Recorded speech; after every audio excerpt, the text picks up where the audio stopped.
session.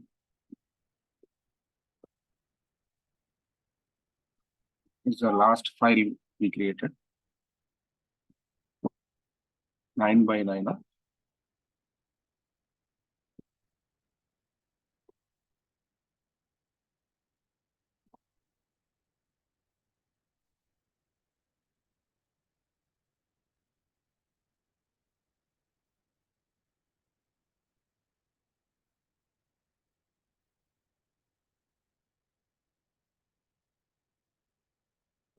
8 by 9.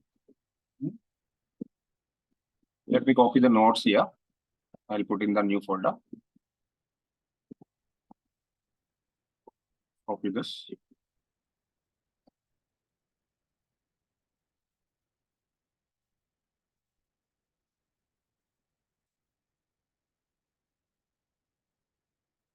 Inside this folder,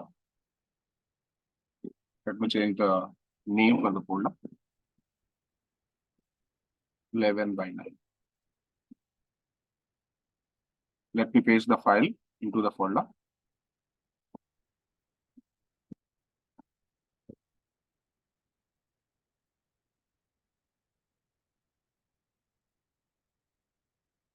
Okay, so let me open Visual Studio Code.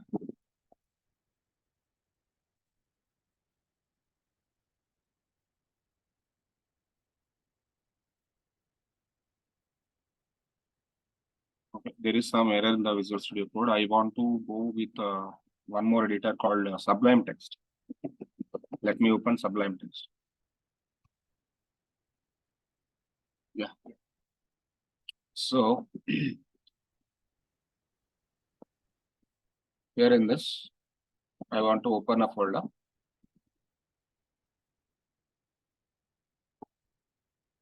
The folder is 11 by 9.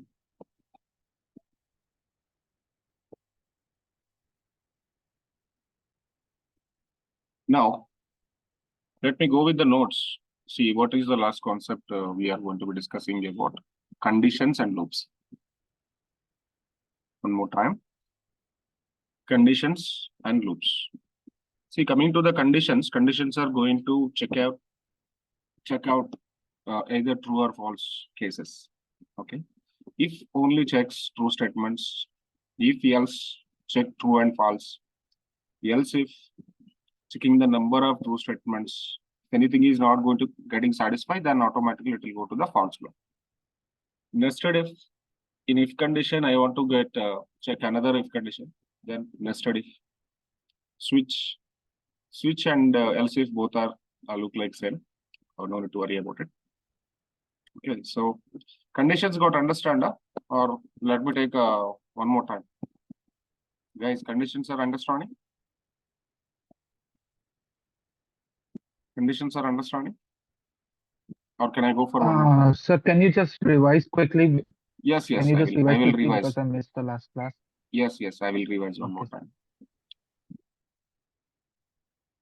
Okay, let me go with the conditions. So if condition, if is checking only true statements.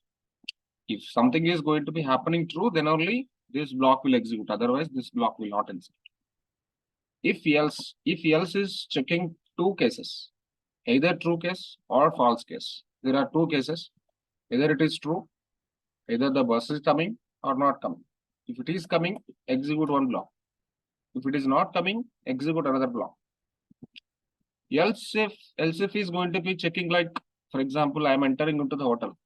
I don't like the food in this hotel. So next day, I don't go with this hotel. I can go with the another hotel. So check a number of hotels in your lane, and finally you got attracted with one hotel. The food is tasty basically in that particular hotel. So you tried a number of hotels, and finally you chosen the right hotel. That is what actually checking number of statements. Then it will go for the false block. That is basically else if. Okay, I'll take one example, then you can understand how the things are happening with. And nested if means if something is going to be true, then only execute the another block. Execute or check the another cases. That is actually called nested if. Okay, let me go with the if condition first. save if dot html or if condition dot html. See, I already told you, if checks only true statements. If checks only true statements.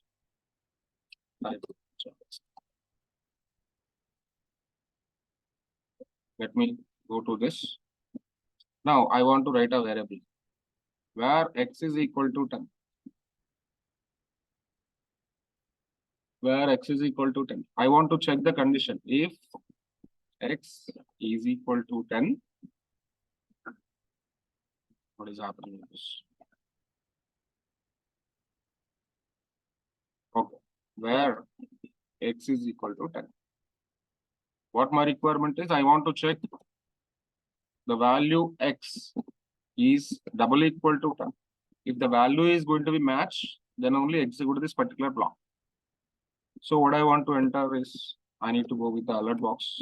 Okay, number matched.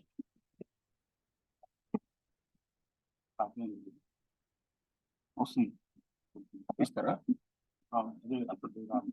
ఉంది మీకు కావాలా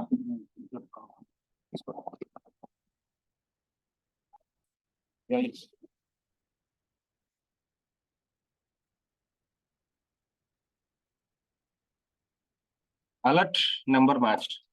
See, what is the number I declared with where x is equal to 10.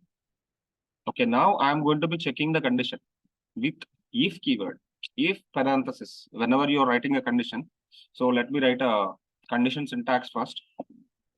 How to write a condition, I will tell here. This is comment. How to write a condition? First of all, declare the value. Declare the value. The second point, check condition using with if keyword.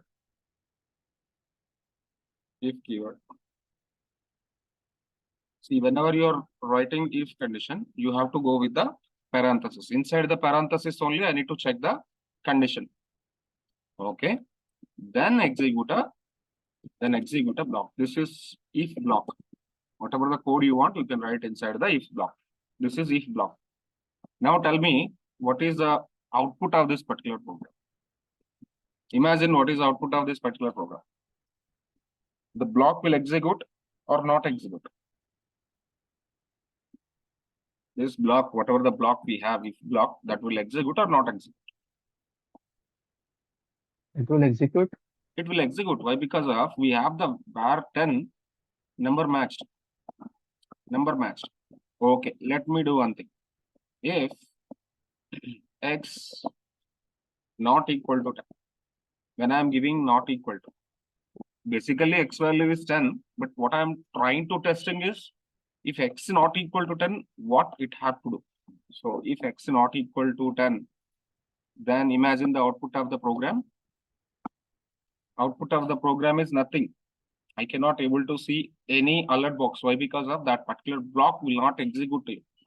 Whenever the block will execute, then only it will show the alert box. Otherwise, it will not show the alert box. Am I clear? Am I clear? Okay, let me take Yes, sir. one more example. Let me take one more example. For example, name is equal to where name is equal to Srinivas. Next, where age is equal to 38. Now I want to write a condition. If name is equal to Srinivas, name is equal to Srinivas, and age is equal to 38.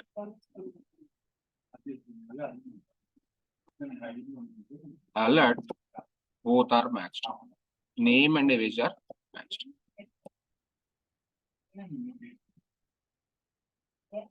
Little bit complex one. We have two variables now. We have two variables now. In this program, this is program 2. In this program, we have two variables. One is name, one is age. If both conditions are satisfied, then only it will go to the alert box. Why? Because of I'm giving name Srinivas and age 38. You know truth table? Everybody know truth Yes, table? sir. Okay. Yes, sir. So how truth table will be? How truth table will be? True and true. Then true. True and false. I'm trying to writing a AND table. This is AND. And False. true and false. Okay, let me give the AND. False. Okay, true and false. Obviously, false. False. Let me go to the false, false and true. Again, false. False. Let me check false and false. Again, false.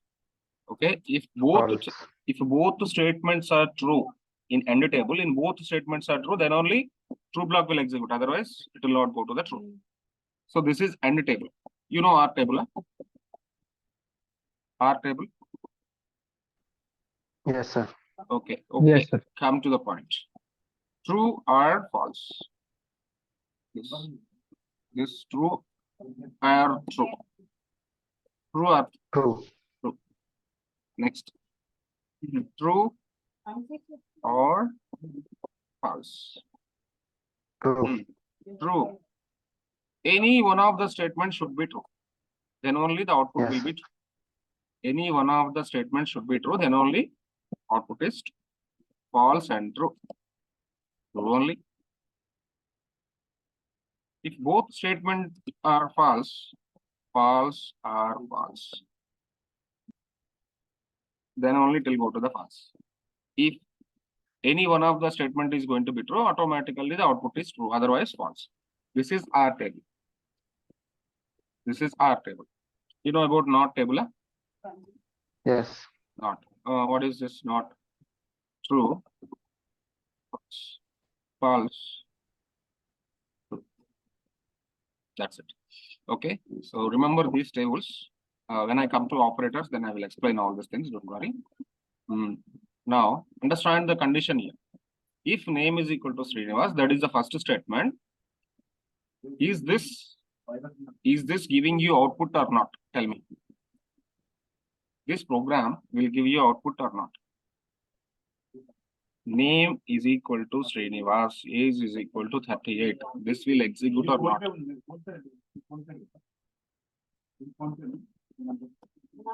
Anybody? Yes, sir. It will execute. It will Execute. Yes, sir. It will come up.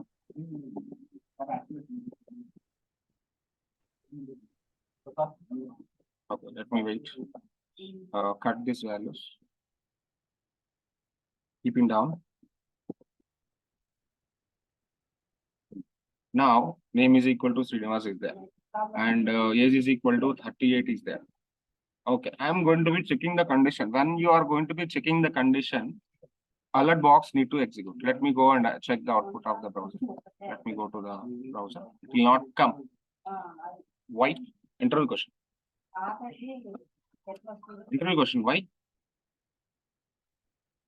See, whenever you are going to be checking the, whenever you are going to be checking the condition, compulsory double equal to we need to give. So I will tell you some more interview questions now. Okay. In this part, very small questions, interview questions I asked. What is the use of equal to? What is the use of double equal to? What is the use of triple equal to? There are three important symbols we have. Okay, no worries. When I come to the operator, then I will tell you. Equal to is just like assignment. Double equal to is check condition, checking condition. Checking condition valid or not. Checking condition valid. And third one, check absolute equals. Checking absolute equals. Okay. Checking condition valid or checking equality. See, what is the absolute equals? I will tell when I come to the program. Okay. Now this time, what is the output of the program? You get alert box or not? Yes, sir. Obviously number matched. Okay, number matched. Why number matched? That is first alert. Okay, the second alert, name and age are matched. Name and age are matched. So both two alert boxes I can able to see. Why? Because I am writing two programs. The first program is only number related check. What is the second program is name and both name and age both are getting checked. Is it clear? If condition. Can I go with if else? Yes, sir. Yeah.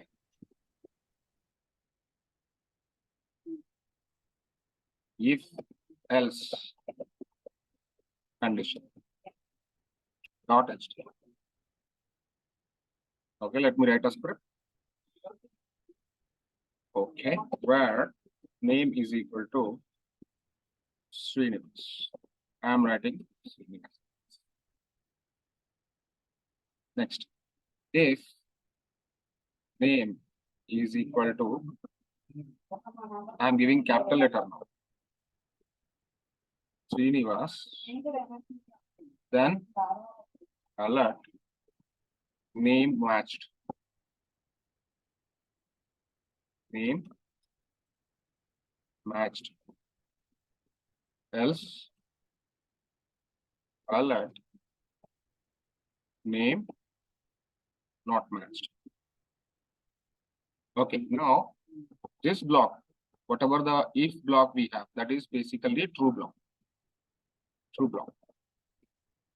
If the statement is true, then only it will go for the true block.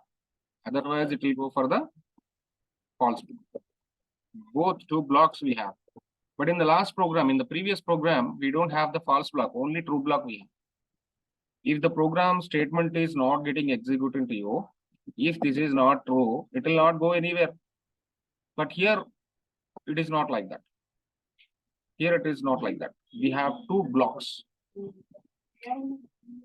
We have two blocks. If this door is not open, go with the another door.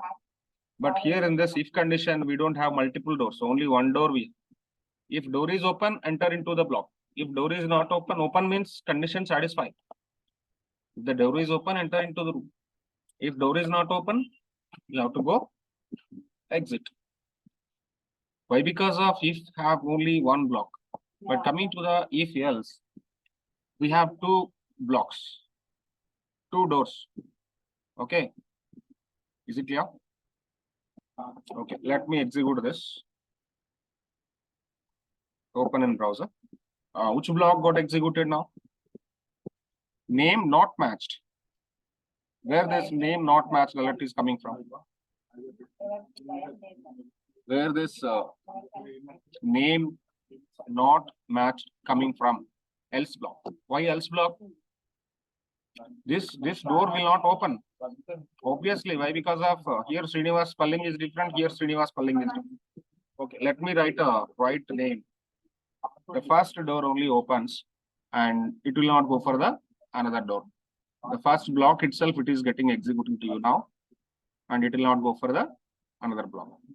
The next one will not come. Name matched already. Name matched already. It will go to the if only. Now else will not come. Else will not come. Is it clear? If and else. Yes, sir. That's all fine. Now let me go to the else if. Else if is checking n number of statements.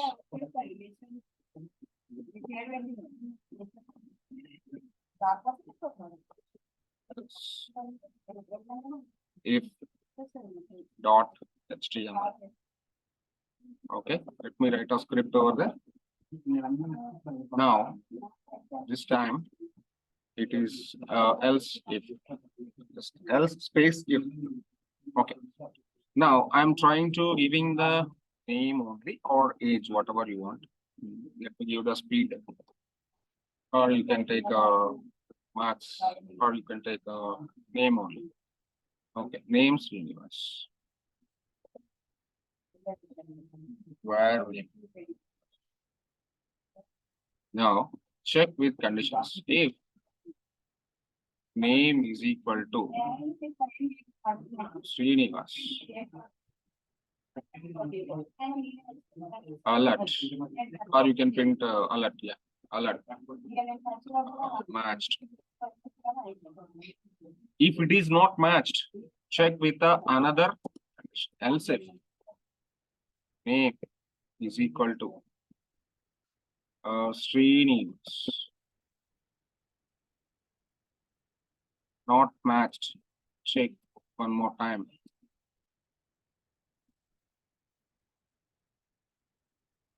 Check one more time. See, the first door not open. Second door not open. Then go for the another door.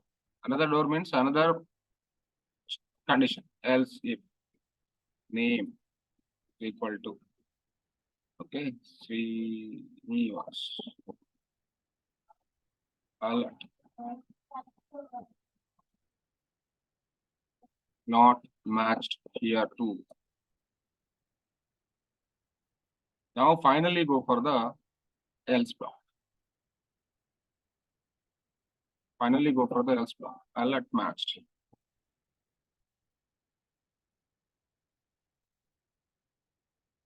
Okay.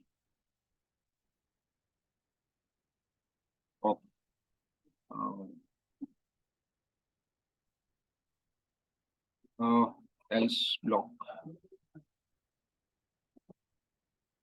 Can I give here? Now tell me which alert box will come to you. Which alert box will come to you? Here match this. else block. Yeah. Here. No, not matched. Else only will execute to you. Okay. Right click on this. Match. Yes. Else if only execute. Matched. See, some door already opened. Some door already open. Now it will not go for the else block. Checking a number of statements. Okay, so in this way, I want to check with one more program. Wait me for a few minutes. Let's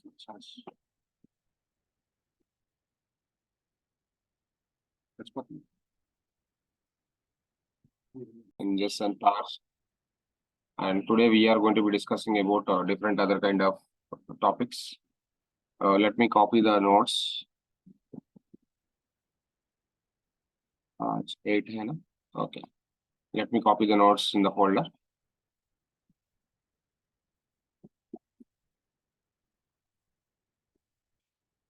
Let me create a new folder.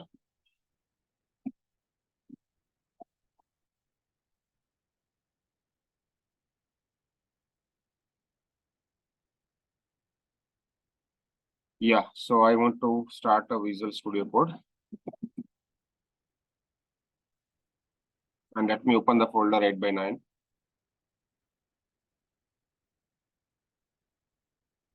Let me close all the files, yesterday files.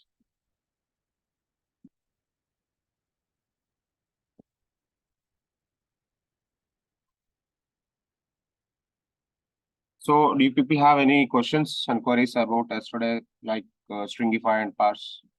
Anybody have any questions? Did you practice about the yesterday class?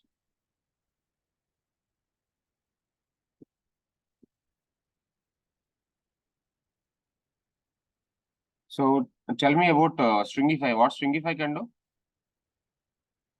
Anybody? What stringify can do? What parse can do? What stringify can do? What parse can do? Kaushik, Ritesh, Ritwik. What stringify can do? So stringify is a method which is going to be converting your JavaScript object or JavaScript array to JSON object or JSON array. What parse can do? Parse is a JavaScript method which is going to be converting your JSON object or JSON array to JavaScript object or JavaScript array. So whenever you have a JavaScript, then only you can able to see the HTML file. Okay, that is fine. Okay, today what we are going to be discussing about conditions and loops. Conditions, what are the different kind of conditions? What are the different kind of loops? any programming language you take, C, C++, JavaScript, Python, C Sharp, Java, any programming language you take. So these topics are mandatory topics like variables, operators, conditions, and loops. And here JavaScript also, we will be having some conditions, some loops. What conditions are going to be working for? Conditions are going to be checking. Conditions are going to check about the statements. Either true or false. Either true or false. Okay, so what are the different kind of conditions we have? One is the if condition, one is if else, one is else if, one is nested if, one more is a switch. These are the different kind of conditions we have. Coming to the loops, loops are iterations. Loops are iterations. Okay, loops are iterations. What are the different kind of loops we have? One is a while loop, one is the do while, one is a for loop, one is a for in. So these are the different kind of loops we have in JavaScript. Okay, let's go with the conditions. What if condition can do? If is going to be checking only true statements. Only true statements. Only true statements. What if else can do? Check true and false statements. What else if can do? Check the number of true statements. If anything is not satisfying, if anything not satisfying,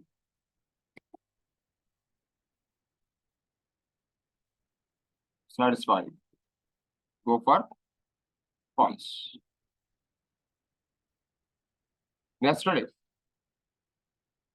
condition in condition, conditions in conditions. That is actually called nested. Switch, check about multiple statements. Check about multiple true statements. Okay, so coming to the loops, what about while loop? What about do while? We will go for the syntax about the while loop and for loop, all these things. Every loop which is going to be having some strategy. So we will discuss about it. First of all, I go with the if condition, then I go with the if else, then I go with the else if, then I go with the nested if, then I go with the switch. Let me go with the if condition first. Let me go with the if condition. Let me go and take a new program, save it as if condition .html. Let me take a script file now. Script. Okay. For example, there is a variable where name is equal to something like a Srinivas. Where name is equal to Srinivas. Now I'm checking if with if condition. If name is double equal to, let me go Srinivas. I need to show alert box. This is the block of the if. I want to show the alert box when this condition is going to be satisfied. Okay, now tell me this condition is going to be satisfying or not. Whatever the statement I'm going to be writing here, is this condition is going to be satisfying or not? Name double equal to Srinivas. I'm going to be checking the variable called name with a string called Srinivas. Is it valid or not? Is it true or not? Is it valid or not valid? Anybody? Is it valid or not valid? True. Just I'm asking a question. This statement is true or false? True. Yes, I'm checking the true statement. So if checks only true statements, if checks only true statements, okay. So now automatically you can able to see the alert box. When you execute the program, the fourth line onwards, the condition is going to be checking. Fourth line onwards, the condition is going to be checking. Name is equal to, double equal to, you have to give the double equal to, not equal to. What is the difference between the equal to and double equal to? Equal to is only for assignment. Double equal to is going to be checking the equality. Interview question. What is the difference between the single equal to and double equal to? Single equal to only assignment. Double equal to is only double equal to is going to be checking the valid point. Equality checking. Now alert box coming. So if alert box is coming, okay, fine. Condition is going to be satisfied. For example, if I am giving the small s here, small s. If I am going to be giving the small s, okay, this condition is not getting satisfied now. Automatically, this particular block will not execute. There is no alert box. The program got executed. The program got executed, but that condition is not going to be checking the valid point. So what in that case? I go to the else block. I need to go for the false block. Okay, so this is about if condition. Let me copy the same program, take a new program, save it as if else, if else.html. Now go to the script, paste the program. Sorry. Now I'm giving a small letter here. Okay, so alert, if the condition is going to be checked, if the condition satisfied, now I need to show the alert box like a matched. If the condition is not satisfied, I need to go for the else block. Else block, I'm giving the another alert box, not matched. What is the output guess? What is the output guess? Now I'm taking a variable called name, which is going to be having a capital S Srinivas. I'm writing a condition, if name is equal to small s, I'm giving Srinivas. Alert matched. If it is not going to be satisfied, it will go to the false block. This is true block, sir. This is false block. This is true block. This is true block. This is false block. Which block will execute now? Which block will execute now? If checks only true statements. If checks only true statements. This is only true statements. True block. There is no false block in the if condition. There is no false block in the if condition. If checks only true statements. Only true statements. Now tell me, what about this one, this program? If else, what is the output of this program? Anybody guess? Not matched. Not matched, obviously. Why? Because of this name, we have a capital letter, and here we have a small letter. Automatically, the output is not matched. Let me go and execute the program.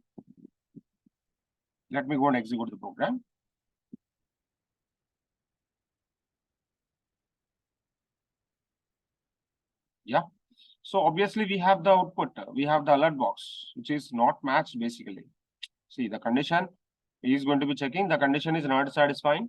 When the condition is not satisfying, automatically it will go to the false block. The true block is not actually executing file. Automatically, condition jump, automatically it will go to the false block. Now, let me go and take a else if .html. Okay, let me take a script. Checking about more and more true statements. For example, where speed, I want to check about speed. Speed is equal to 60. Now I want to check the conditions. If speed less than 30, speed less than 30, give the alert box. Slow speed, else if speed greater than 30 and speed less than 60, alert average speed,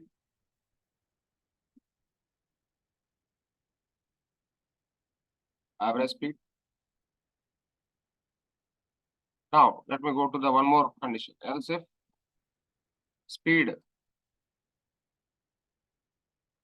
greater than 60 and speed less than 100, high speed, high speed, else block, the finally else block, alert, dangerous. So now tell me what is the output of the program. I already given speed is 60. What is the output of the program? Or I'm giving speed is 78. What is the output of the program? Where this particular speed is going to be matching with? In which block the speed is going to be matching with? High speed. Yes, sir? High speed. It will not go for the first block. It will not go for the second block. It will not go for the last block. Whatever the value we have, that value is going to be checking with the multiple conditions. In which condition the speed value is going to be matching with? The third condition, the speed match, automatically the output is high speed. Let me go and check where the program got struck with. High speed, obviously high speed. Why? Because of I'm giving 78. Okay, let me give the speed is 20. Let me give speed is 20. In which block the condition is going to be satisfying with now? Where the particular block is getting executing for you? In which block it is going to be executing it? Low speed. Low speed or slow speed? Yeah, slow speed, obviously. Why? Because we have the value only 20. 20 is going to be matching with the fastest statement itself. It will not go for the else if, or else. Okay, let me give the speed a little bit more than 100. 120 I'm giving. 120 speed I'm giving. Now, which block will execute for you? If will not execute, else if will not execute, else if will not execute, it will go for the else part. Else part is the dangerous speed. Obviously, you will be see the output now. What is the output, you guess? Refresh the program. Dangerous speed. Yes or no? So in this way, you can able to check with the multiple kind of statements. Sir, Yes, please. sir, when we have to check more than two conditions are true, that time only we use else if. Yes. That time only. So if checks only true, if else true and false. But I want to check a number of conditions. If any condition is not getting satisfied, it will go for the else block. Check with the multiple statements. Multiple statements is not getting executing, then automatically it will go to the false block. That is what will happen at 60? What will happen for 60. 60? Which statement will execute for 60? Tell me. Average speed. Average speed, obviously. Speed less than 60. Or let me give the less than or equal to or greater than. Dangerous speed it is giving. Okay, let me give less than or equal to 30. Less than or equal to. Speed greater than or equal to 30. Or less than or equal to 60. Or greater than 60. And less than or equal to 100. But yes, less than 100. Yes, this is fine. Now tell me what is output. I'm giving speed 60. It will give the average speed, na? Why? Because of I'm giving less than or equal to. Even 60 also matching for you. 60 also matching in the average speed. Huh? This one less than or equal to I'm giving. If speed less than or equal to 60, then it will go for the average speed. There are some operators we have, so I'll explain all the operators. Don't worry. Is this clear? What about if? What about if else? What about else if? Okay, switch is not that much used in the real time, but you can go for the switch case also. I don't write any time switch case. Switch in JavaScript. Switch case in JavaScript. JavaScript switch statement. So simple expression. This is a simple expression. Let me copy the code.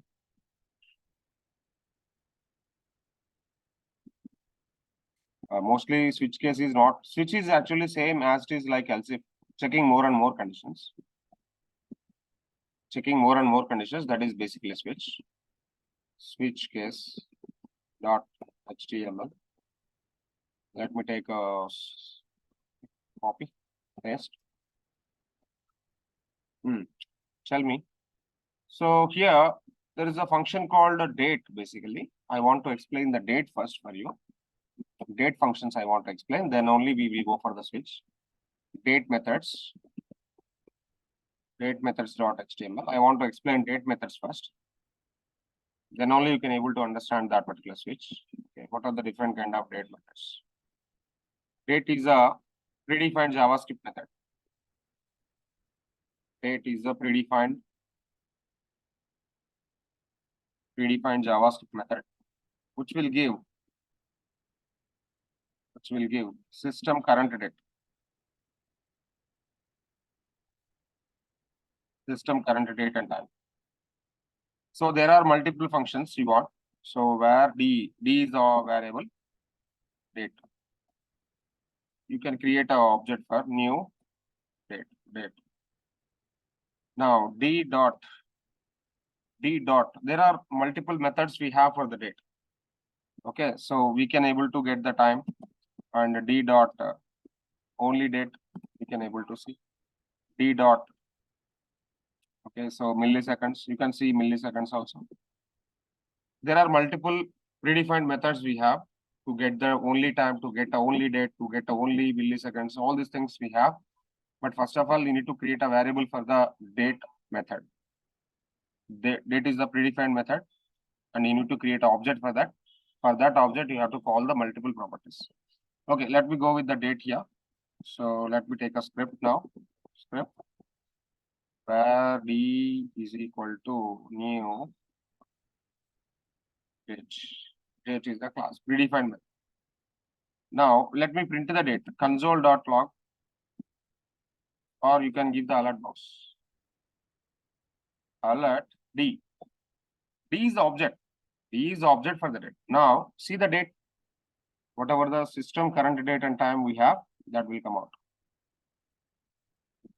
Okay, can you see that? What is the alert box output is?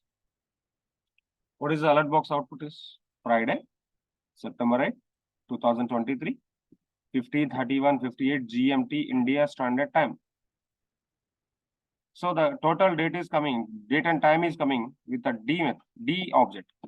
So I'm just giving alert box as D. Okay, let me give the where D dot alert, or can I give the document dot write without giving the alert? What is the document dot write method? What is document dot write method? It shows in It show in the HTML body. browser. Show in the browser. Document dot write. A break. I will take a break. Let me take a break. Then I will write a multiple methods of the date now. Document dot write D dot get date. Only date I want to show. Semicolon. Document dot write. Okay, BR break. Now again document dot write D dot get day. What is the day today? I want to see the day, only day. Every time I'm giving a break statement. Why? Because of I need to get a new line. I need to get a new line. Okay. Document dot write D dot get full year. I want to see the full year. Year is the method. Day is the method. Date is the method. Everything is a method. Method is nothing but it is having some parenthesis. Remember, all these are predefined methods of JavaScript. Document dot write and give a break. Okay. Again, document dot write D dot get hours. One more thing is milliseconds. I want to see the milliseconds also. Document dot write break. Now document dot write milliseconds. D dot get milliseconds. Yeah. Then document dot write break.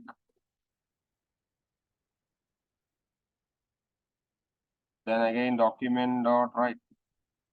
Now this time D dot get minutes. So we have multiple methods. Okay, you can go for all the methods, but I'm not writing all the methods now. I'm just writing only few methods. Everything is from d dot document dot write break. Now we can see the output. Okay, we can see the output. We can see the d. We can see the d dot get date. We can see the get day, get full year, get hours, get milliseconds, get minutes. Everything is going to be printing on the screen. Can you go with the screen? Right click on this. Open in default browser. You will be seeing the output now. Okay, what is the first output? Can you see and observe what is the first output? The first output is complete D. Second output is only date. What is the date today? 8. 8. What is the day today? What is the day today? Friday. Friday is 5. Friday is 5. Saturday is 6. Sunday is 0. See, one thing you have to remember, how the values are actually counting from. Sunday is 0. Sunday is 0. And January is 0. Okay, how many days are there? 0, 1, 2, 3, 4, 5, 6. And how many months are there? Sorry, January, February, March, April, May, June, July, August, September, October, November, December. December is 11. January is 0. December is 11. Here, Sunday is 0. Saturday is what? 6. Sir, January is 0 and December is 11. Yes. Yes. JavaScript is calculating like that. It is starting with a 0. It is a collection of elements. Collection of elements are storing in array. That is the reason index starts with a 0. See, what is the date today? What is the date today? What is the day today? Can you see the output of the day? What is the output of the day now? What is the date today? Friday, na? What is the Friday? Friday is 5 or 6. Friday is 5. Can you see? Friday is. Okay, if you want, I'll show one thing. Here, day is. Can I go like Sunday this? is 0. Sunday is 0, correct. Sunday is 0. Sir, what do we have to do to get the data like this Friday there? You need to store the array. You need to store the array and you need to give the method for that. See, day is 5. Day is 5. JavaScript method is going to be giving the number to you. JavaScript is giving a number to you. Is it clear? And what is the year now? Can you see the output now? One more time. What is the year? Full year. Get full year. 2023. Get hours. 15. Get milliseconds. 603. Get minutes. 38 minutes. Maybe this output will change. Milliseconds will change. Milliseconds will change. Can you see the milliseconds are changing? Huh? Sir? Yeah. It can show leap year. No. Leap year means what? I can't understand. Means it comes in 4 years. So between these 4 years, can it show any 1 year? No. This is current year actually. See what this method is going to be doing is get full year means it will give the current year. What is the current year? 2023. See, you can see the D object first. You can see the D object. What D object can do? Friday, September 08, 2023. And the time, everything is going to be printing in the D object. So from the D object, I want to split the D object with short methods. Only I want to take a date. Only I want to take a day. Only I want to take a year. Only I want to take hours. Only I want to take a milliseconds. Only I want to take a minutes. In that way, I'm going to be checking it. In that way, I'm going to be checking it. So there are multiple methods which are going to be available for the date method. Date is a global method. For that date, we have the child methods also. Independent method for date. See, why I'm explaining about the date here is, we have a switch case here. In the switch case, this guy is using a date method. Can you see this? First of all, day, one variable, new date object is creating, get day he is taking. What about the day?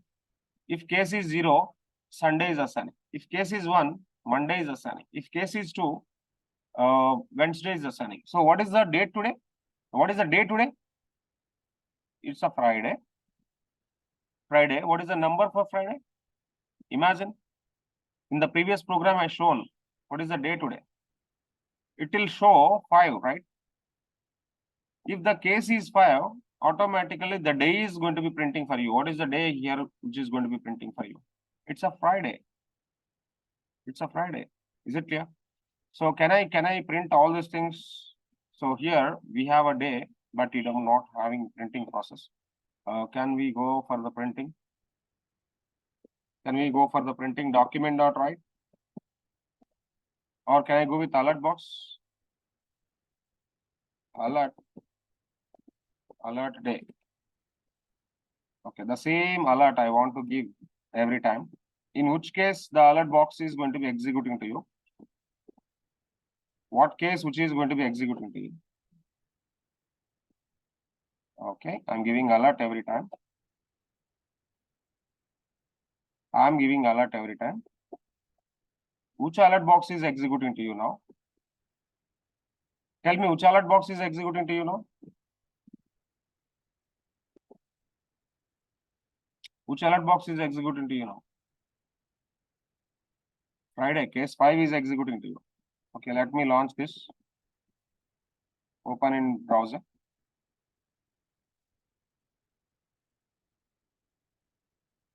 Okay, Friday we got. How we got Friday? The day method is taking 5. If case is 5, day is going to be assigning a string. If case is 5, day is going to be assigning with a string called Friday. That is the reason today is Friday. Is it clear? So most probably switch case is not using in real time. Most people will use else if and switch both are look like same. Else if and switch both are look like same. No worry about it. Let me go with the loops now. There are multiple loops we have. One is the while loop, one is the do while, one is a for loop, one is the nested while, nested for, all these things. Let me go to the nodes. While loop. How to write a while loop? First, initialization. Second, checking condition. Then execute a block. Then increment or decrement. Decrement value. For example, there is some array. Okay, there are multiple elements which are going to be coming from array. I want to execute each and every statement from the array. For example, there is an array. I have multiple objects in the array. 0, 1, 2, 3. What my requirement is, I want to print each and every value from the array. I want to pick up each and every value from the array. I want to print on top of the document 0 first, 1 next, 2 and 3. So if the condition is going to be satisfying, the values are going to be printing. If the condition is not going to be satisfying, automatically loop is going to be breaking. For example, if you want to print the 4, automatically condition is going to be blocking. If condition is satisfying, array length is less than 4, 0 is printing. Less than 4, 1 is printing. Less than 4, 3 is printing. Less than 4, 3 is printing.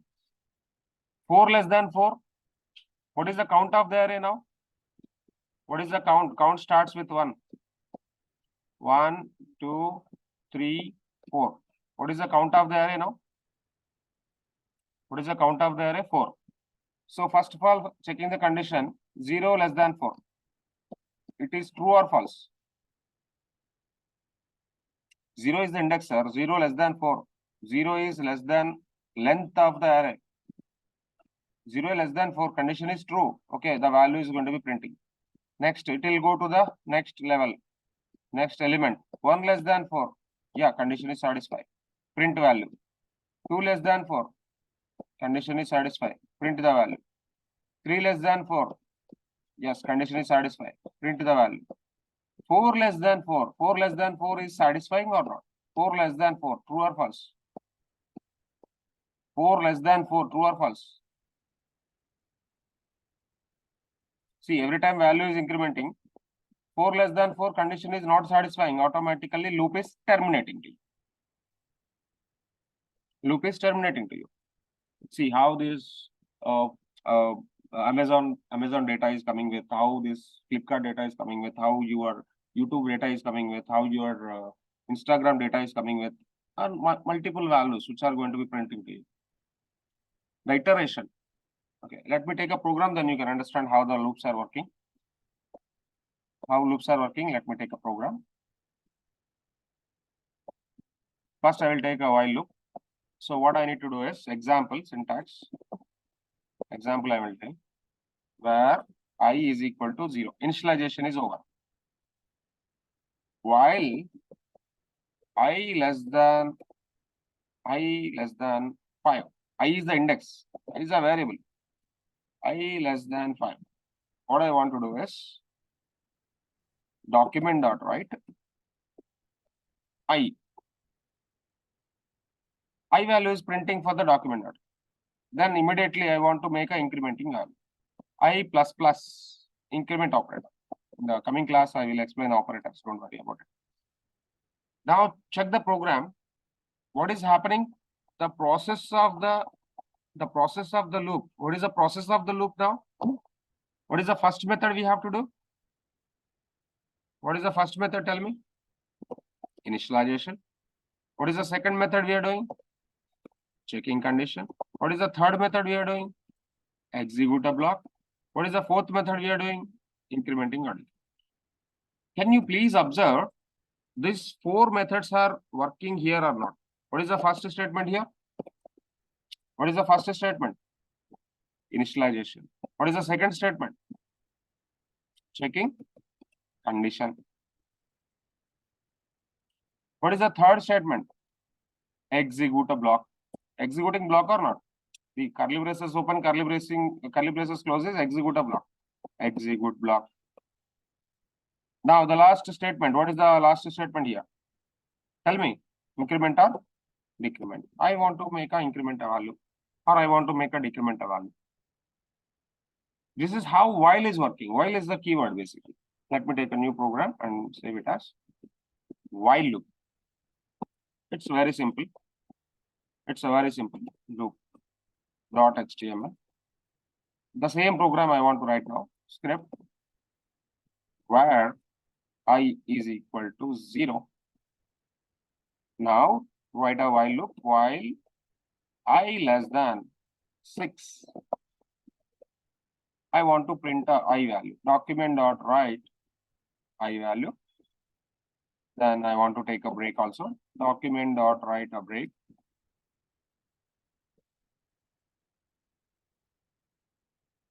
Then I want to make a incrementing I++. Now tell me what is the output of this program? What is the output of this program? How many times I value is printing to you?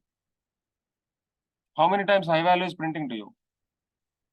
I is initializing with 0. 0 less than 6. Satisfy, printer. Next I value got incremented. 1 less than 6. Yes, executed. I value got incremented. 2 less than 6. Yes, printed. 3 less than 6. Print. 4 less than 6. Print. 5 less than 6. Print. 6 less than 6. 6 less than 6. It is not going to be executing for you. Automatically the loop is getting terminated. automatically the loop is getting terminated. Got it? Understand how this while loop is working for? How this while loop is working? Understand? Huh? Yes, sir. Yeah. So this is something like initialization, checking condition, executing the block, incrementing or decrementing. Only 4 steps we have. Only 4 steps we have for the while loop. Okay, the remaining loops and all we will take tomorrow. Tomorrow we have a class. Tomorrow we have a class. Tomorrow is Saturday, but we have a class. Tomorrow please connect at 3 p.m. I have a small work now. I'm terminating now. We have a class.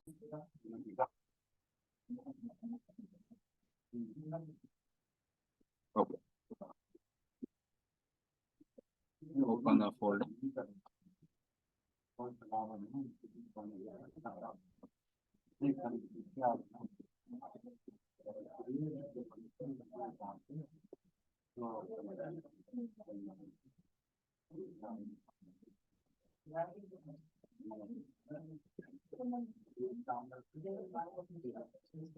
Okay, else if.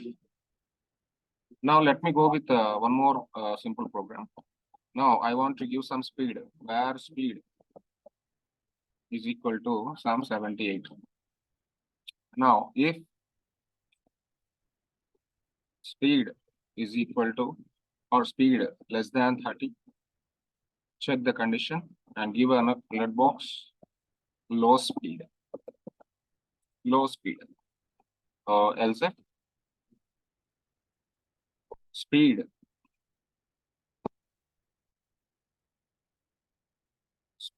greater than 30 and speed, both condition need to be satisfied. Less than 60,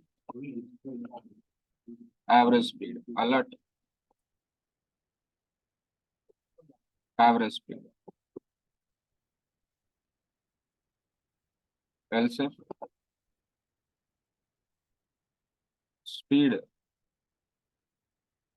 greater than 60 or greater than or equal to 60 or greater than 60 and speed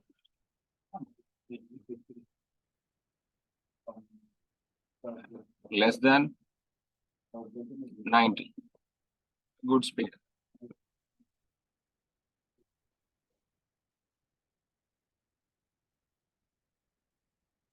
Alert, good speed.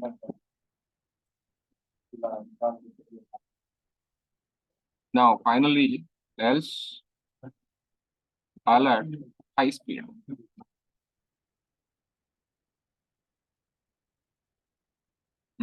Now tell me, which block will execute? Which block will execute according to the speed? Speed check. Good speed. Good speed. Why? Because of we have 78, right? 78 is basically between the 60 and 90. So that is the reason good speed will execute. 2 alert boxes need to come now. So execute 2 alert boxes. Open browser. The first alert box is matched. That is according to the name. And the second alert will come now. Good speed. 2 alert boxes I got. Okay, so all about conditions basically. Let me go and check with a nested condition also. Nested condition. Nested underscore condition dot HTML. Let me go and write a script where gender is equal to something like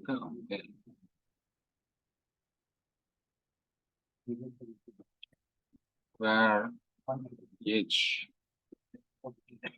equal to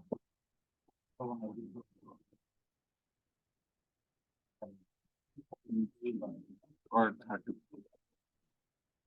Now check the condition. If gender is male, you have to go and check with the if else.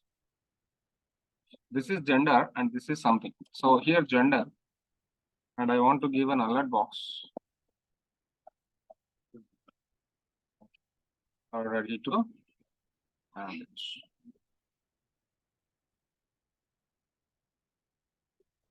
Okay. Now here alert not ready for marriage. Okay. Now let me go and check. If he is male, I want to check with one more condition. If age greater than 30, can I give like this? Greater than or equal to 30. Alert first job and marriage.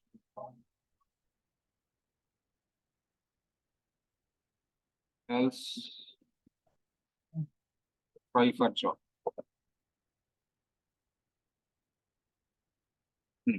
Now tell me, how many alert boxes will come to you? How many alert boxes will come to you? Tell me which alert will come first? 2. Which alert will come first? Ready to marriage. Ready to marriage. 30 greater than or equal to 30. Ready to marriage will come. Then, if it is greater than 30 or greater than or equal to 30, first job, then marriage. First do job, first get job and do marriage. And else try for job. Okay. Now let me give here age is 25. Now tell me.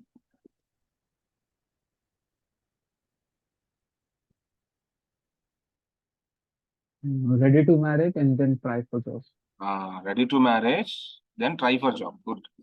So first block automatically executes to you. Then if first block is executing to you, then it will check for the another block inside. Okay. First of all, this is going to be checking. If this is going to be checked, this block will execute. Okay. Inside this block, we have another condition check. Another condition checking with age. Now age greater than or equal to 30, then execute this one. Get the job and then marriage. Okay. So here, otherwise try for job. That's it. Okay. Now let me execute the program. What is the output? We will see.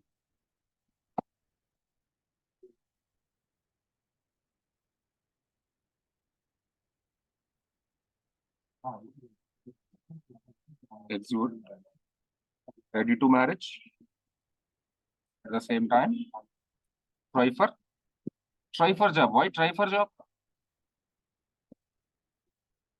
Ready to marriage is okay, but try for job. Why? Because of your age is not getting suited with.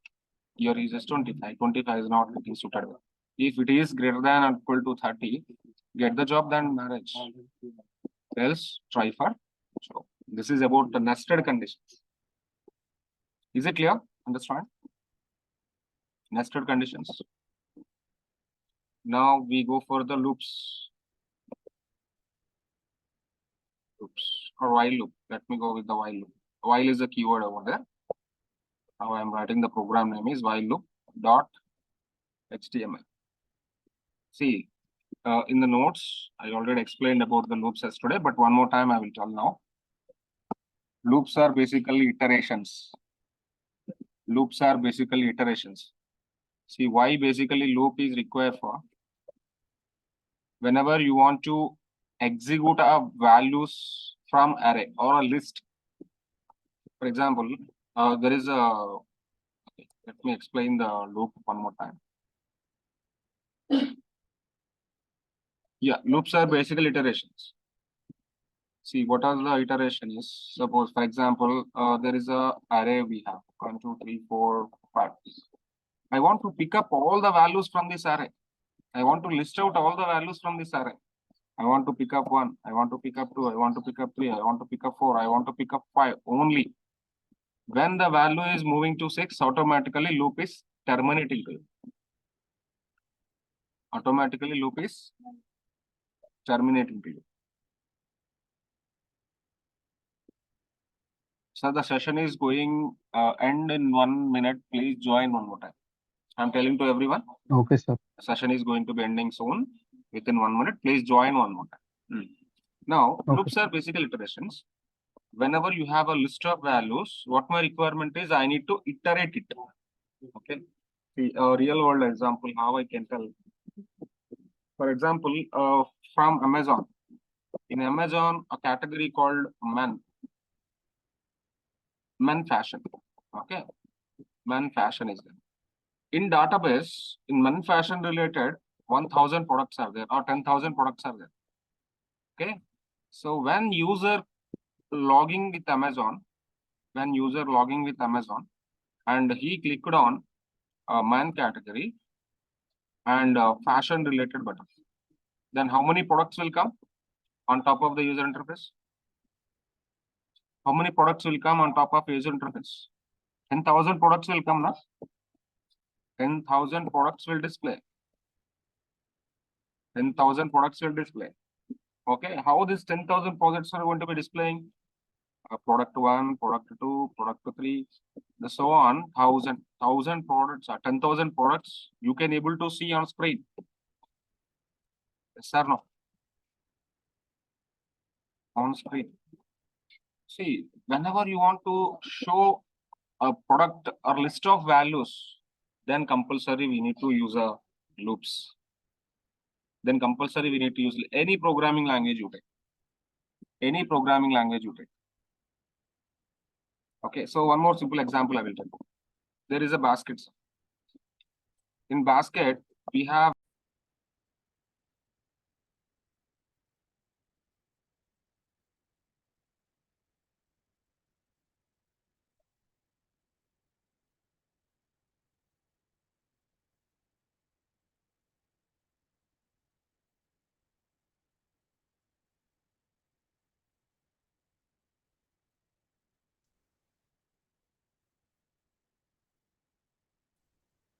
so everybody can able to see my screen.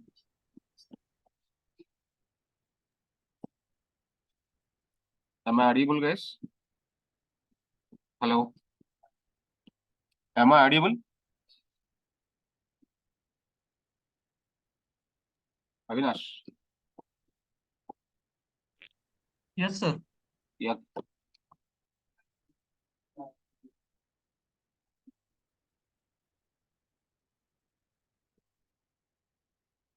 Okay, there is one more example I will take for the loops.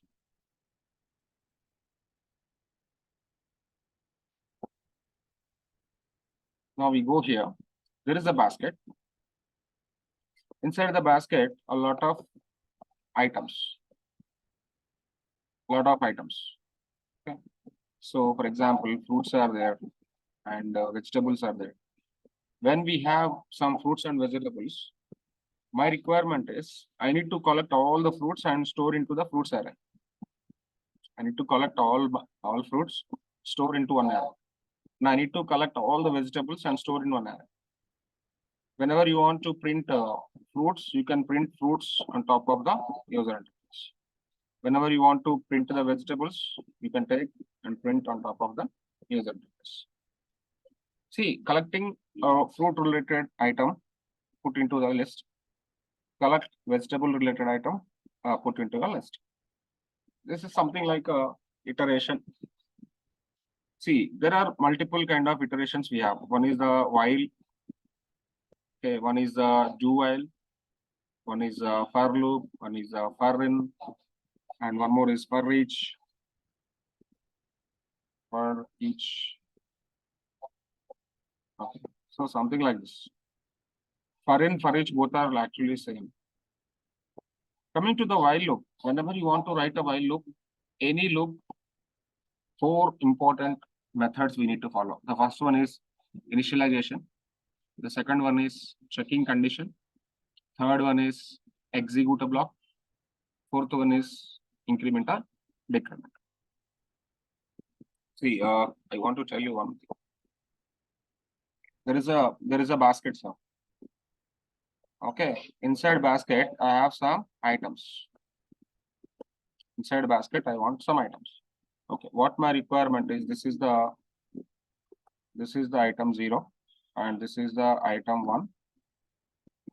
This is the item 2, and this is the item 3. We have a collection of items 0, 1, 2.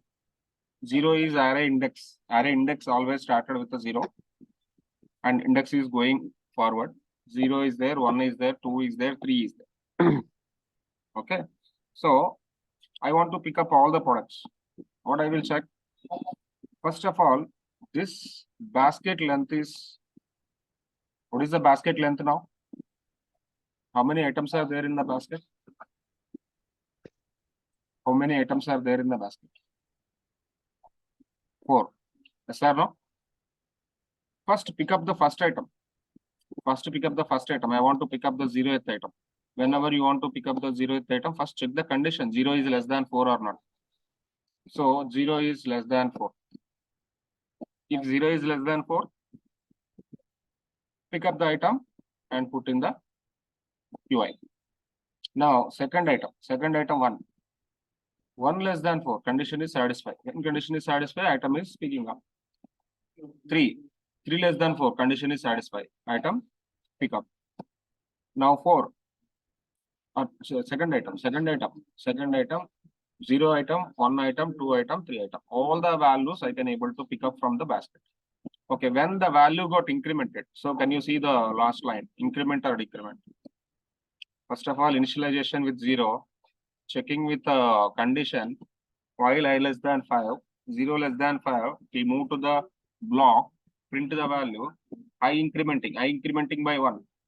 Second time I value is 1, 0 plus 1 is 1. 1 less than 5, again it will come to the condition. Every time this is going to be iterating or repeating for 4 times. Why? Because of 4 times the value is going to be valid. 4 times the value is going to be valid, sir. That is the very reason it will check for n number of times. Okay, now tell me the steps here. Tell me the steps. Okay. First, where I is equal to 0. I is equal to 0. Check about I less than 5. I less than 5. Okay. Print I value. Print I value. Document.write I. So what is the output of this I value now? 0. Now I incremented the value by 1. I plus plus. When I incremented the value, again the condition is going to be checking. Now what is I value? What is I value? I is equal to 1. I value already incremented by 1. Now, here let me give the 0 less than. Here it is 0 now. 0 less than. Document.write. You can print the 0. I means 0. Okay. Now, here I plus plus means 0 plus plus. Okay. Now, 1. Tell me. While 1 less than, condition satisfy or not? 1 is less than 5 only.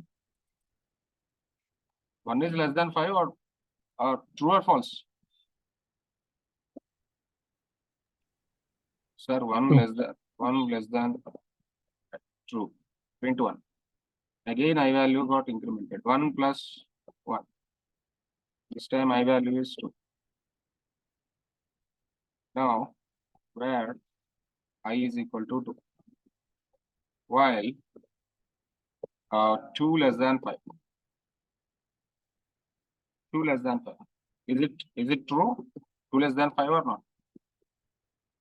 Document.write 2.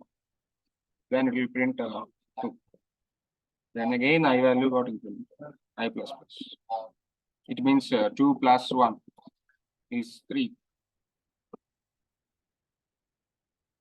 Now tell me, what is I value now? I is 3, sir. Now I is 3 initialized. Now check while, let me,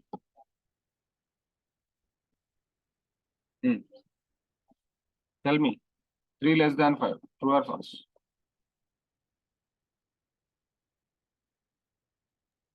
Document dot write 3 again. Now the value is 3. And again 3 plus 1 is equal to 4.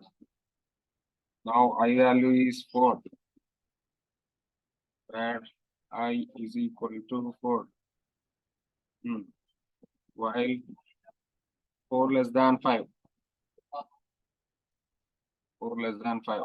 Okay, true. True or not? Then document dot write 4.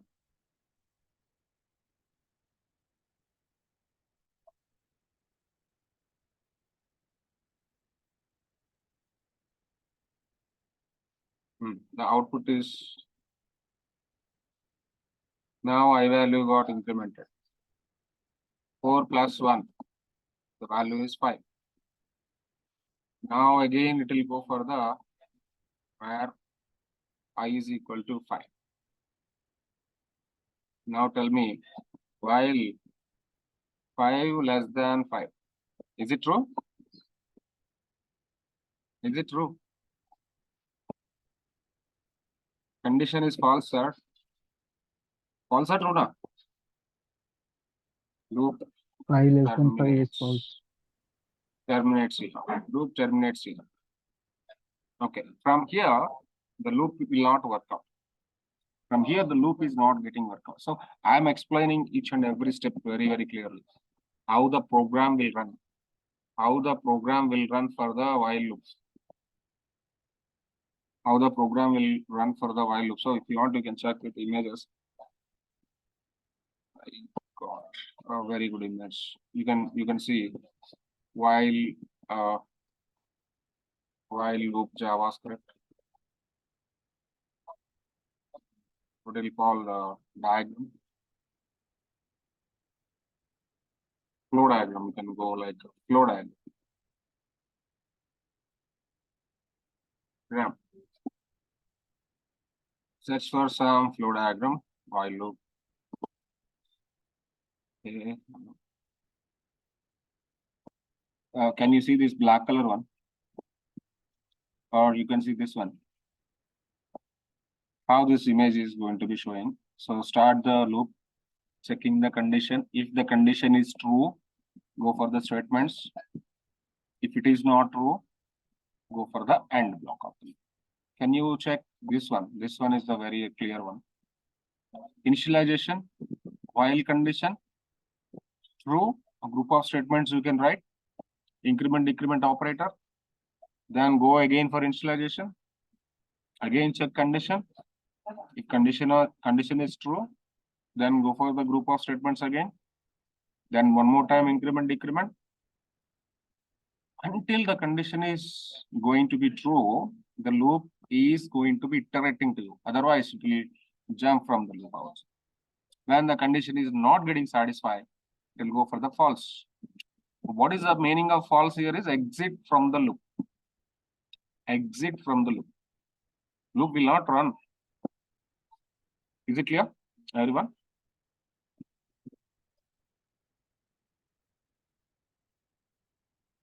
I want to save this one.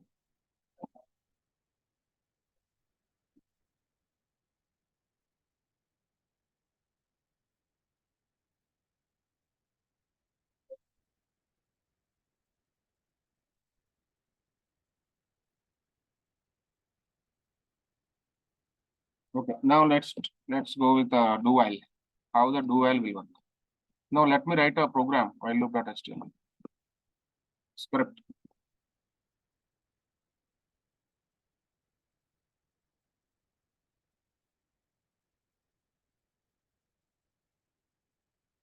Okay. Where I is equal to 0. While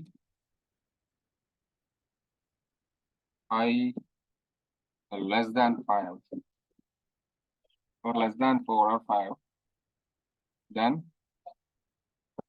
document dot write I, then take a break. Document dot write a BR, then I plus plus. That's enough. Okay, so what is the output of this program? What is the output of this program? Yes. 0, 1, 2, 3, 4. 0 to 4. 0 to 4 exactly. So indexes, I got indexes. I got all the indexes over there. Okay. So I got output of this program. This one. This is the output of this program. Now, in the same way, take an array and iterate the values from the array. Iterate values from the array. Let me take an array where, okay, drinks is equal to, I want to take a bunch of drinks here. Okay. Take a list of drinks. Okay. One is juice. One is tea. One is coffee. And one is milk. One is water. Now I want to print all these items. How to print all these items? Where I is equal to 0. Tell me, while I less than. Now tell me. I less than what? 5. How you say 5? So you don't know the list of values. For example, from the website or from the database, maybe you get a 10,000 products.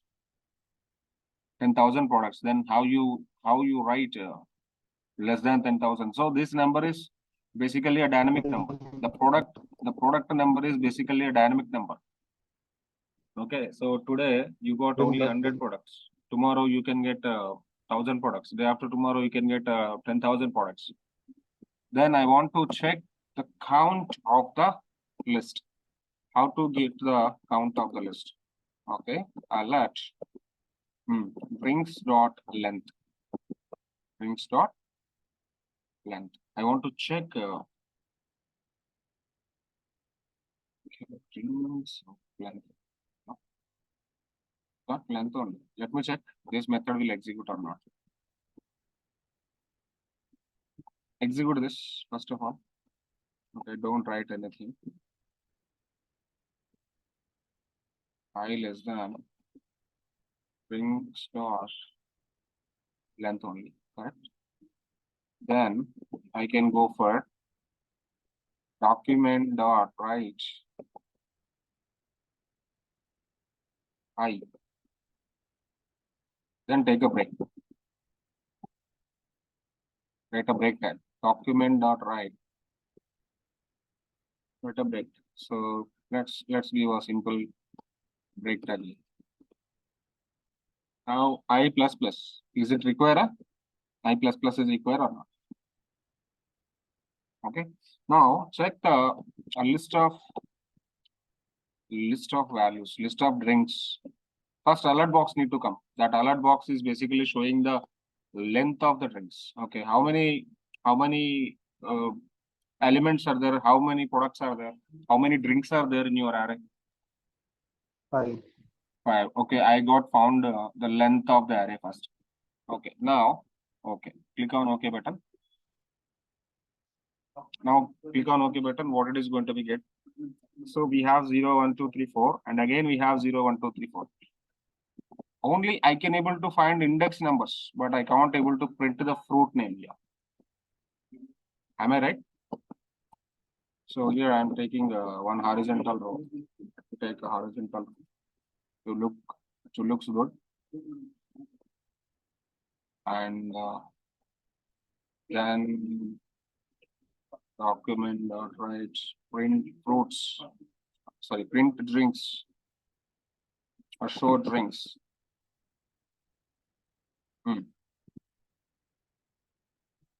Now drinks are showing or numbers are showing. Drinks are showing or numbers are showing. After the alert box, I can able to understand. Okay, show drinks. Drinks are showing or numbers are showing? Numbers. Numbers. Okay. How to convert that number to drink? That is basically index. That is basically index, but I want to convert that index to a name of the fruit. Okay, so very simple. Here, instead of taking the I, okay, drinks of I. Drinks of I. Drinks of I. Okay. Now, let me show.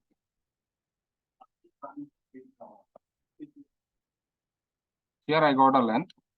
After that, I want to show the alert. Drinks of 0. What is the drinks of 0? Anybody guess?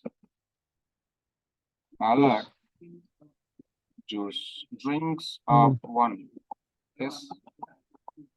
We have already values.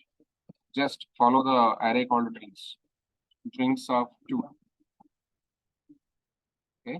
Alert. Drinks of 3. 0, 1, 2, 3, 4. 4 also there. Now alert. Drinks of. Now I just want to see the alert boxes for the drinks. Then how this I value is going to be utilizing inside the loop, I will tell. How the I value is going to be utilizing in the loop, I will tell. Now you can see the count of the array is 5. Then click on OK button. Juice is there. Tea is there. Coffee is there. Milk is there. Water is there. Then finally, drinks. I got all the drinks now. I got all the drinks now. How these drinks are actually printing? How these drinks are actually printing? This is nonsense. This is not required.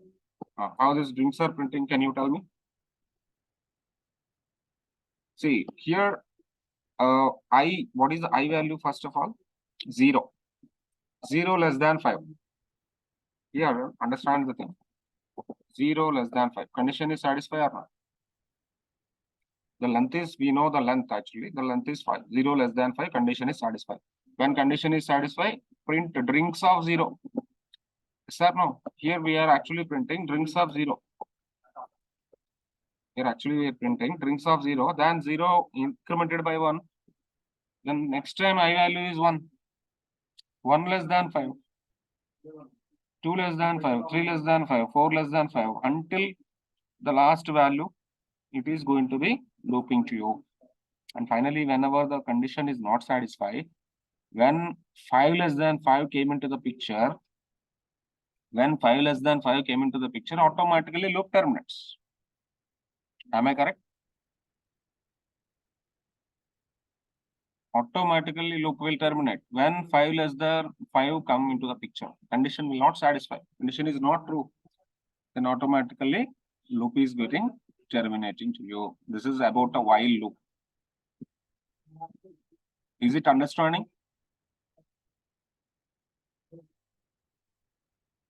I'm asking everyone. So while loop is understanding, loops are understanding? Yes, sir. Or maybe a complex?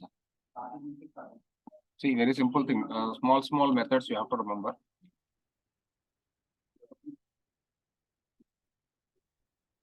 In the process of the loop, you need to understand. The process of the loop, you need to understand.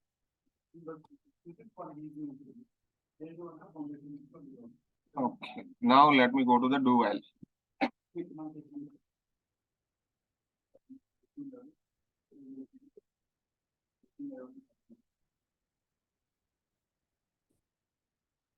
Do execute statements first.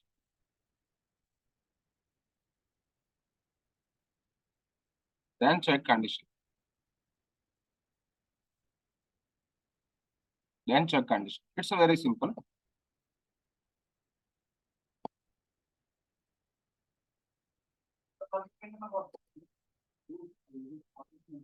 Okay. Now,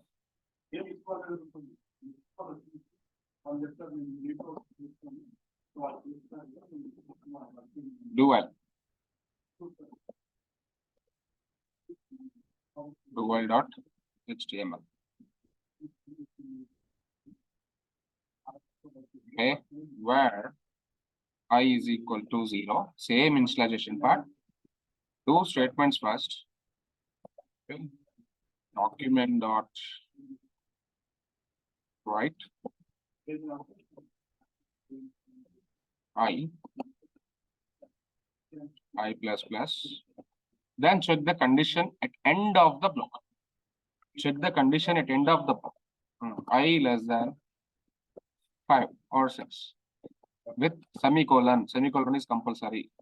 Now condition is checking at end of the block. This is condition check. This is semicolon compulsory. Okay. Let me print the values and take a break also. Yeah. Document dot write. Okay, break.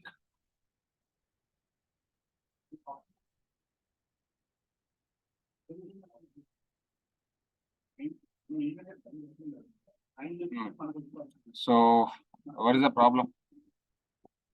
Go with the inspector. Somewhere we are doing a mistake. Go to console. Okay, uncut unexpected token with a do while. Somewhere we got an extra parenthesis. Somewhere we got an extra parenthesis.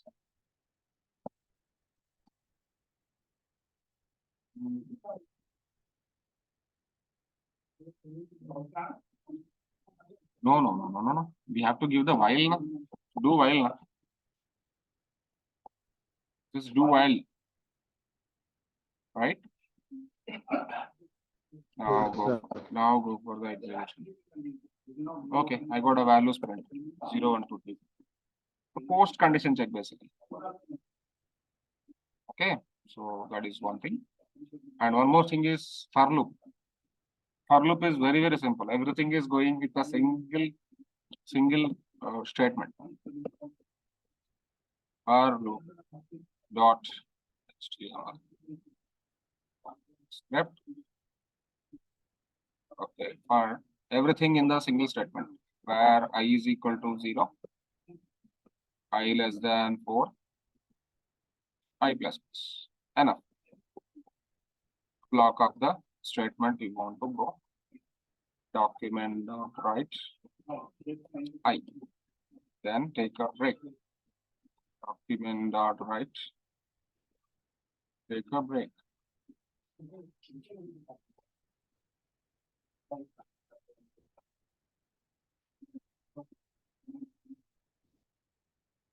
Now save and execute.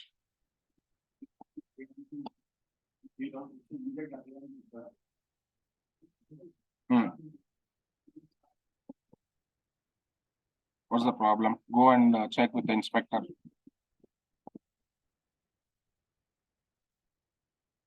Go and check with the inspector. Here the issue we have. Go to console. We don't have any issue. Okay, so where I is equal to 0, I less than 4, I plus plus is the statement, na?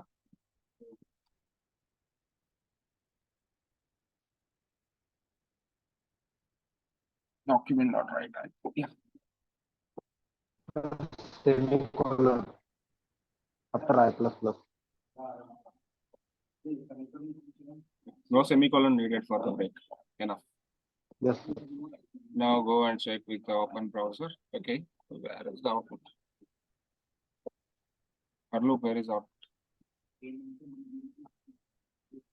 The semicolon after I plus plus. Oh, semicolon किधर? After I plus plus. No. Bracket missing.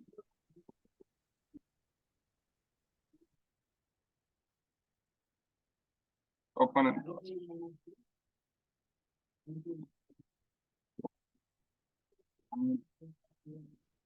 Still we have the same. In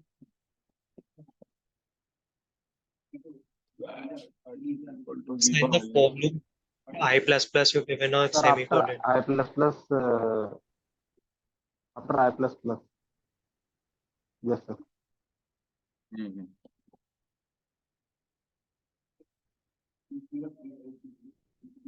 Okay, we got it. 0 and 2.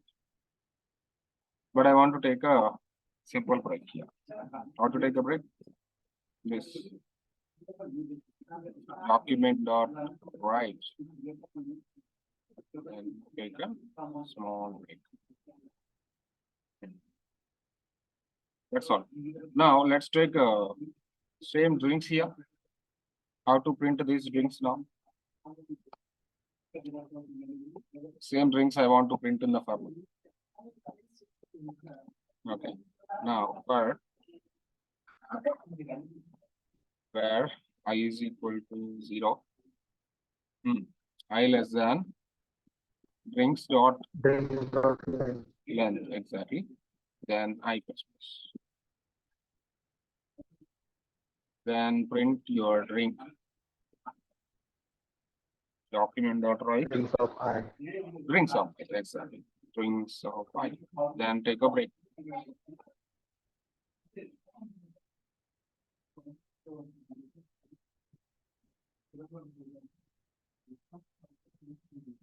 Okay. So let's go for the output.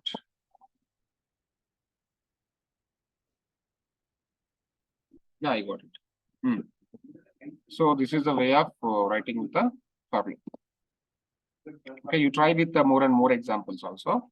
And tomorrow we go with the remaining for in and for off also.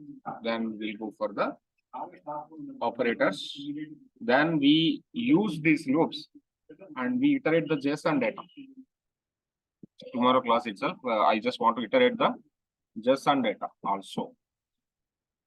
Okay, please do practice more and more on JavaScript. It is crazy basically. Sometime you got an issue, sometime you got an error. That time go to the inspector and check with the things. Understand the syntax is very important. Is it clear, everybody?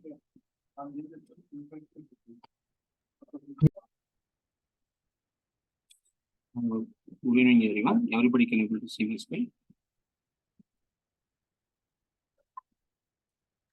Yes, sir. Yeah. So last class we are discussing about loops, right? So there is a one more loop is going to be pending for. So let's go for the for in. So for loop, everybody got understanding. What is the syntax for the for loop?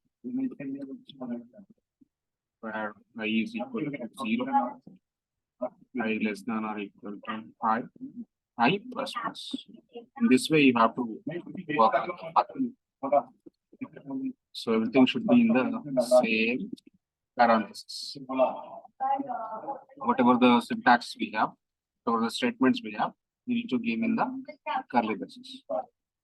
Now let's go into the for in. This is fast enumeration. Then for. So let's try to work on this one. Okay, for example, there is a array. We have some kind of fill is there. Banana is there. Mango is there. Grapes is there. Okay, what my requirement is, I want to enumerate all these values. Okay, then what I need to do is for the declaration variable name. What is the variable name here? Something like fruits. Okay, for now I need to take one object like a fruit, where fruit in fruits. That's it. So here for is the keyword and in is the keyword. Here for is the keyword and in is the keyword. In is the keyword. See how this one is going to be working, we will see. How fast enumeration is going to be work, we will see. Now let me take a new program for the fast enumeration. Okay, let me go. Let me go and open the folder, this folder.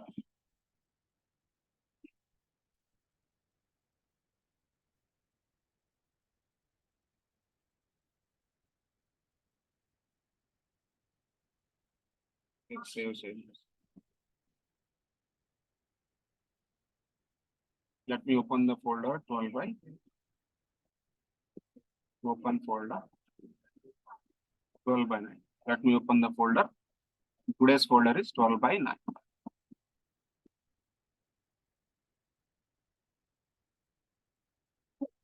Okay, so this is the today folder. I want to open this folder into Sublime Text. Let me open the notes. Okay, so we have the fast enumeration now. Foreign.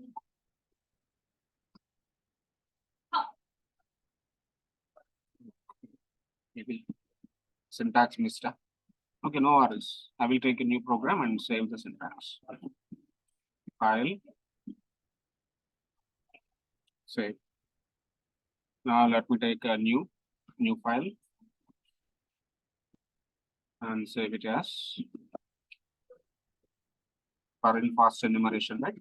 For underscore in dot HTML. Now let me take a script. Now I want to take a where fruits. Okay. So one is the apple. One is the banana. And grapes. And mangoes.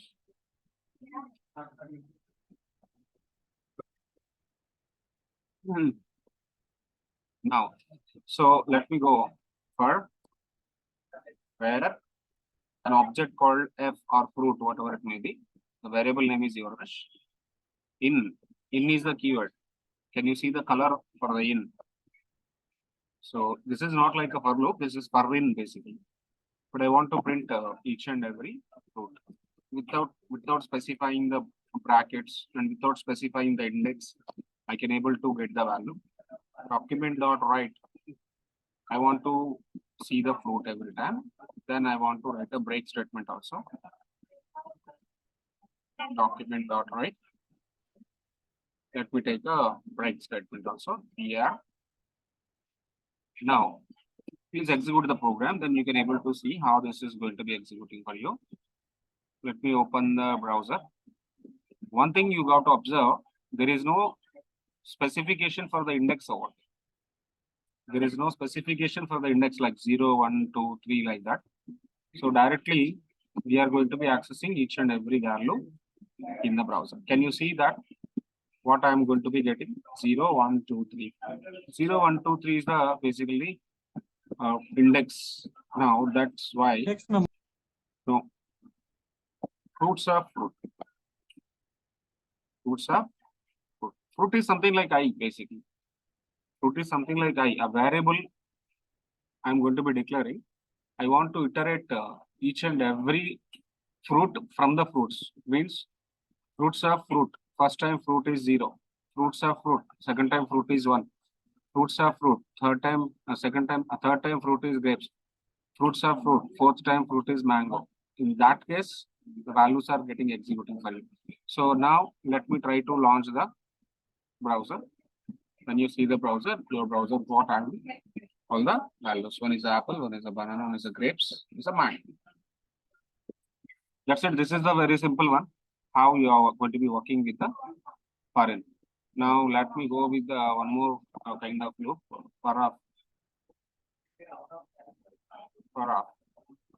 how for loop is going to be working in the JavaScript. For example, there is a character string. There is a character string. From that particular character string, I want to iterate each and every value. So for in we already done. Now we go for the for of element of iterable. Element of iterable. For example, okay, can you see this one? Can you see this one for of? There is an array. From that array, I want to execute each and everything. From that array, I want to execute each and every value. That is basically for off. Okay, how for off is going to be working. Let me take a new program and save it as r_up.html. So this is also same like for in. This is also fast enumeration comparing to the for loop and while loop. So these two are mostly important in real time. People are mostly using the for off loop and for in loop. Constant. Yeah, constant is basically a variable declaration in year 6. Variable declaration in year 6. Okay. Okay. Constant, me write a point here. See, for year 6, I'm not actually started. Maybe in tomorrow or day after tomorrow class, I'm starting with the year 6. Const is a keyword for declaring variables in year 6. Year 6 is ECMAScript 6. This is basically using for React.js. When you want to learn React.js, compulsory year 6 is year 6 is required. Okay, so how this for off loop is working? So constant students, there are some students over there. Let element of students. Every element is going to be directed. Okay, so here it is console.log, but I will go with the document.write. I'll go with the document.write, and every time I need to take a break. So that is our reason document.write. A break tag also you can provide. Break. Now you can see how each and every value is going to be coming from the students. Open in browser, you will be finding all the students over there. One is John, one is Sarah, one is Jack. Now let's try to utilize the same for off loop to break a big word. For example, one more example I'm trying to write in here. Example 2. Example 2 I'm writing. Okay, let me take a const is equal to, I'm taking something like a string or full stack web development. I'm writing a word called full stack web development. What my requirement is, I need to take each and every character from let character of variable name is word. From the word, I want to see the character. Each and every character I want to make a bit. So word is also a collection. Students also a collection, but student is a list of values. But this word is a list of characters. What my requirement is, I want to take each and every character from that particular string. It is possible now. So let me print the document.write and C is your character. Then document.write. Take a break also. PR. Now we can see the output of this program also. Browser is already running. Just refresh the browser. Just refresh the browser. Okay. That browser is not there. I want to see each and every element on this. I click on this.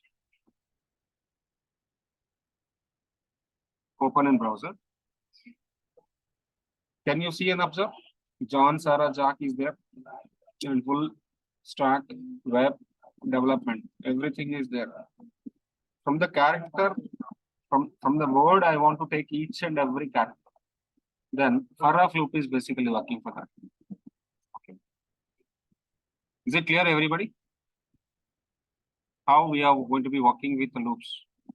We're done with the while loop. We're done with the do while. We're done with the for loop. We're done with the for in. We're done with the for off. Totally 5 loops we already done. Okay, so let me open the nodes. Okay, so let me open the thing. What are the different kind of loops we have?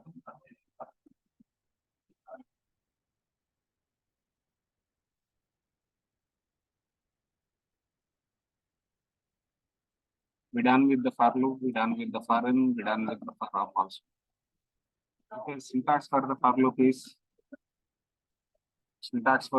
is very simple, straightforward. For where I is equal to 0, index I less than 5, and I plus plus.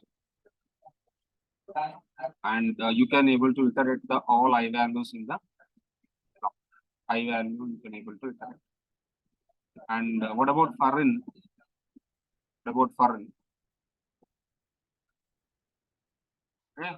So let me go for the for I in collection. Whatever the collection name you want to take the collection and iterate the I value.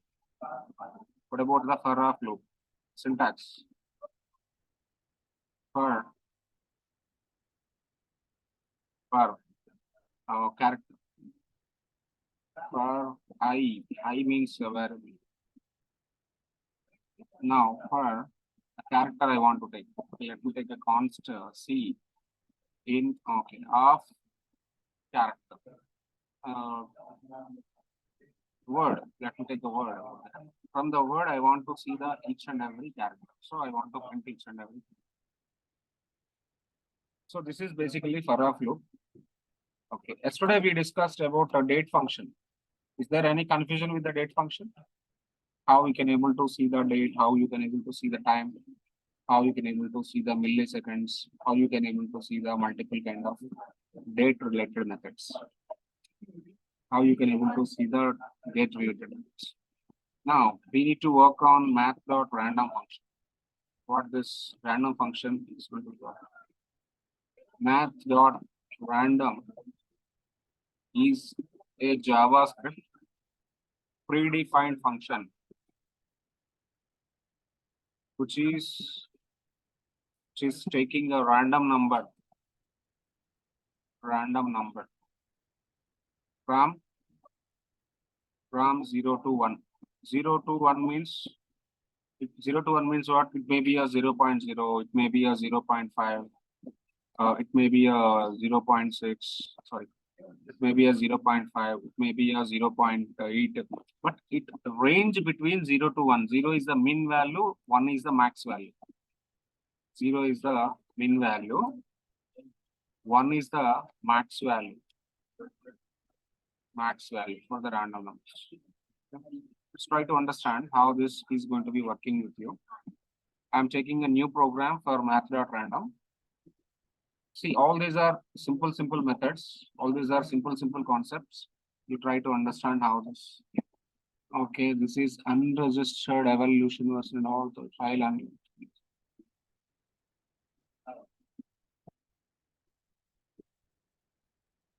unregistered copy.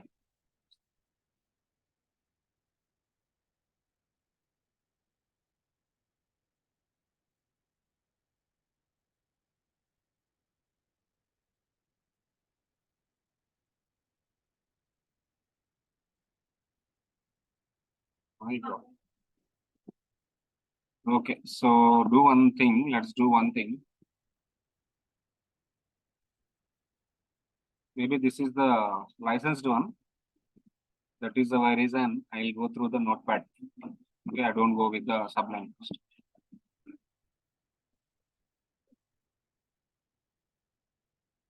Okay, I go with the notepad. I don't go with the Sublime text.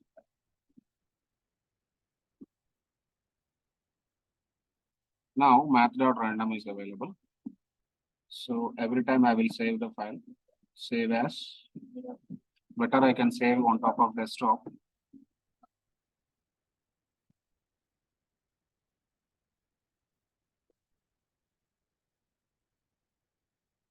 I will save on top of desktop. Better I can go with our folder also. 12/9.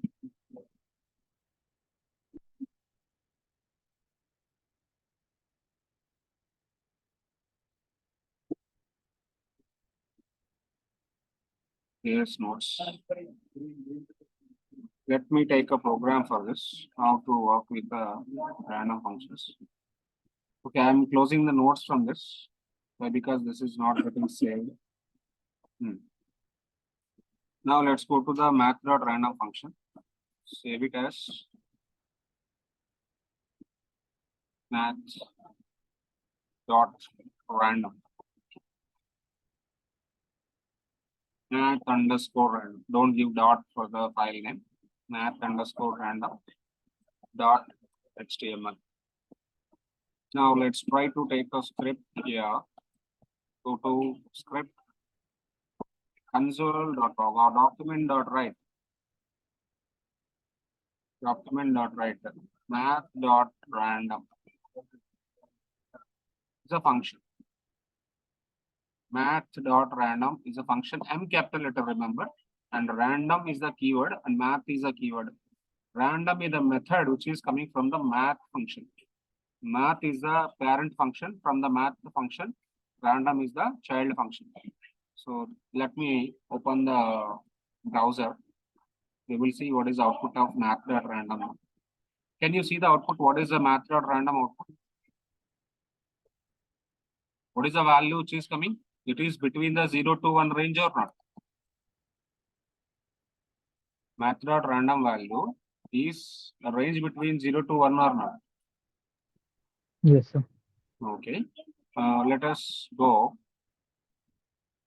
Let us go and write more and more functions on math.random. Document.write break also. Break. Now go for document.write and math.random. Math.random. I am giving the value range is 100. I am giving the value range is 100. Then the value, random value, which is under what? 0 to 100. Why? Because I am giving 100. When you are giving 100, the second value which is coming from 0 to 100. Can you see and observe? We have two lines. This is 0.95. Why 0.95 is coming? Okay, let me explain. Can I go?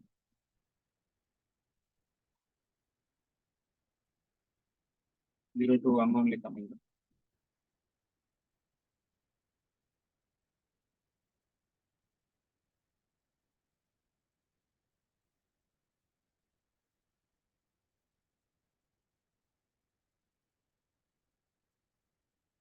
Into 100. Let me take into 100. Now let me see the output. Okay, now it is coming from 0 to 100. Can you see the second value? 83 also coming. Sir, it always comes as random, Yes, obviously. meaning it cannot repeat one number that Yes. already been displaced. Yes. Randomly, the value is going to be picking 0 to 1 in the first method. Randomly, value is picking from 0 to 1. Why? Because this function is the range between 0 to 1 only. But this function, Where do we use this function? for example, let me give the assignment for this. Okay. Randomly, I want to change the background color of the screen.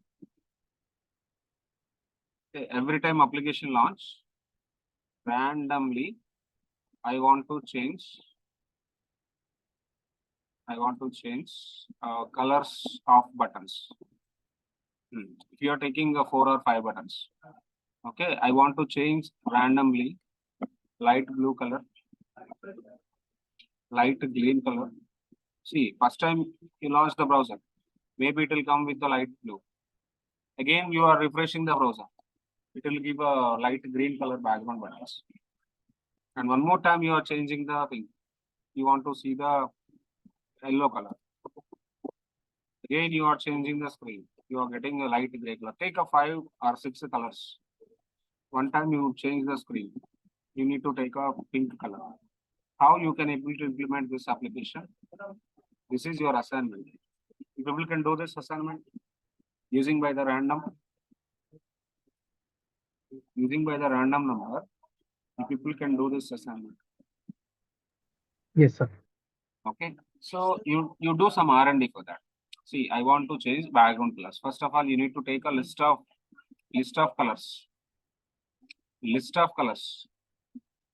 0 index, 1 color. another index, another color, another index, another color, and you need to take the color codes in one more array. Color codes in one more array. See what, for light blue, there is one color code, hash color code. For light green, one hash color code. For pink, one hash color code. Okay, let me explain. Let me show. JavaScript change background color random. Just like this, you can search for kind of thing. Okay, so some kind of resource you can get. By saying this resource, we can do the application. Some code is available. Can you see this? That's it. Huh?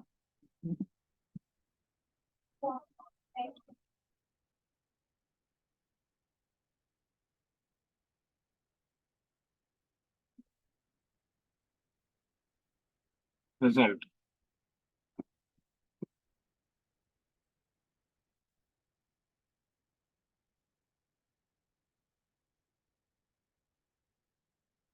Okay, let me show the same thing.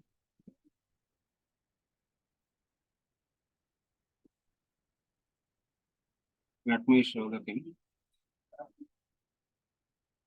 In simple app, we can do. The same app I'm trying to do. Yeah? Change background color. Change BG. Stand up application.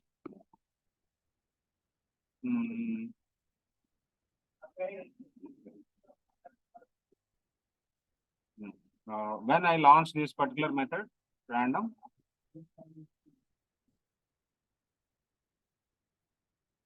when I launch, you need to launch for body onload. You have body onload function. See, there is an event called inline JavaScript is there now. Onload. For onload, I need to call change random bg random underscore bg underscore the function. Okay, so math.random and math.floor. Floor is something like what? I don't want to see the digits. After the point, I don't want to see the digits. Am I right?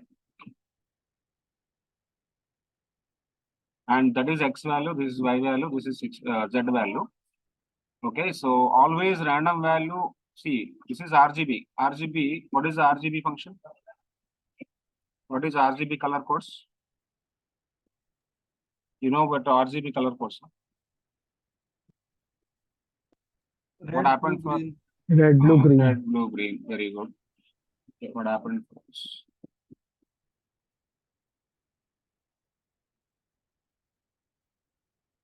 Escape is not working. Okay.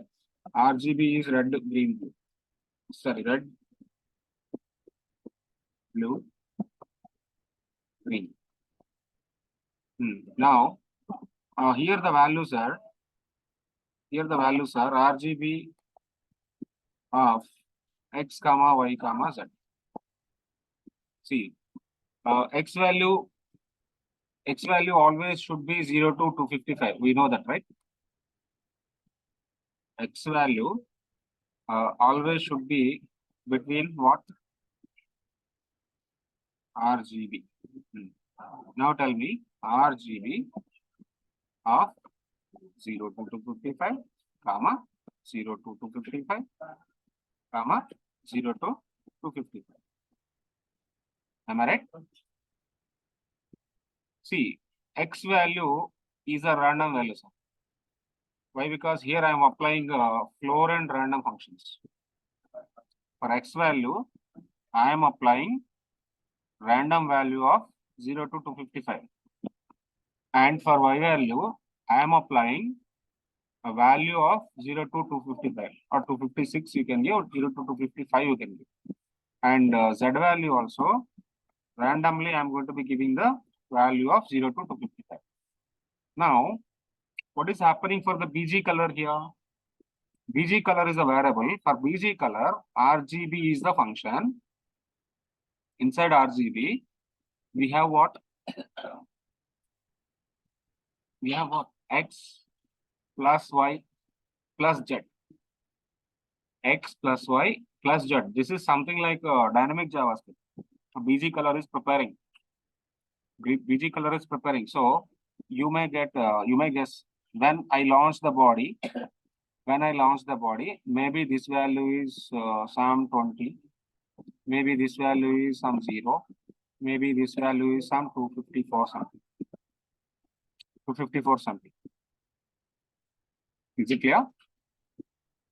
First time I execute the program, RGB combination is this. Second time I execute the program, maybe RGB combination will change. Why? Because X value, Y value, Z value every time changing on the body onload, right? Is it clear? So here what my requirement is, I can delete this particular last method function I am deleting. That function is always calling for the body onload, no worries. That function is always calling for the body onload. So here this will not required. Okay, so directly you can give the BG color here. Style dot background color it will be. Now execute the program. Open the browser.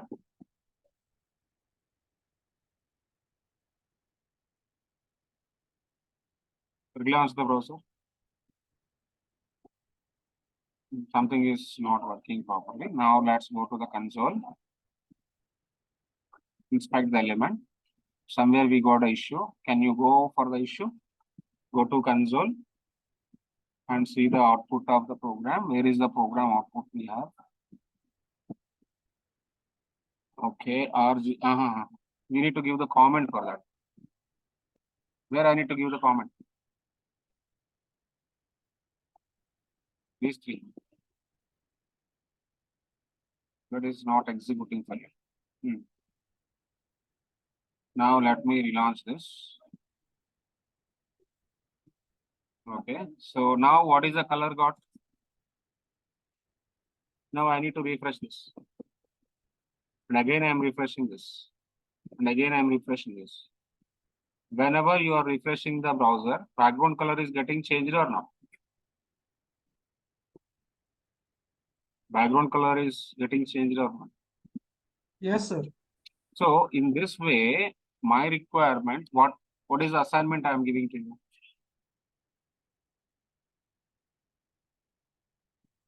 This is the assignment I am giving to you. Desktop 12:9.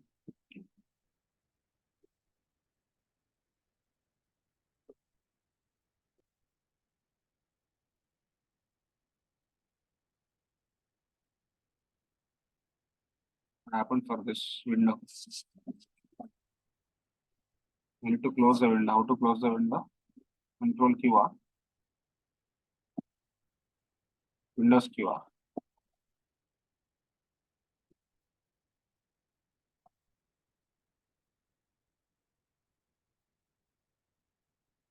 Control or delete.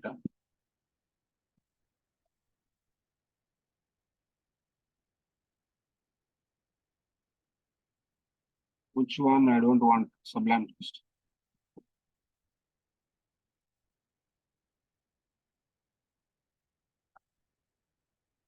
Okay, let me open the Sublime text one more time. Sir, match.random always runs in Sublime. No, in any editor. See, that is JavaScript, sir. Okay. That is JavaScript function.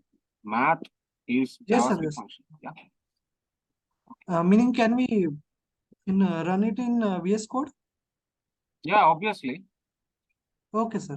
See, this is the program. This is the script. Editor is not a matter. You can write in Notepad also. Editor is not a matter. Any editor. Sublime text is one editor, just like VS Code.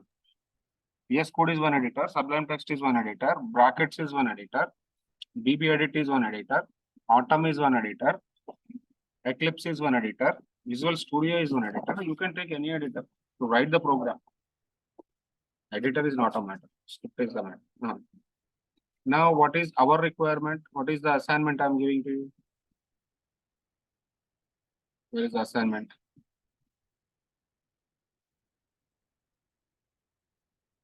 This one, huh? Math.random. What is the assignment? Assignment is different. Randomly, I want to change color for the buttons in every 500 milliseconds. When you open the browser, take a 3 or 4 buttons. Take a 3 or 4 buttons. But all these 4 buttons randomly need to change the background colors. These particular 4 or 5 buttons randomly for every half second. Half second is 500 milliseconds. For every 500 milliseconds, I need to change the background colors. It is something like what you call magic bulbs. How your magic bulbs are changing colors? How your magic bulb is changing color? And your buttons also need to change the background colors for every 500 milliseconds. That is my assignment required. You try to implement it. What we need to do is, here I am doing a BG color change. The same way, you have to change the button background colors. Yes or no? Can I write the program?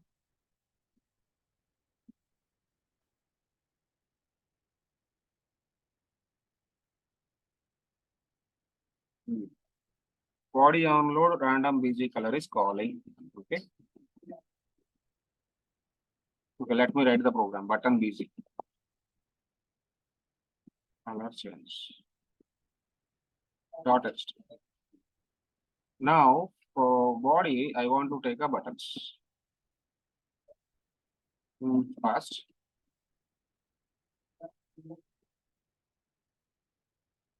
The session is going to be ending in 1 minute. Please join one more time.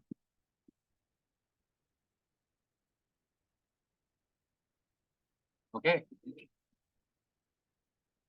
Session is going to be ending in 1 minute. Please join 1 minute. Here, Okay, second, third, fourth, fifth. Now we have buttons. For all the buttons, I want to take a class. Class btn, or we give for button directly. Huh? Every button will take a random number only.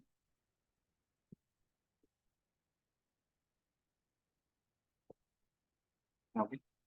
So here the BG color is already available, but that particular BG color I want to change for what? All the buttons, right?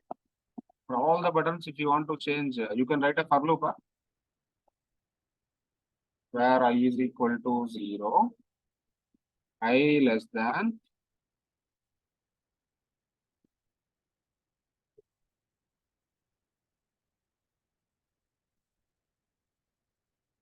so we have a buttons, but buttons we don't have in the class. We don't have in the array. Okay, let me do one thing. First change this one for button. Then we will pick up for all the buttons. Now style for what? Document dot get elements by tag name of button. Okay, here the problem came into the picture. If I change to only so in middle I stop the program. Yeah, where is the problem now? We have only changing for button of 0, right? Button of 0, BG color applied. Okay, in the same way, I need to write how many times this code? How many buttons are there? 4 times. 4 times 0, 1, 2, 3, 4. Now you see 1, 2, 3, 4. Now let's go and execute the program. We have all the buttons, 5 buttons. For all the 5 buttons, I want to change the BG color. Okay. Now let's launch the application one more time. Refresh. It's changing. Every time refresh.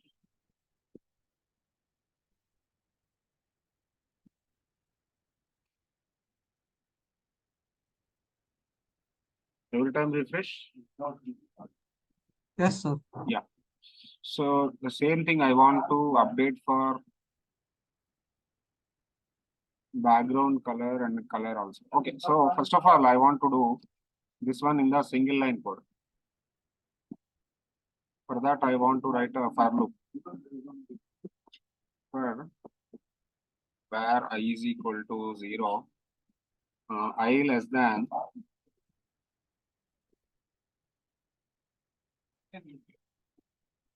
button dot length, button dot length I cannot do now. Less than 5 or 4. Less than 5. I plus plus.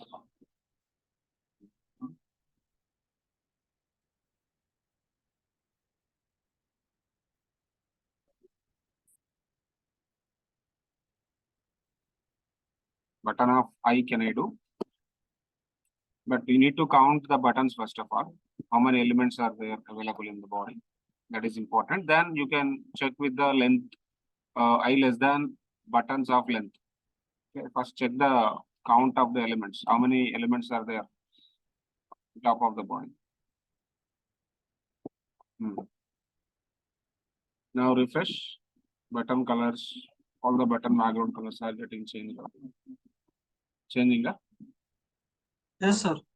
Okay, single short code actually. Single short code, this is working fine. Now at the same time, I want to change the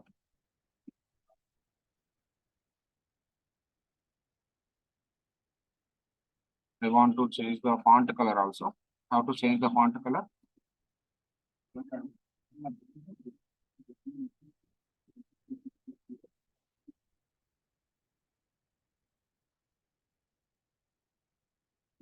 It's music. Math.random, this is something like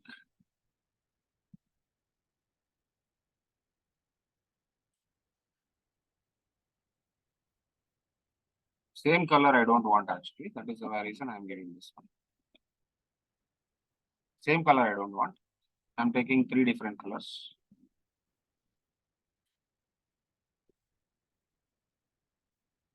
Only first it is applying. Yes. But I want to see for the second also. Where is the problem? Here the BG color is applied. At the same time, here also BG color is applied. Keep this 255 only. And here also keep this 255. So why? Because of RGB value, we need to take x comma x plus y plus z, right? RGB function, which is going to be addition. Addition value is addition.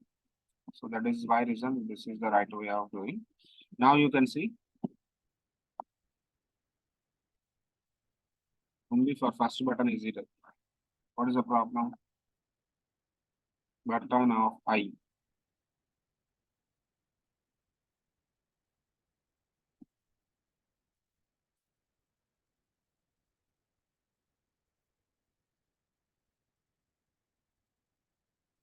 Sir, first previous line, semicolon, BG color. Not a problem. That is not an issue. Do this assignment first. If it is not getting execute, we will do coming class. My requirement is simply different. What is my requirement? Every color, every single button should have different colors. randomly. Every button, I want a different background color, but I want to change all the Uh, background colors for every 500 Automatically. milliseconds. For every half second, I want to change. Okay, so that is the assignment. Please do the assignment. Okay, sir. Okay, so do some R&D. If you can't able to do, I will complete in the coming classes. So these are the things we have to done today. And one more thing, let's have the coming class. We have to go with the operators. and there is a concept called timer, how to set the timer and how to set the timeout also. These are the different other topics we have. Then after that, what about classes in JavaScript? What about objects in JavaScript? What about methods in JavaScript? And what about inheritance in JavaScript? And what about async in JavaScript? Fetch method in JavaScript? And what about async in JavaScript?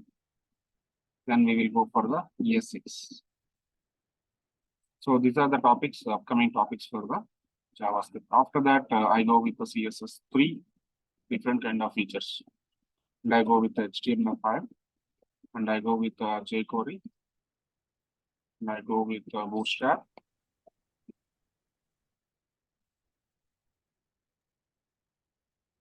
Sir, can If you time quickly allows, I review? go with the Flexbox also. Tell me. Sir, can you review from starting? We learned today. Today's class. Yes. So what is the first one? Foreign. So we have a list of items here, right? We have a list of items. Every time I want to pick up each and every object from the array. So that is our reason. Inside the fruits, I am declaring one more object like a fruit object. Or you can define object like a F also. What is the problem? Variable name is your wish. Then fruits of F. F. First time F is 0. Apple will come. Second time F is next element, banana. See, there is no operation like I++ here. There is no operation like I++ here. There is no checking like a count of items also. See, what about in the for loop? For loop, what we are doing? In for loop, what we are doing? In for loop also, I can able to do the same thing. How to do in the for loop? Where I or where F is equal to 0, then F less than fruits dot length, right? This is a little bit lengthy. Then Yes, F++. sir. This is also will comparing to the for loop. For is fast enumeration. So here we have only 4 or 5 objects, but in real time you will be getting millions of products. When you are getting millions of products, better you need to go for the fast enumeration. Fast repeat value. Fast repeat value is important. Okay, so that is the reason we have to go for the one more advanced method called foreign. Comparing It to will always foreign, concept is same. always take. See, both are same concepts. That syntax and this syntax both are same concept. Here, what I'm trying to doing is I'm initializing with a 0, and I'm trying to checking the length value. Okay, and I am writing a formula f less than fruits dot length. Then I am writing one more formula like f plus plus increment operator. See, multiple operators which are going to be available there, but here there is no that kind of operators. Only in operator is available. By the in operator, you are actually iterating the values. Okay, got my point. But this is more faster than for loop. For in is, let me write, for in is more faster. For in enumeration is more faster enumerate values than for loop.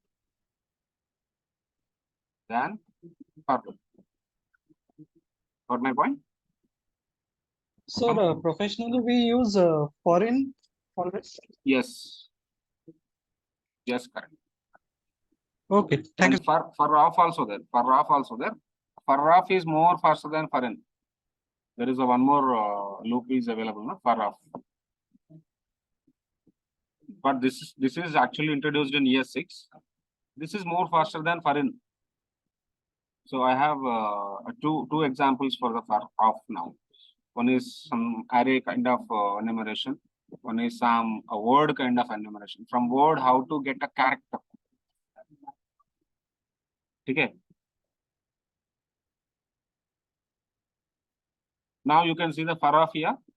Let here in the ES6, let is the keyword to declare a variable. So that is the reason I'm using the let keyword. Instead of where, I'm taking let.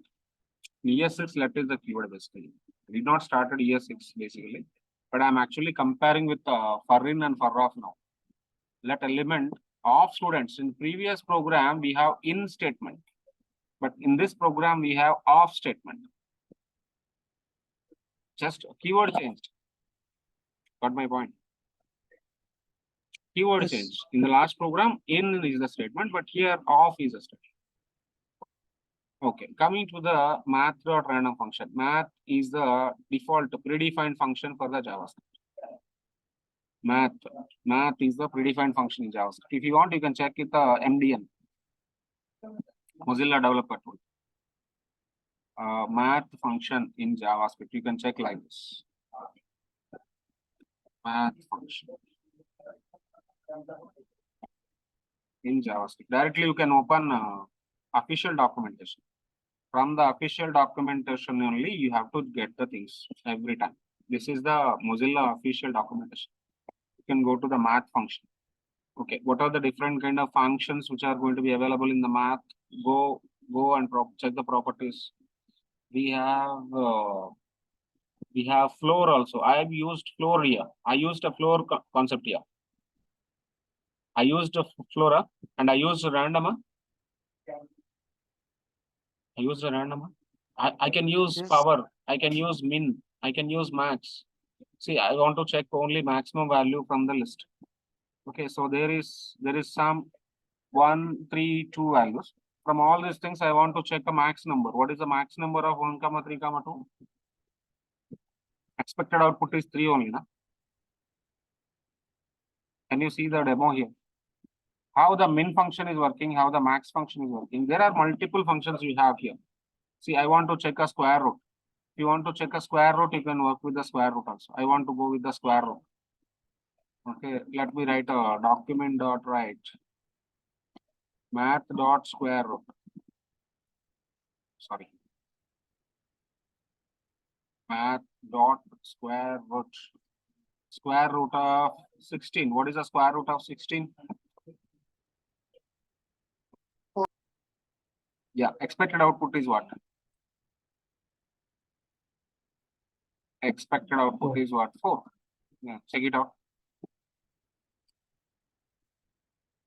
Execute the program. So like that, we will be having a lot of properties for the math. You can check all the properties by the examples in MDN website. In MDN website, you can check all the examples of them. Okay, 4, I got output 4. In the same way, what you have to do is, whatever the method I explained today called math, by the math, what are the different properties we have here? Can you see, observe the properties of the math here? Okay, so there are some mathematical operations, logarithmic values, cos value, sine value, tangent value. Okay, immule value, f round value, floor value. You can check if you don't know. For example, I don't understand about f round, sir. Open the f round, you can see the what is f round here. It is a static method, returns the nearest 32-bit single precision float representation.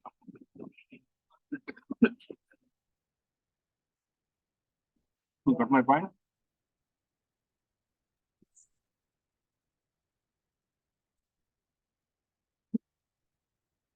Okay. Using with math, we added at random. We done with the 2 assignments. We done with the 2 small projects. The changing background color of the body and changing background color of the buttons. Like that. Is it clear? Yes, sir. Okay. So let's continue coming class.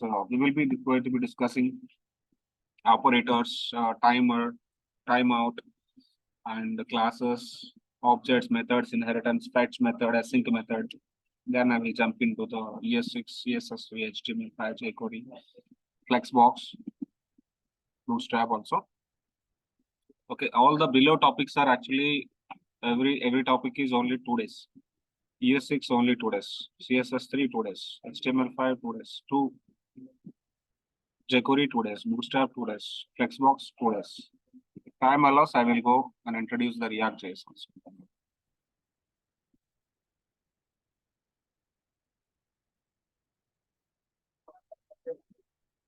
So let's meet again 4 o'clock in the tomorrow session. Thank you, sir. Thank you. Okay, thank you, sir. Good evening, Pavan, Rajwal, Nitish. Everybody can able to see my screen? Yes, sir. Yeah, fine. Okay. So yesterday we are discussing about conditions and loops.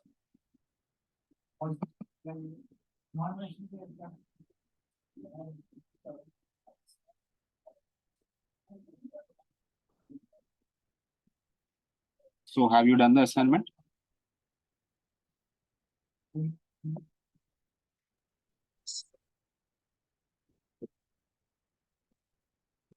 Maybe no problem.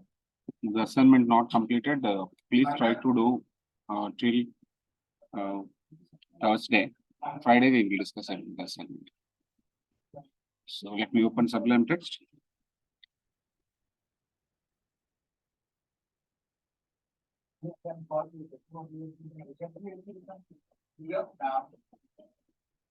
So yesterday we are discussing about math.random function, and today we will discuss about some other methods what we are having in JavaScript. But before that, I want to go for the operators. What are the different kind of operators we have in JavaScript? File, open folder. And today is 13/9.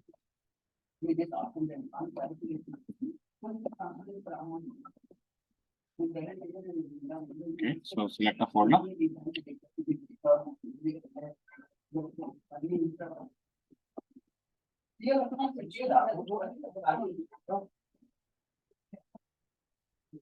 Now let me open the notes, what we are discussing yesterday.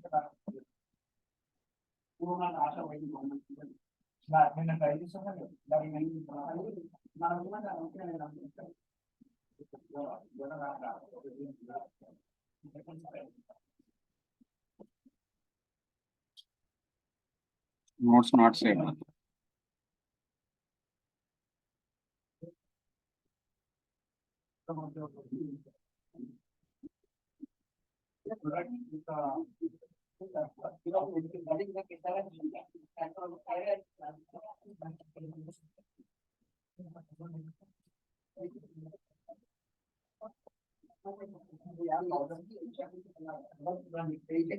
Maybe that is JS notes.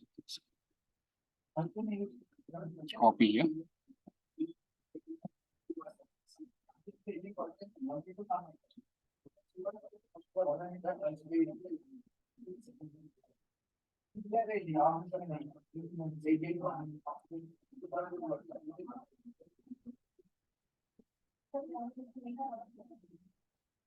Okay, so let me open JS notes here. And let's go for the class what we are discussing in the final. Okay, so what are the different kind of operators we will see today? And then we will go for the timer and timeout.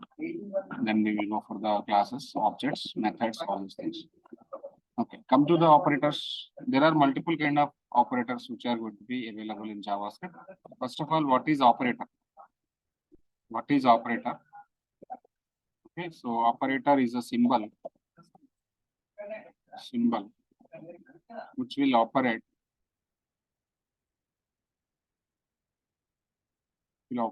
two operands, two or many operands. Okay, so what are the different kind of operators we have? Arithmetic operators. arithmetic operators. The second one is logical operators.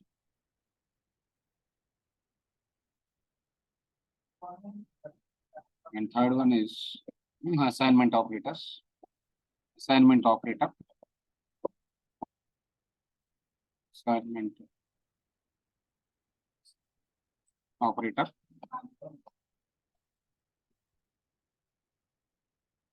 Then fourth one is comparison operators.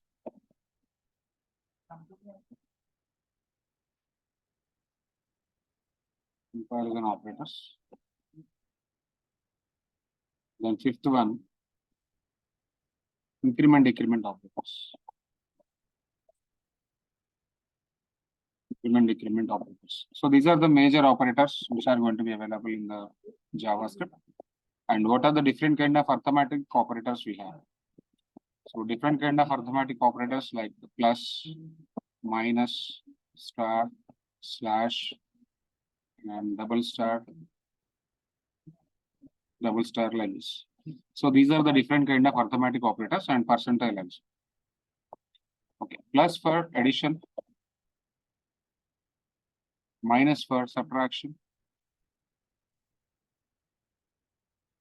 and star for multiplication. Multiplication.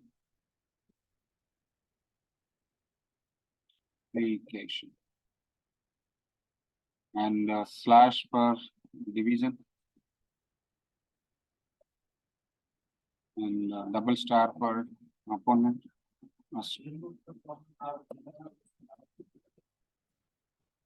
And this one, Module-6.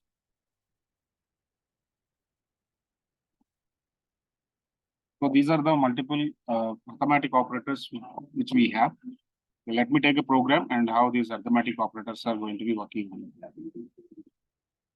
Okay, so let's take a new file, new file, and save it as arithmetic operators. Desktop.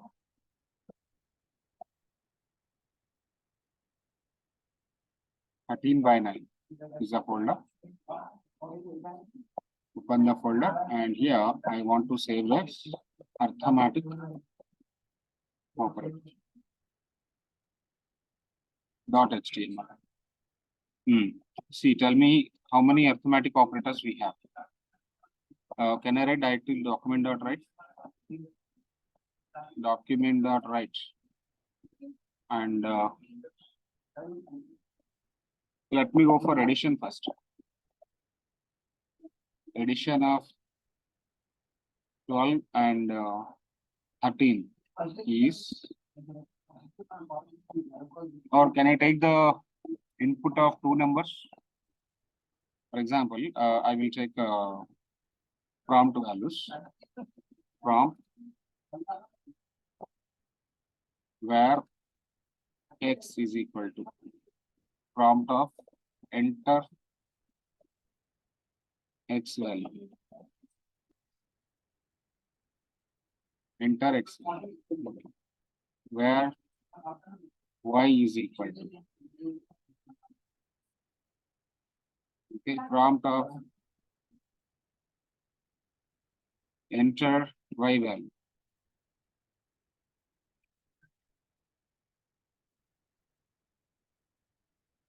Next, document.write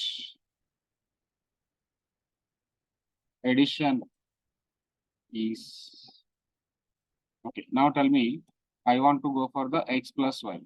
Is this possible? Addition?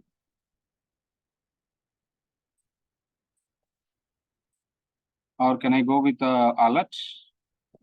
Document.write is okay. Let me go for the right click on this and open in the browser. See what is the x value and what is the y value here. For example, x value is 12. Okay. Y value is 13. Okay. And finally addition is 12, 13. What is the problem over there? Why addition is coming 12, 13? We have to convert.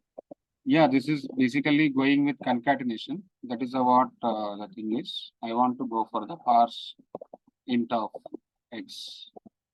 And I want to go for the parse int of y. parse int of y. Parse int of x, parse int of y, that automatically you can able to see the output as addition is something like 15, okay, 12, okay, and 13, okay, and 25. 25 is the output for you. That is the addition value. So in this way, I can able to work with the arithmetic operators. Let me go for the subtraction. Let me go for the subtraction. Everything is going to be available. Now let me go for the break also. Document.write. Strike a break. Okay. See, instead of doing this, can I execute from the browser? You can follow the video now. See, all the operators I'm executing in the console window.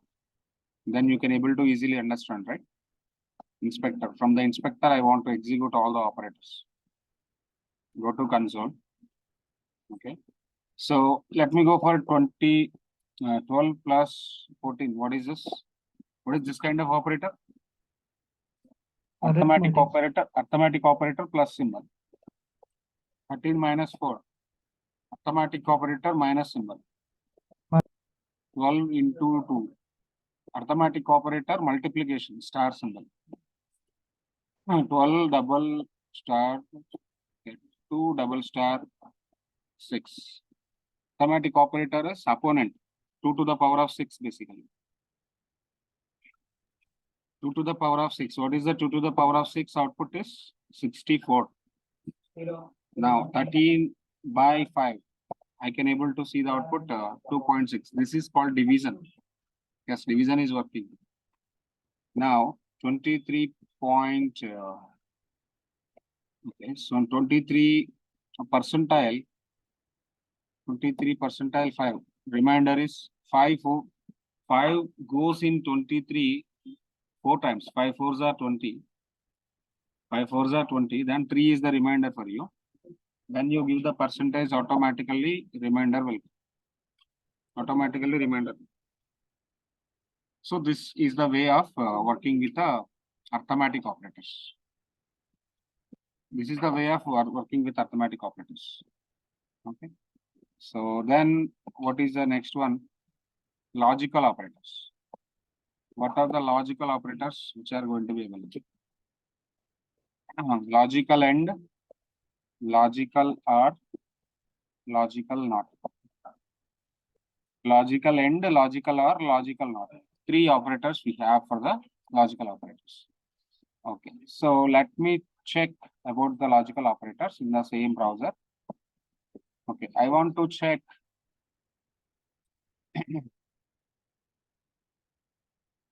two.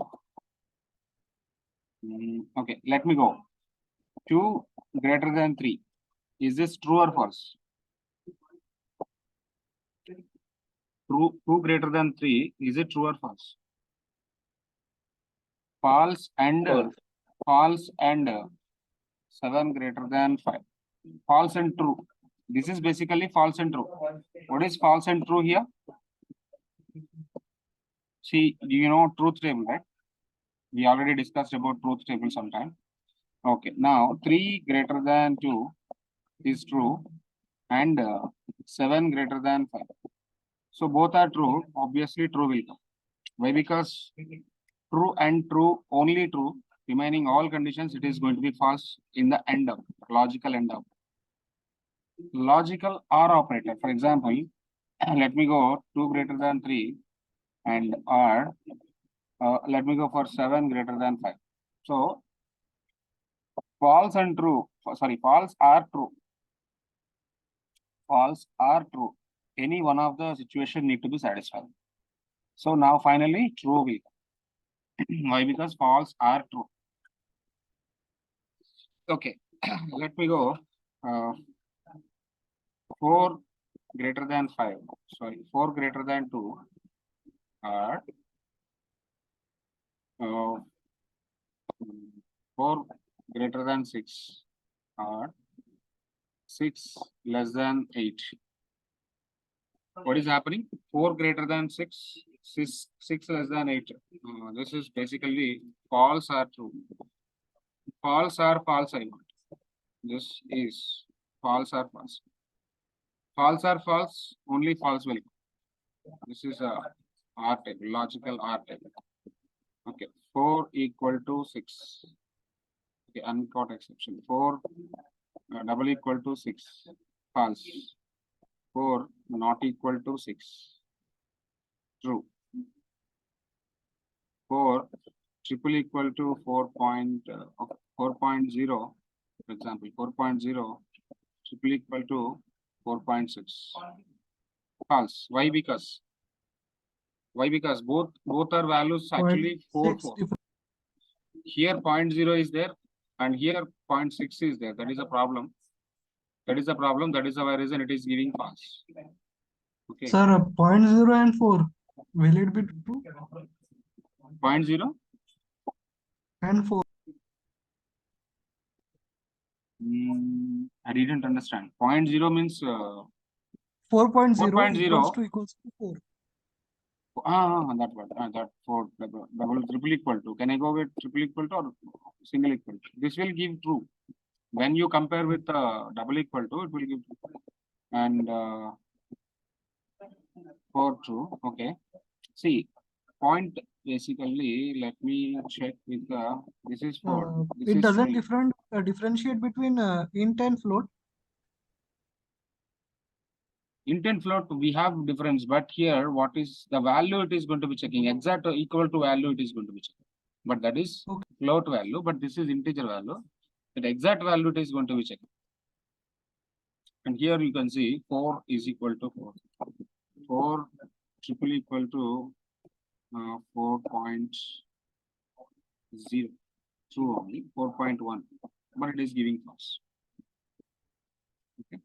Now, this is basically assignment operator called equal to, and there is a one more operator called logical operator we done. And now you tell me 3 greater than or equal to 4.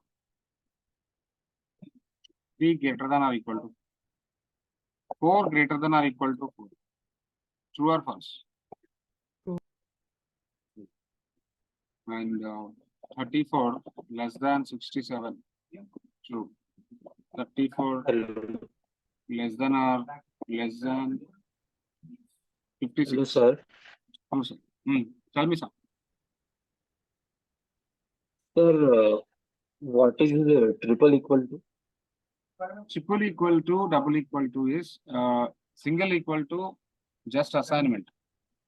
Double equal to checking with conditions. When you want to check with the condition, then double equal to will be available. For example, there is a variable, there is a value. This variable and that value both are equal or not. Variable also having the same value. But when we have the variable with contained value, when we go with the comparison, that time double equal to will be used. Double equal to is basically equals. Triple equal to basically exact equals. Got my point? See, if you don't understand, just go to the MDN, then you can understand. Double equal to and triple equal to in JavaScript. MDN you can go. MDN is giving theoretically how the thing is. Let me go with the MD Mozilla, developer.mozilla. Okay, this is strict equal, I told. This is a loose equal. Loose equal means only for this variable and value getting checked with. Comparison time. Comparison time it will low. But triple equal to is a strict equal to. Okay, for example, where is a strict equal? Is strict equal to. Is there any example they are giving it?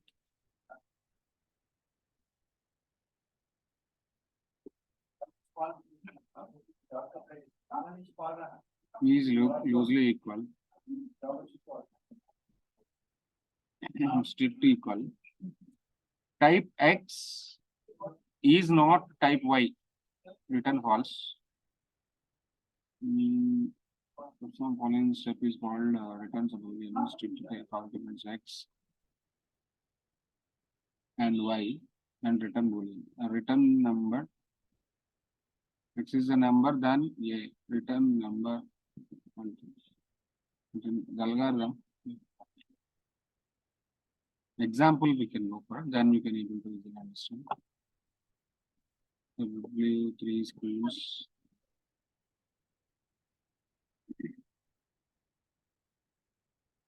Okay, double equal to is there. Yeah, exact equal. Can you see? Can you see x? X is variable. Yes, sir. Variable have the value. And here also x is the value. X is variable. And this is having a double equal to. Double equal to is string here. This is basically, here it is giving true, but here it is giving false. But equals what is happening? X is equal to 5, that is true. And even x is equal to double quotes 5. This is basically giving true. Data types are different here. Data types are different. When you have a data type difference, then obviously it is giving true in single double equal to. Okay.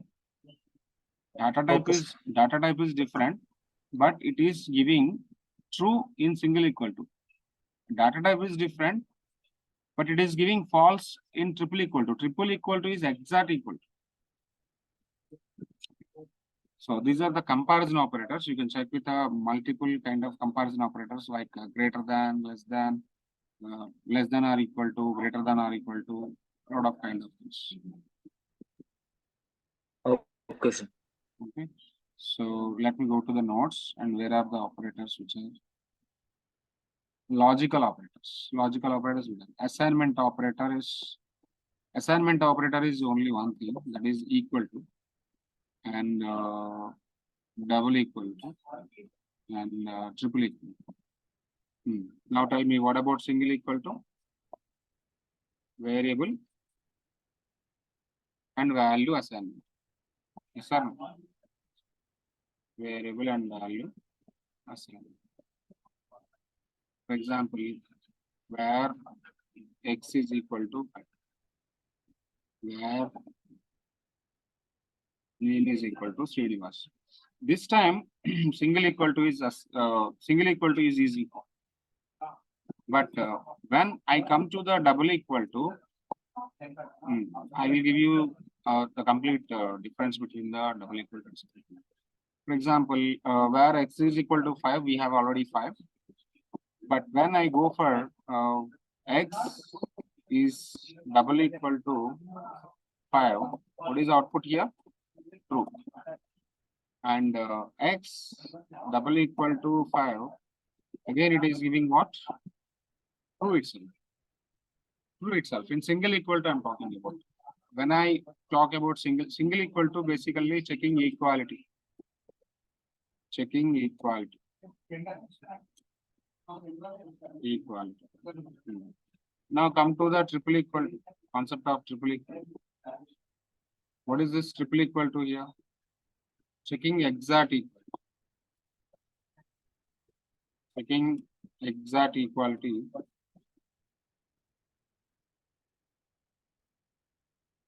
Like data type equality. Like data type is matter. Okay, for example, x triple equal to 5 is true. We already are having x value 5, right? Now x triple equal to 5. This will give you false now. And this will give you false now. Why? Because of checking with the double equality, triple equality is completely different. Now go with the comparison operator. What are the different kind of comparison? Comparison between two values. For example, comparison operator is what? Greater than, less than, okay, greater than or equal to, less than or equal to. Basically, assignment operator only plus symbol, but these two comes under comparison operators. These two comes under comparison operators. Okay, let me write these two. Assignment is only equal symbol. These two also comes under comparison operators. Let me copy paste the notes here. Now, coming to increment decrement operator. Increment decrement operator is plus plus is increment operator. Increment operator. Minus minus is decrement operator. Decrement operator. Okay, so how this plus plus will work out? Plus plus is equal to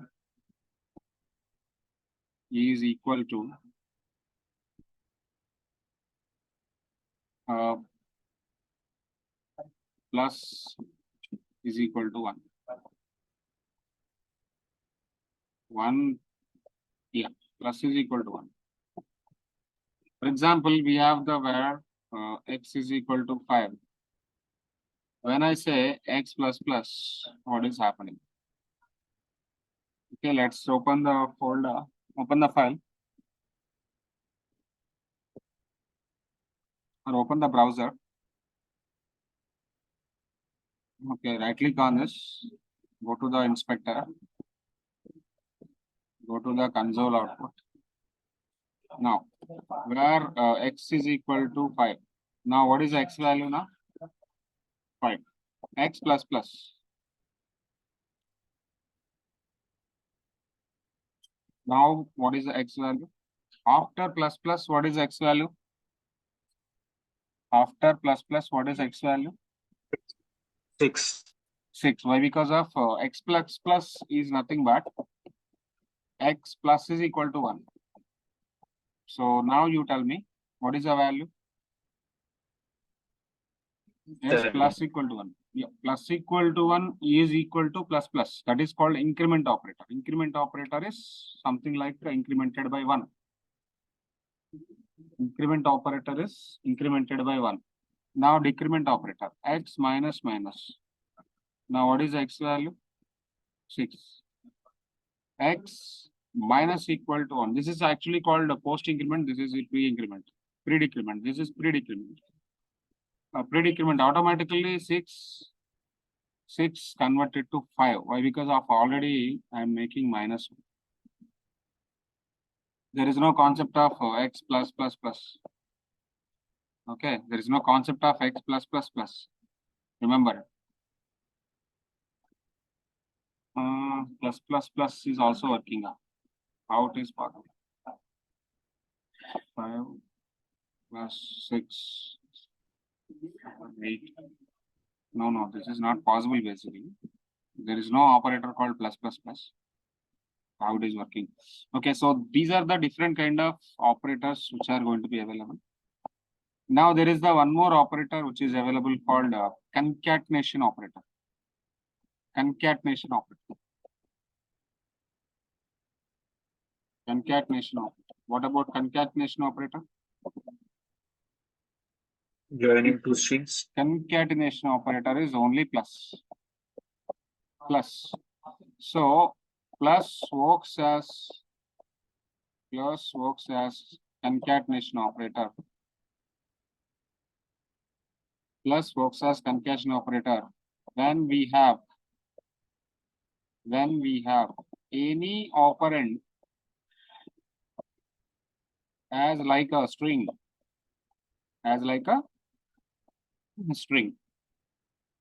plus works as concatenation operator when we have any operand. Operand is what actually? Okay, so let me go 2 plus 3. What is the operator? What is the operand? 2 and 3 are operands,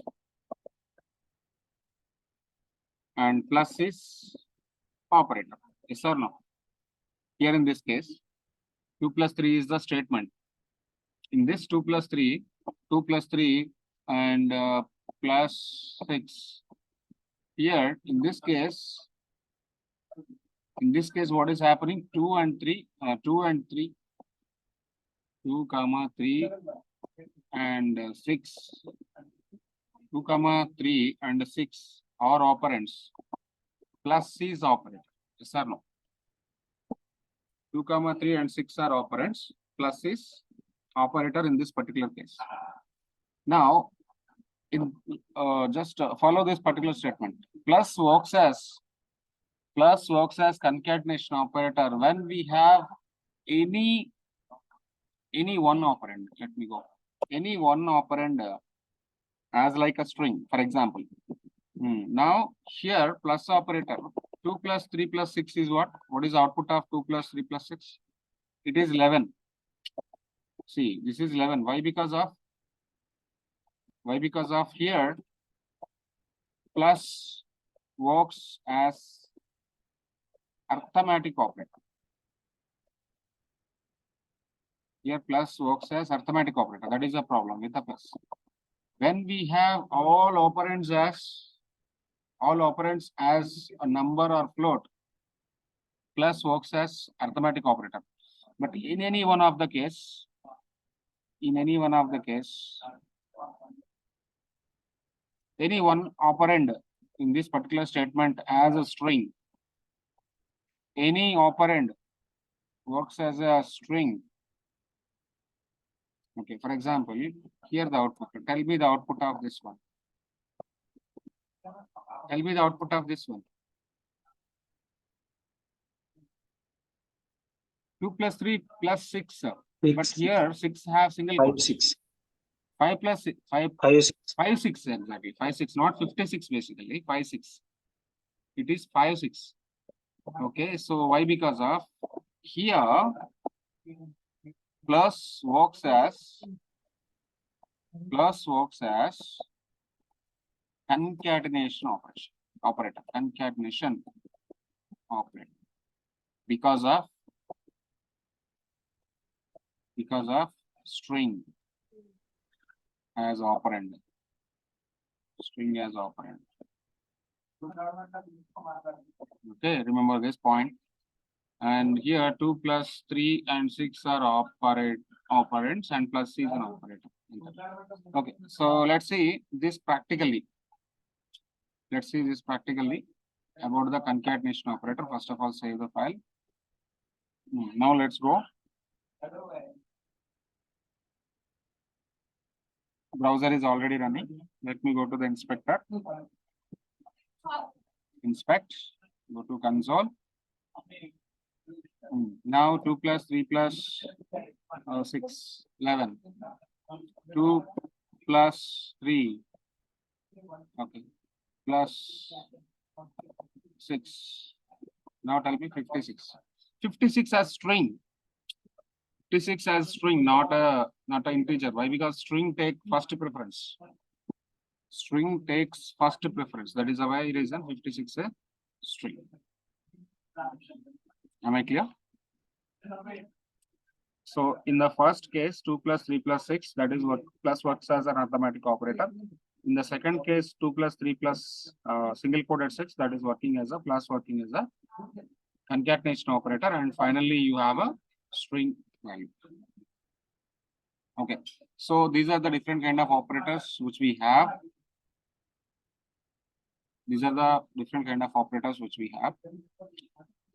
Okay, so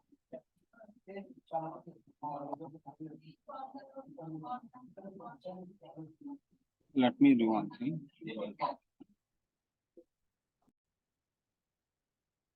Okay, so in last class, we are discussing about the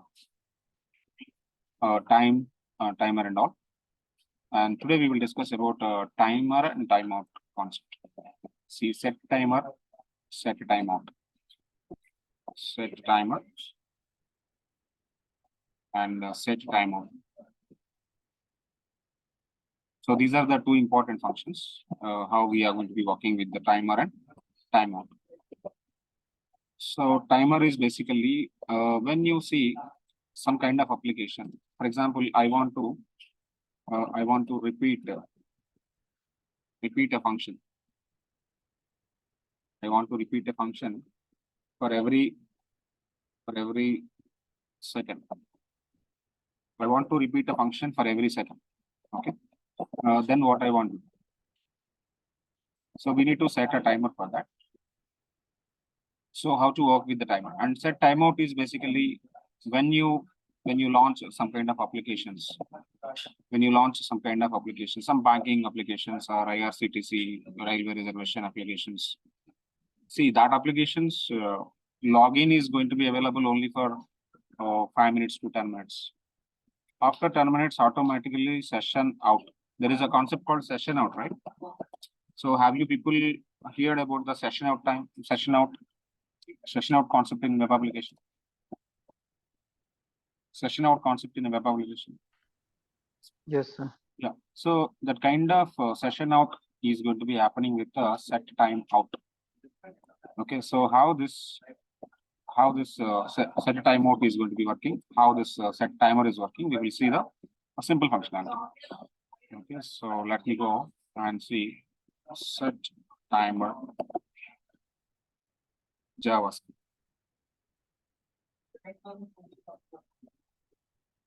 Set timer JavaScript. Let me go with a simple example.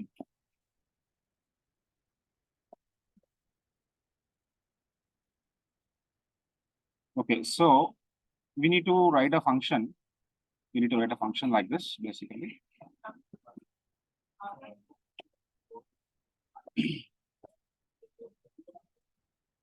So, yeah, what is happening with this? Let me copy the program. And this is basically working with Windows. Window. On top of the document, we have a window, right? So from the window, this particular concept is going to be working. Let me open Sublime Text. And open a folder.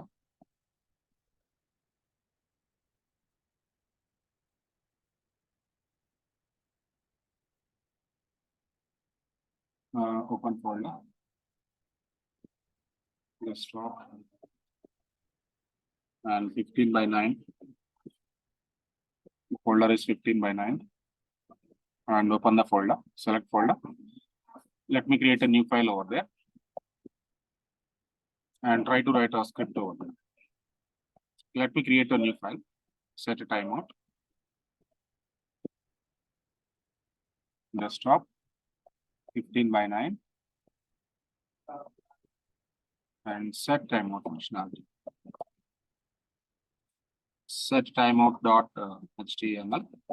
Okay, let me paste the program. So what it is going to be happening with set timeout, clear timeout methods, which are going to be working with a window object. So for this, actually 5 seconds we are giving. My timeout is going to be attaching. My timeout is a function which is going to be calling on click function lines. Okay. So to stop the timeout functionality, clear timeout is the method. It is a clear timeout method. That clear timeout method is working for stop the timeout functionality. Otherwise, timeout is going to be working for 5 seconds. Okay, after this program launch, what is happening by on-click method? On-click method stop functionality is working, but automatically greeting functionality is going to be calling. Greeting functionality is going to be calling by that time. Okay, so what is happening with this? Let me open this, open in the browser.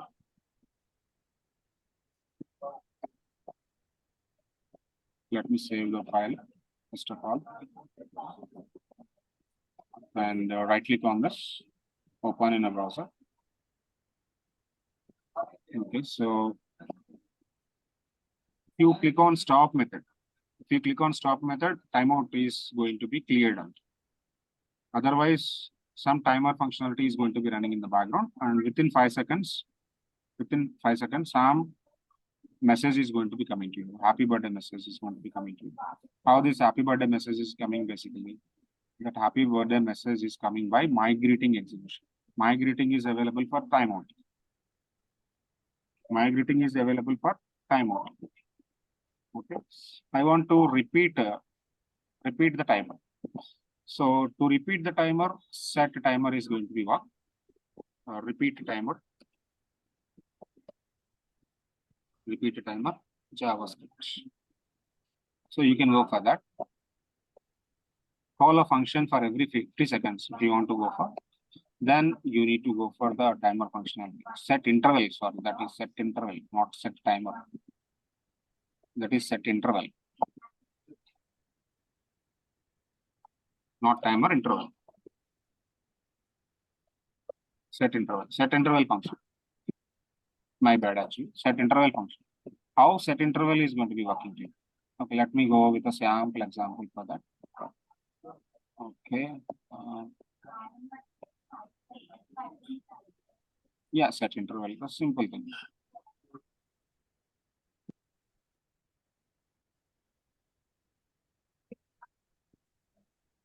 Okay. Can you go and copy this? Set interval, this one. Let me go and create a new file and save it as set interval. Set interval dot HTML. Let me write a script. Script is available. Okay, so self dot set interval. This is going to be working, and I want to print this.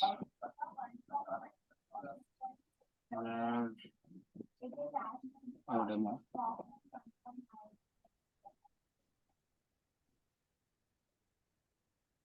Okay, I want to print this alert. Or document.write. Document.write. And you can give the demo. I want to print a demo over. Set interval function. And whatever this particular function that we need to call, we need to write basically. And maybe this is not a perfect example. This is not a perfect example for that. Let me go with a small another example.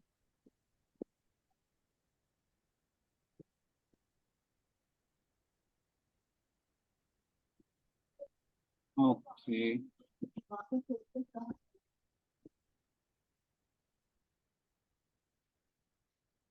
Okay, let me go with the random function.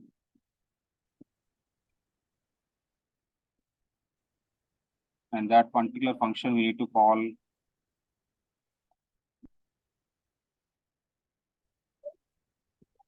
this is jQuery example. Sorry. Let me go and check it out. Set interval.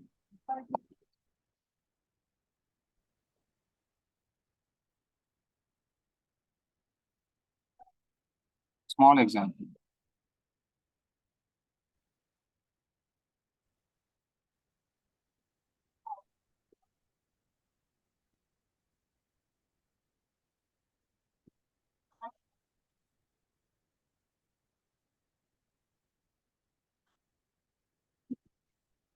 Yeah, this is a good one. So by this, I can able to repeat the time if you want. Every time I want to append the thing.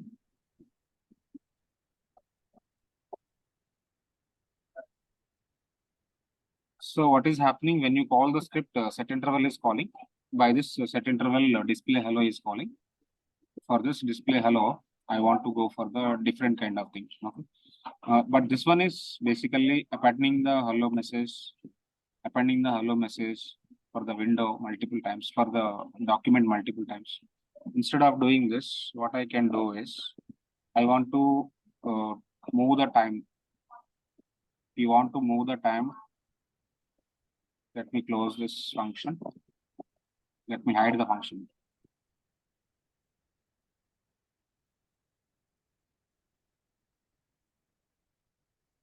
I want to write another function about that.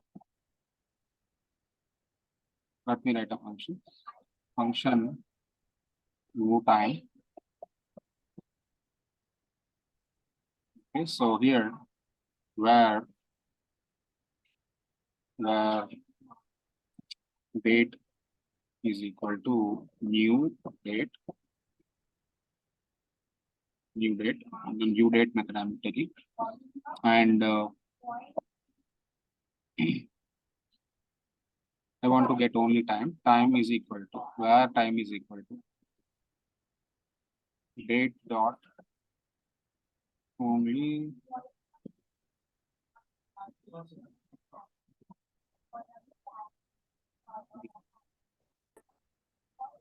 time is equal to d dot get time.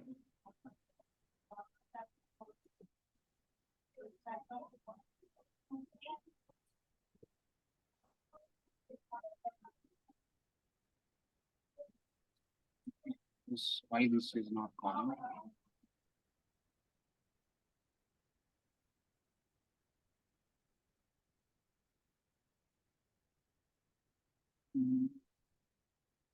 What is the method for the time? We already written the time functions, right?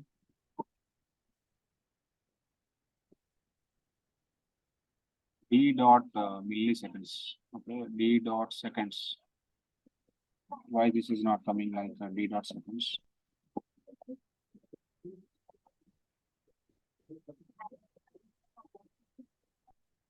Okay, D dot seconds I want to print on the document dot write. Document dot write.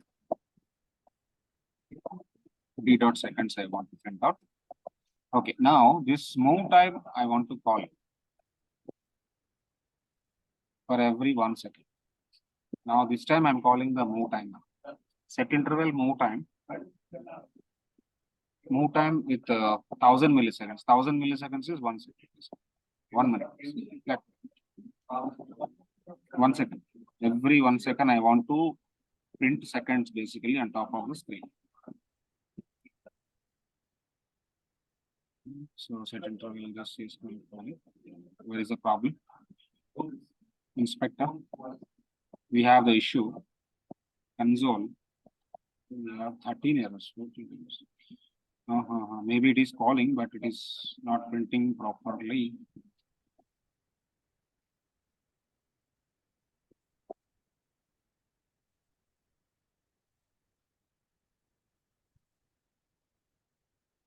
Can I go with console.log?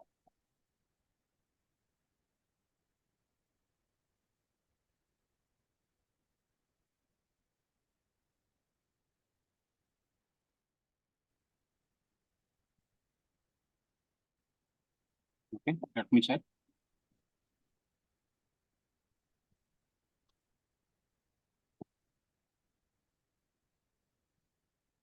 Still it is giving errors.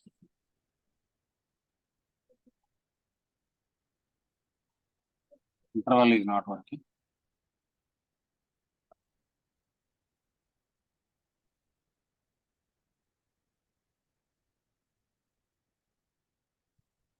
Be somewhere we have the issue.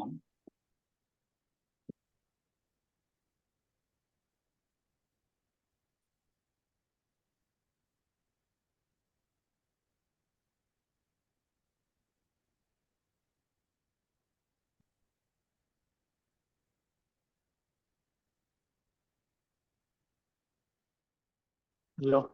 D dot get seconds, huh? बोल रहे हो Seconds. नाही ना.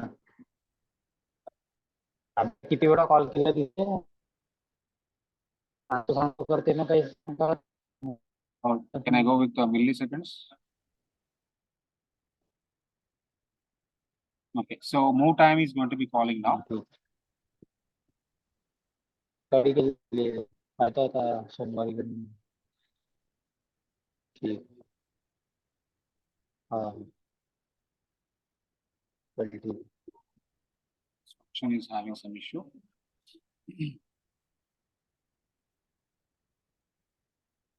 Is there any problem with this? D dot milliseconds.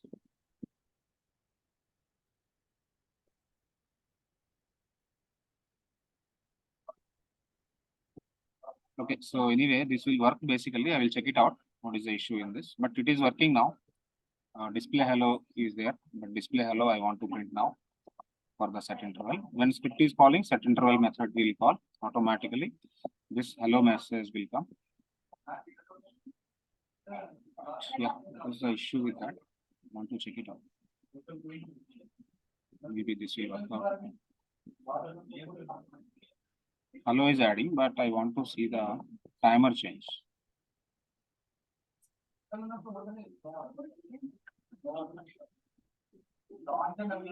where b is equal to new.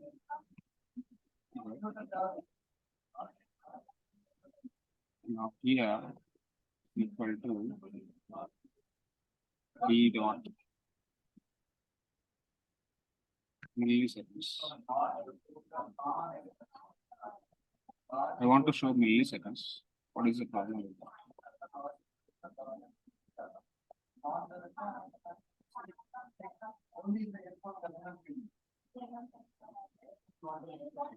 Method is the problem. Get milliseconds. Let me check with the time.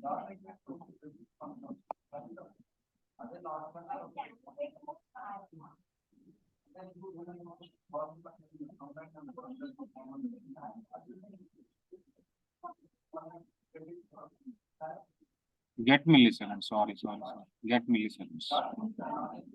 That method is get milliseconds, not milliseconds. So we already done this in VS Code. So VS Code is giving intelligence. Okay, now open the browser. You can see the milliseconds.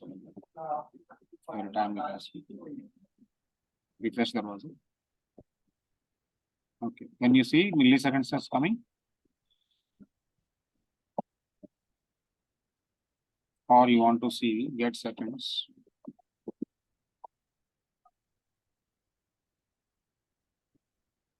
Get seconds.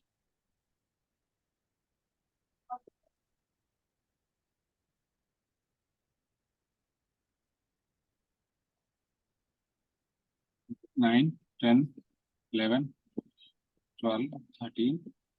Can you see time is updating up? Yes, sir. Okay, milliseconds, seconds are updating, but I want to update the date. Get milliseconds.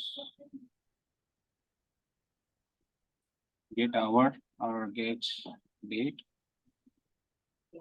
Okay, get time. Yeah, time is better, na? Get time. Get time.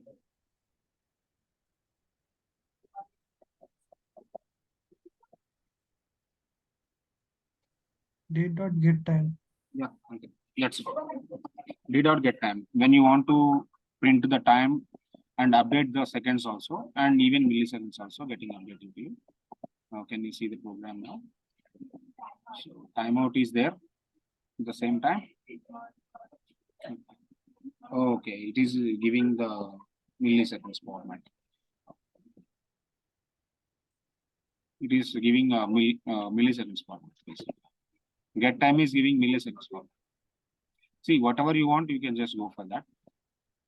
Okay. So based on the methods, get milliseconds, that is fine. I want to get milliseconds, that is only fine.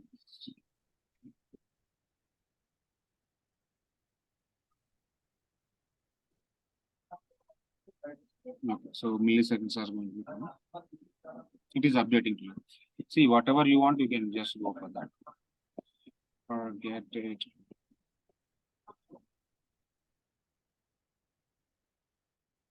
You want, you can see the get date. Date is going to be giving full date basically.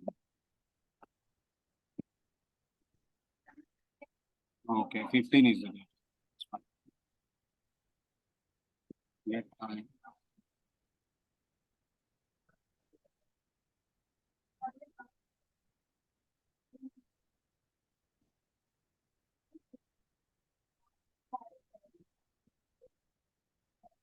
See, you can check it out how the things are happening with the date methods. So here in the W3 schools, you will be having different things. That is this. Better I can go for get a date. Date is updating with time also. Date is updating with time also.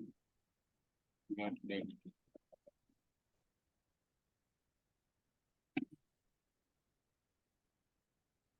Now you can see and check it out. No. Okay, fine. No problem. You can check it out how the things are happening. Get I'm keeping milliseconds on. Yeah.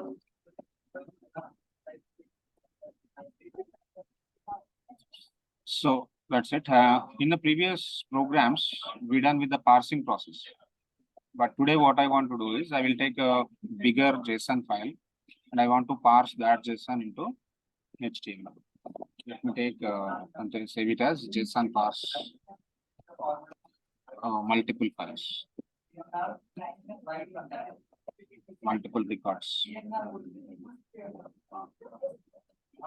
.html. So let me keep the script, and where first of all I want to take a JSON object.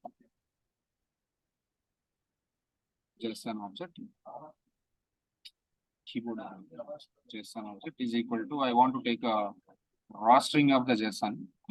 Okay, let me go for the JSON, bigger JSON, something like employee JSON. Employee records.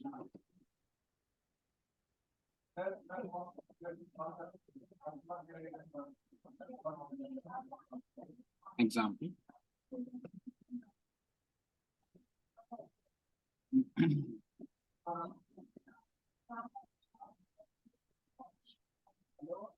A bigger JSON data I will take.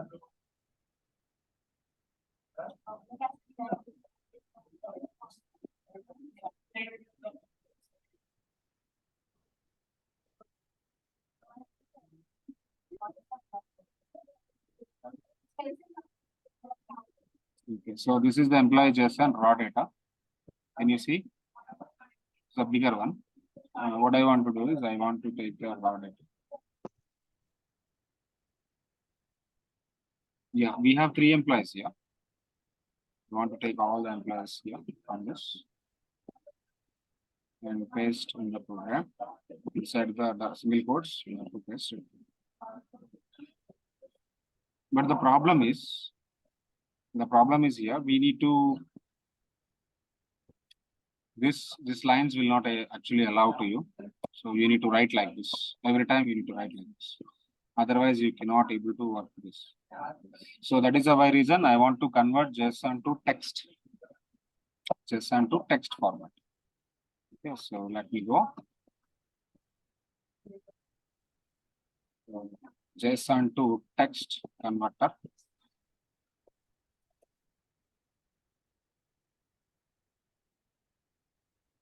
JSON to text file converter. You can go for that. Online editor, code beautifier is there.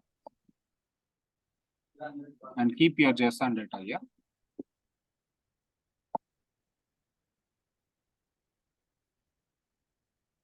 And this is the text file what we got. Okay, no. I want to take raw text basically. Raw text.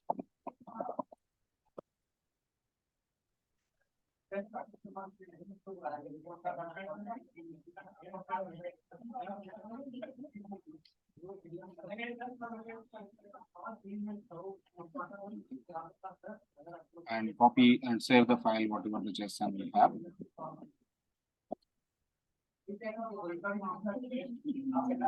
No, this is not the right one.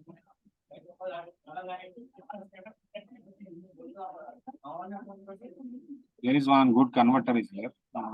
Check.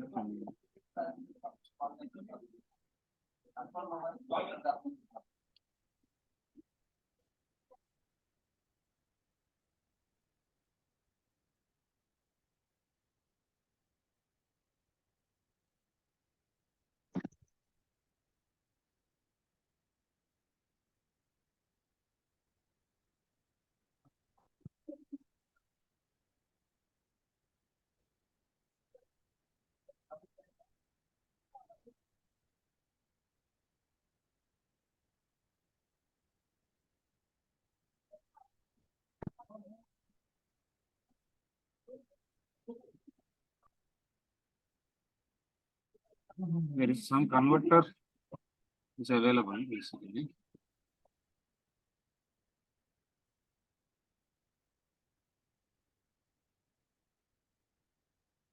JSON to string. Sorry, this one. Yeah, this one. This one actually exactly we need JSON to string. Okay, take the complete string here and copy this and paste in your program.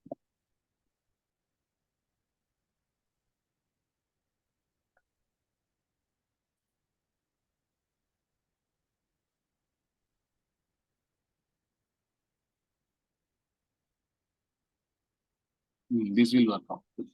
Now, what my requirement where JS object is equal to. Tell me the method. JSON dot parse. Here JSON object.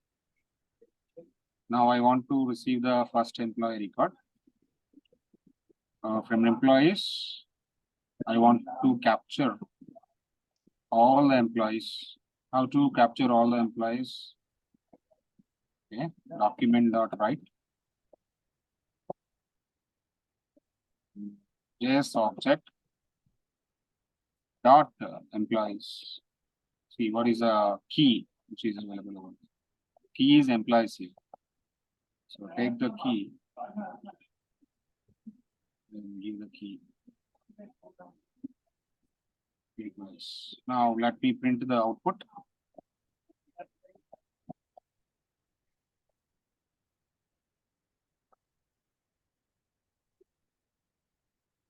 Okay, so we have 3 objects over there, but I want to see every object.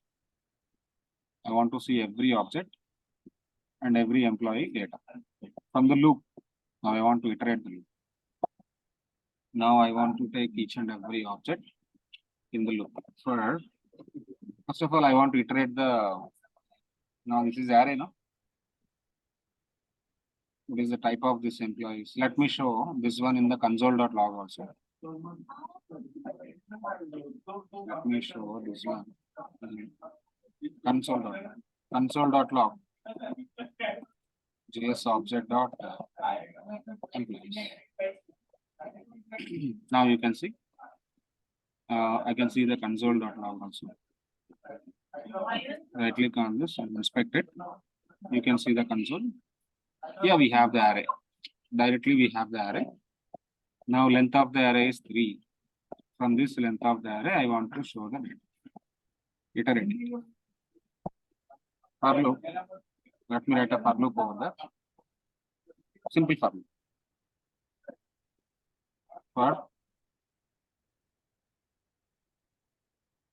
where I is equal to 0, I less than.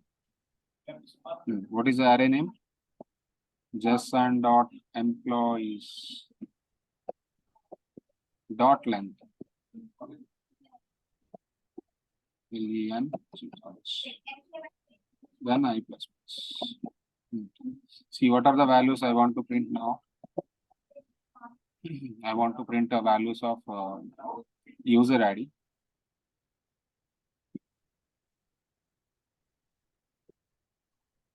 I want to print user ID name, user ID job title name.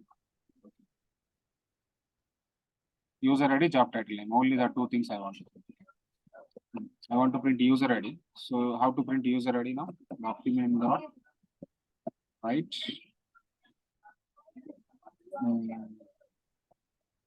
JS object dot employees of I dot user ID. That is the one thing. And I want to print one more thing. Document dot write. Document dot write. And JS object dot employees of I dot name is there, no? Job ID is there.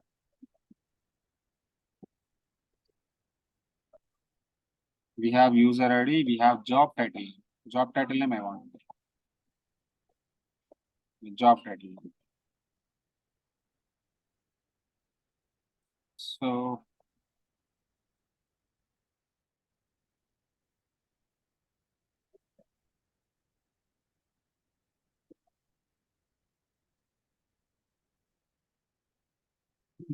Now you can see the output of this particular program.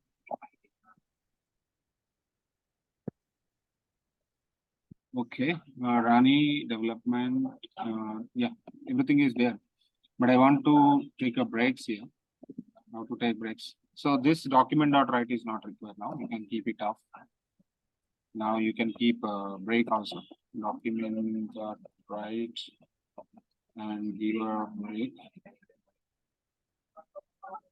Give a break. Now you can execute. See what are the different attributes we have. Just check it out. And based on the requirement, you have to parse. Now I am parsing Rani developer, Nirani developer, okay, Nirani developer, Nirani developer. Only three employees we have. Okay, check the object. User ID Nirani. Job title. I want to take a break here also. Take a break here also. Every time I want to take a break. And take a horizontal row also.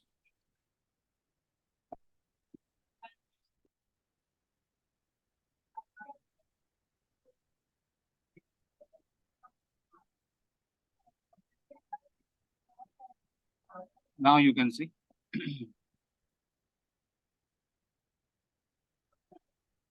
Okay, three developers related job ID, user ID I got and job title name I got.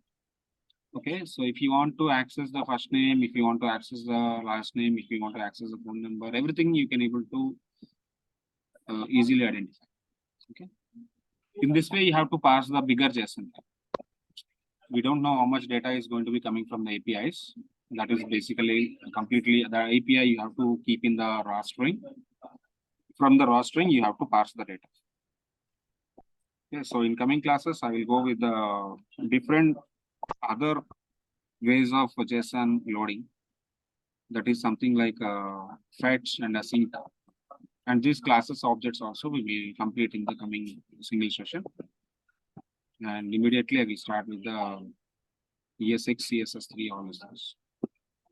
Okay. So again, we will be having class on Tuesday. There is no class on Monday. Monday we have off actually. Ganesh Chaturthi. Okay, so happy Ganesh Chaturthi to everyone. I cannot able to speak much actually. My throat is paining completely. This fetch and async we will go, and classes, objects, method, inheritance also we will go in Tuesday session. And Wednesday onwards, I'll go through ES6, CSS3, all these things. Is it okay, guys?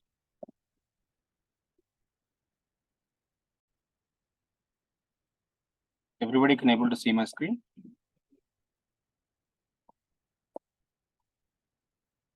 Kaushik, Prajwal. Yes, sir. Ruchik, Ritesh. Okay, so let me create a new folder for today class.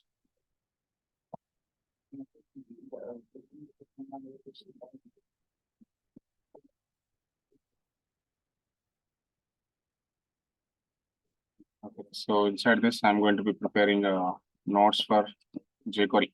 Today onwards, I'm going to be start with the jQuery. So jQuery notes. So in JavaScript advanced features, whatever we have, we will go through after jQuery. After jQuery and Bootstrap, I go through the advanced features of JavaScript, HTML, CSS. Then if it is required, I will start React.js also. But now, today we will discuss about jQuery. What is this jQuery is? jQuery is a teeny version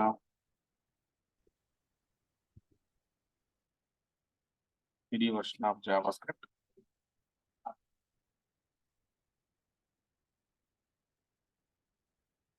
The jQuery is a lightweight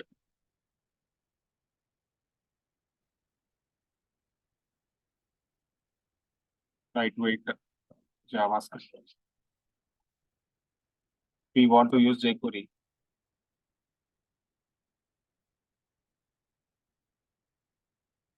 First, we need to attach.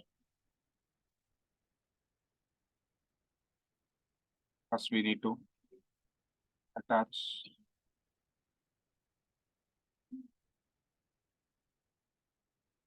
jQuery library to HTML file.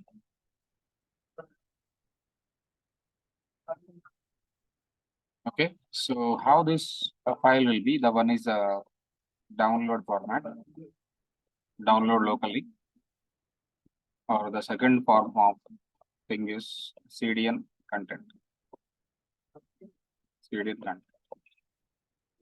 So if you go for download format, download locally file, this is going to be available in two things. One is minified file, minified version, and one is a normal version. Second one is normal version. Normal version. And even though you can go for the CDN content, CDN content also available in two ways. One is a minified one is a normal CDN. Okay, you can go for this one also. Even CDN content also, we have two things. One is a minified version, one is a normal version. So what CDN is? CDN is basically URL. URL directly from server. URL directly from server. I will show how jQuery will be. Official website for jQuery is jQuery.com. And jQuery is open source. Open source library on top of JavaScript. Now let me open jQuery.com.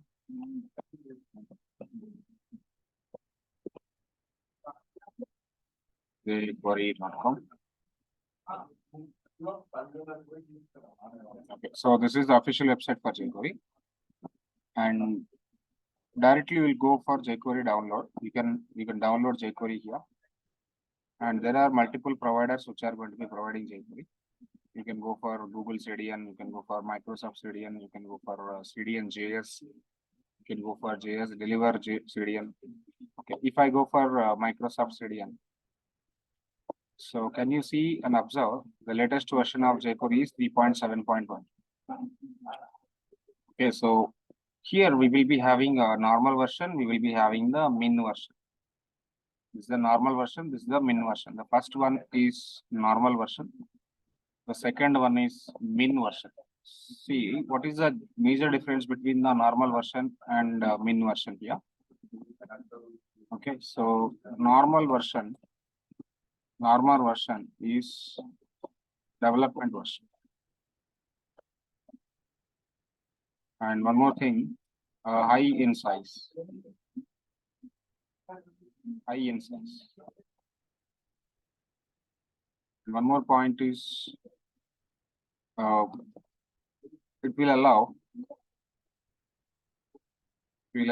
new lines and spaces. But min version is production version.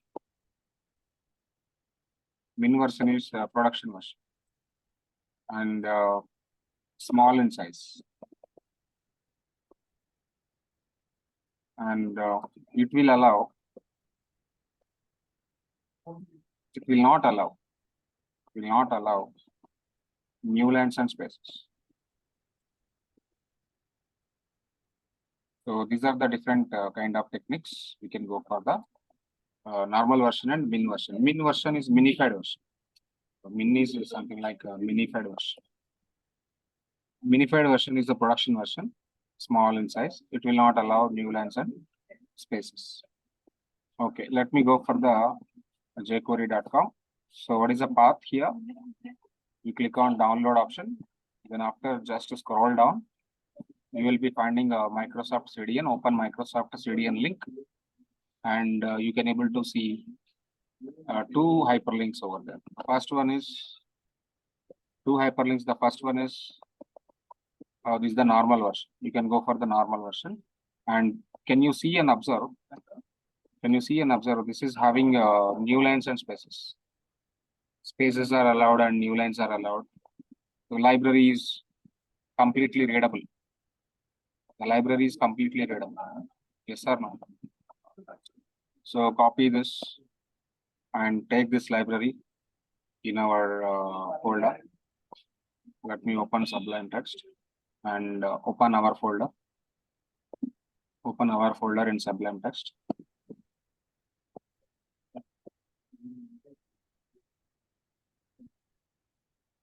Let me open the folder. Open folder. And go to desktop. And go to 19 by 9.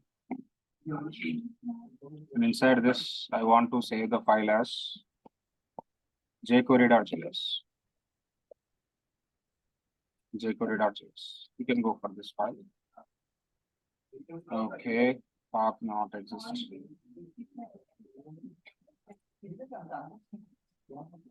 jQuery development .js. A path does not exist. And stop 19 by 9.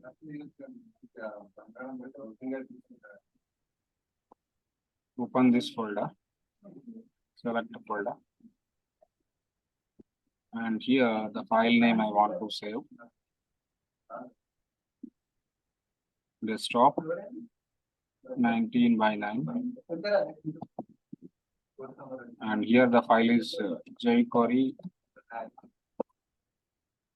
.js. The file extension is .js. Please give the .js extension and paste the content, whatever we have. So now locally, I want to save the file. That was done. And go to save, Ctrl S. Now I want to download the minified version. So if you want to go for minified version, just go back in the browser. And you can see a minified version over there, min.js. So this is not readable basically. Is this readable, sir? Minified version is readable to you? Is this understandable? Is this file is understandable or no? Pavan, Kaushik, Prajwal, Ritesh, Richik, Maruf. Is this file is No, sir. understandable? No. So No. this is not readable. Okay, and one more thing, this is not understandable. Okay, anyway, I want to copy the content and go to the Sublime Text and take a new file, Control N and Control V, Control S, and give the file name as jQuery_min.js. jQuery_min.js. This is the minified file basically. I'm giving the name of the file jQuery_min.js. Save the file. Okay, this file got saved and we have already content in the single line. That is fine. Now what my requirement is, I want to enable this jQuery into my HTML. Okay, so I want to enable, how to enable this jQuery into my HTML. So any one of the file you can able to enable. And let me explain the sizes of the two files, how the files are actually taking the sizes. How the files are going to be taking the sizes and all I will show. Okay, so let me go to the file. Okay, so what is the folder I created now? Today 19 by 9. Inside the folder, we saved two files. One is the jQuery file we saved and one is the jQuery min file I saved. Can you see the size of the file here? The jQuery normal development version, which was 290 KB. And the minified version, what is the size of 86 the? KB. Yes, minified version size is 86 KB. See, whenever you are actually developing application in the development environment, please go for the dev version. And when the file is in the production version, when the project in the live, when the project in the production, then you go for the minified version. Okay, so now anyway in the real time, which is benefitable, and in real time, the benefitable one is the CDN file, not the local files. So I will show the CDN also later. But now with local file, I want to execute a jQuery application. How jQuery is going to be working. So let me take a new file and save it as, okay, so demo_1, or you can go for jQuery_local_dev version .html. Okay, jQuery local development version I'm trying to working with. Okay, so save the file and go to the HTML. You create a HTML file over there. And inside the HTML, you will be having a header section and body section. We know that. Head section and body section. Head section first you take. And after that, you take a body section, body, and go for the body. Okay, coming to the header section, I want to integrate the script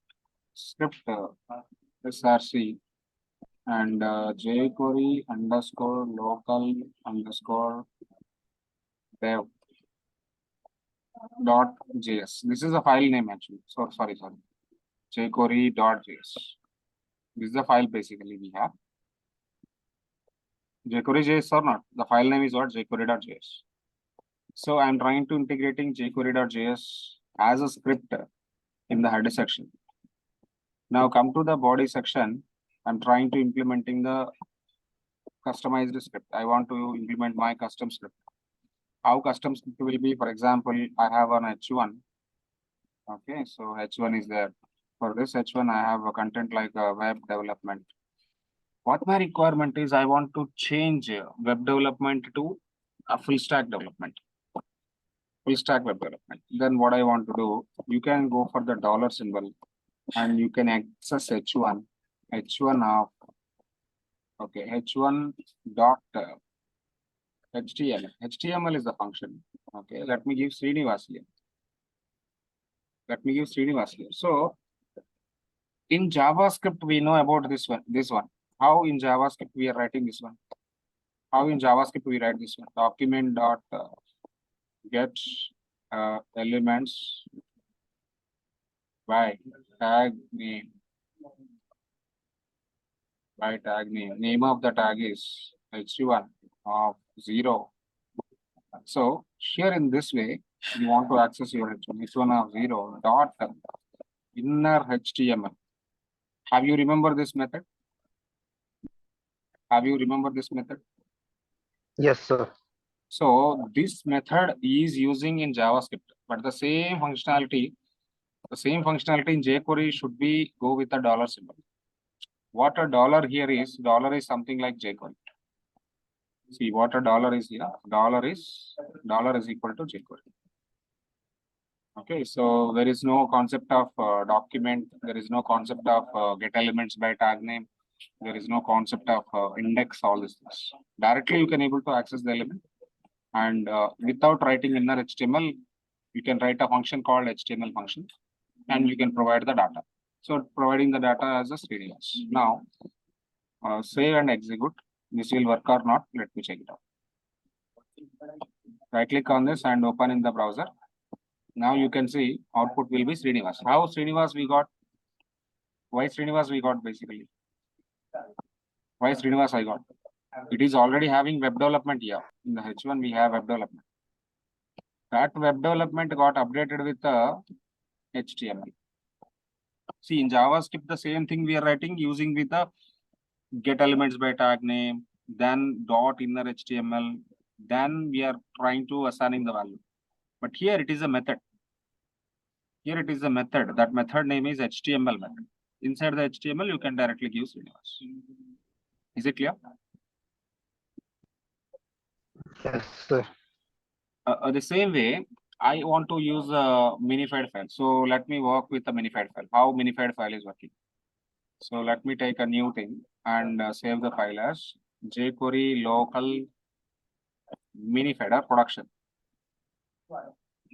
Okay, query local and minified version, minified.html. This is the minified file. Previous one is the dev file. This one is the minified file. Previous one is the dev file. This one is the minified file or PRD, production file. So here also you can create HTML content, and inside the HTML I want to write a header section, and then I want to write a body section, and go to the header section, try to access your script src, and here this time jQuery underscore min.js. Properly assign the file. Properly assign the library. This is the library attachment. This is the jQuery. So here it should be like this. jQuery library attaching process. I'm just writing a comment for the HTML. jQuery library attaching process. Okay, after attaching the library, go to script and write down something. Same process. $h1 of h1.html. .html is the method here. Okay, I want to give Srinivas. But here also I should be having some HTML content. H2, okay, H1. Here I am giving web development. Here I am giving web development, but that web development I want to convert to Srinivas. That web development I want to convert to Srinivas. Okay, let me check how this is going to be working to you. Can you see and observe? Web development got converted to Srinivas. So here in this, here also jQuery is working, and here also jQuery is working. See, whatever the file you are using, that is not an issue. But this is the development version we are actually integrating, and this is the minified version we are trying to integrate. jQuery library attachment process, and one more thing. This one is the main file. This one is the main file. But here, this one is the jQuery library attaching. jQuery library attaching, but dev file. Here dev file, a bigger size file I am attaching here. But here I am not attaching the bigger file. I am trying to attaching the minified file. jQuery underscore min. What is the jQuery underscore min? This is a minified file. This is not much readable. So you can write something. Normal file, allow spaces, and it's readable. It's readable, but it's not readable. It's not readable. Okay. Now, coming to the topic here, dollar. What is dollar here? Dollar symbol. What is the dollar symbol? Dollar symbol is something like jQuery. Dollar symbol is something like jQuery. .html method. What .html method is? Attaching HTML content. .html method is what? Attaching HTML content. That's it. That's fine. Okay. Now I want to go for the CDN. Second one, CDN content. How CDN content will be available for the jQuery? Open your jQuery file. So go to the CDN. Where is the CDN available? Just go back, and you can go for the CDN. CDN is this URL is the CDN basically. This URL is the CDN. You can go for copy this one, or you can directly go to down.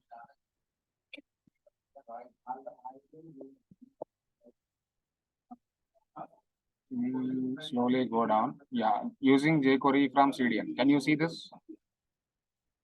Using jQuery from CDN. So how to use from CDN? This is a normal file. This is a min file, and this is a 1.9.0. 1.9.0. Okay, let me go and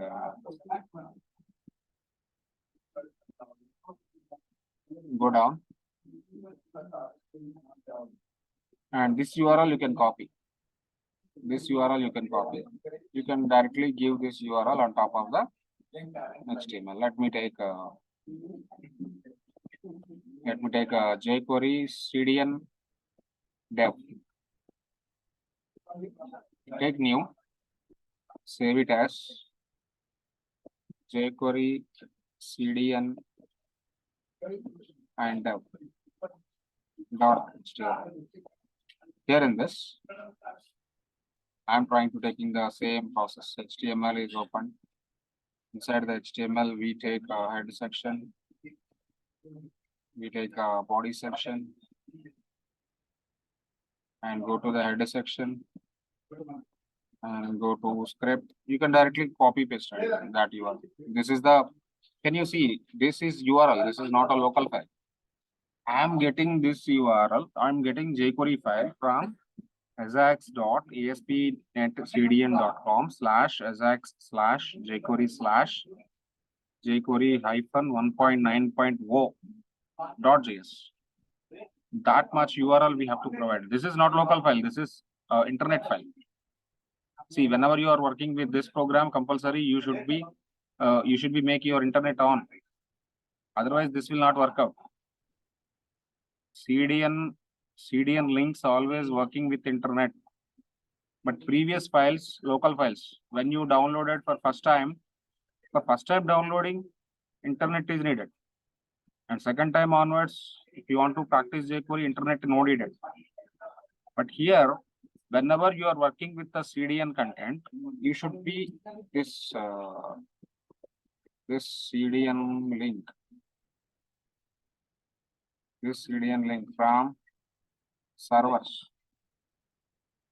24/7 working servers. 24/7 working servers. If you want to work with this program, if you want to work with this program, internet needed. Internet needed or network needed for your machine. Network needed for your machine. Okay, got my point. So whenever you are working with the CDN files, compulsory your internet should be on, otherwise it will not work out. Okay. And here also add. Now let me try to work with the jQuery in the body. Go to body, go to script,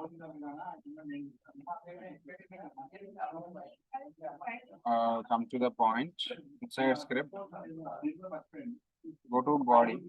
First of all, open your H1, web development, $H1, $H1 dot HTML. What kind of HTML it is? Okay, you can write some content. Let me give a same Srinivas. Okay, now let me check this web development is going to be replacing with Srinivas account. Now let me check this web development is going to be replacing with Srinivas. Open the browser.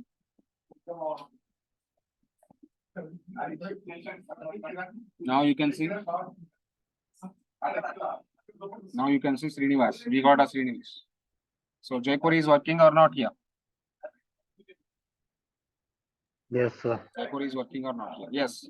This is the CDN file, which is a normal file, not a minified file.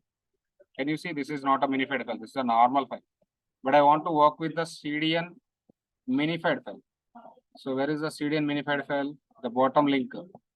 A CDN also includes the minified version of jQuery script, which you can get using the following element. So you have to copy this one. You have to copy this one and now work with the CDN content. Now let's open this, Control N, save it as jQuery underscore CDN underscore This is the minified one. Dot HTML. Now we are working with the CDN, not local. Okay, concept is same. You have to open your HTML. You have to close the HTML. You need to start with the header section, and the header section. Inside the header section, I'm pasting the library. Now come to the body section.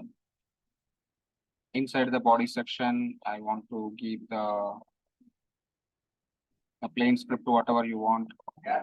Then inside the plain script, before the script, let me try to write some H1. Okay, web, same, I'm writing same, web development. Okay, so in this program also, I'm trying to keep the dollar and H1 dot HTML gives universe. Okay, now let me check this will work or not. Control S, right click on this, open in browser. Can you see Srinivas I got? jQuery is going to be available in the local file and jQuery is going to be available in the CDN file, but working process is basically common everywhere. Working process is common everywhere. Am I right or wrong? jQuery Yes, is going to be available in the multiple files, multiple kind of files. Can you see the nodes? You can go for the download only locally, or you can go for the CDN. In download, we have minified and normal. Even in CDN also minified and normal. But in real time, CDN is basically mandatory. In real time, CDN is mandatory. Don't go for the local file. Local files are your practice purpose. Whenever you are doing practice, then you can use the local file. But this is the right way of using jQuery. So totally, I am trying to giving 4 programs, which we are going to be working with local files and CDN contents. But this is not a, this is the right way, sorry, this is the right way of including your jQuery. But methods, see what are the different methods we have. So how to working with the methods and all, we will try to understand. Here .html will be available in the single quotes or double quotes. Whatever the HTML content you want, you can provide. This is your content, your text. Okay, .html. Why .html? Basically, instead of writing document dot get elements by tag name of 0 dot inner HTML, you can directly give the .html method. This method and that method both are same. This method, that method, both are same. But here, this is jQuery. Simplified way. Okay, now let me do working with styles. Let me do working with the styles. Can I copy all the program here? Copy this, go to new and paste here, save it as change styles. See, whenever I am writing a program in jQuery, I will try to write HTML also. Then you can, sorry, JavaScript also. Then you can able to understand how to change style in jQuery and all. Now jQuery change style .html. So now what I want to do is for this HTML, I want to do add CSS also dot color. Let me check. Dot CSS dot color. Dot CSS.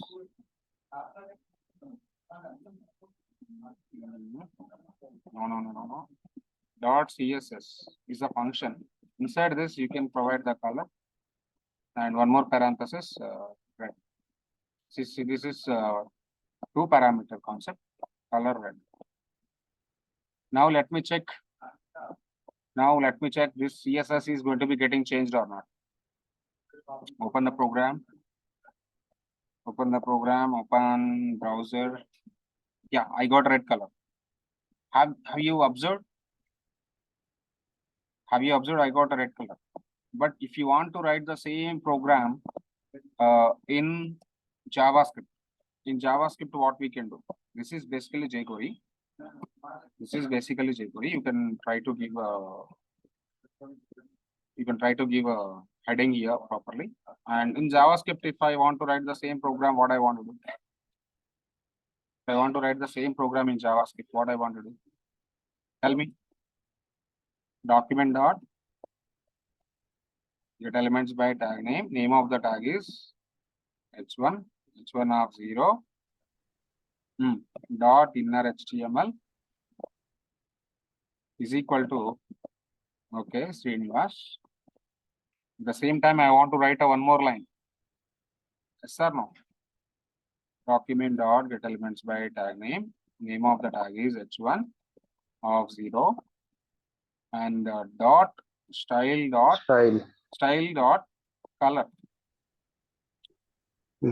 is equal to red. Okay, this much code we need to write in JavaScript. Compulsory 2 lines of statements we need to write for JavaScript. But jQuery with methods, method chaining, .html is one method, .css is one method. Over. Okay. So for example, I'm not working with the jQuery, sir. JavaScript will work or not? See, JavaScript anyway will work, sir. JavaScript anyway will work. JavaScript is working or not? Even you included jQuery, but you are not using jQuery. No problem. That is not an issue. You included a library, but you are not working with the jQuery. You are not using library or you are not using any method from library. Okay, that will be fine. That is not a problem. That will be fine. But okay, now let me ask you a question. Sir, I am working with the jQuery, sir. From jQuery, I am working with the one method. From jQuery, I am actually passing only color. And then keep hide this one. Now let me write a jQuery $h1 and .html. I'm writing only one method. I'm writing only one method from this. Okay, only HTML I'm overriding here. But for CSS, I'm writing JavaScript. Now I am working with the combination of JavaScript and jQuery. From JavaScript, one method is working. Which method is working for JavaScript? Color changing process is working from JavaScript. But HTML changing process working from jQuery. Is it fine or not? Yes, sir. Is it worth or not? Why? Yes, it is worth. Why? Because of jQuery on top of JavaScript. Anyway, JavaScript will work, sir. JavaScript method, not a problem. We don't worry about the JavaScript methods. JavaScript methods will work at the same time. jQuery methods also will work. Why? Because we already included library called jQuery. So that why both will work. Your JavaScript is working and your jQuery is working. That is not an issue. Is it clear? Yes, sir. Okay, so please join one more time. Meeting is going to be ending now. Meeting is going to be ending in 1 minute. One more time, UPP have to join. Okay. Let us conclude with some more methods in jQuery for your future purpose. Few more methods in jQuery for your future purpose, and we try to go with the events also. Okay, so the session is going to be ending in less than 1 minute. You people can join one more time. Who is Maruf? I don't know. He is not regular guy. Not a regular guy.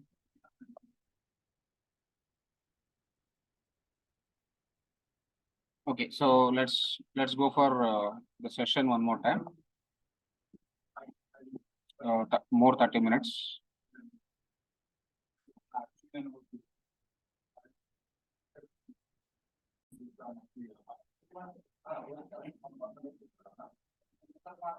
Yeah, what we are discussing.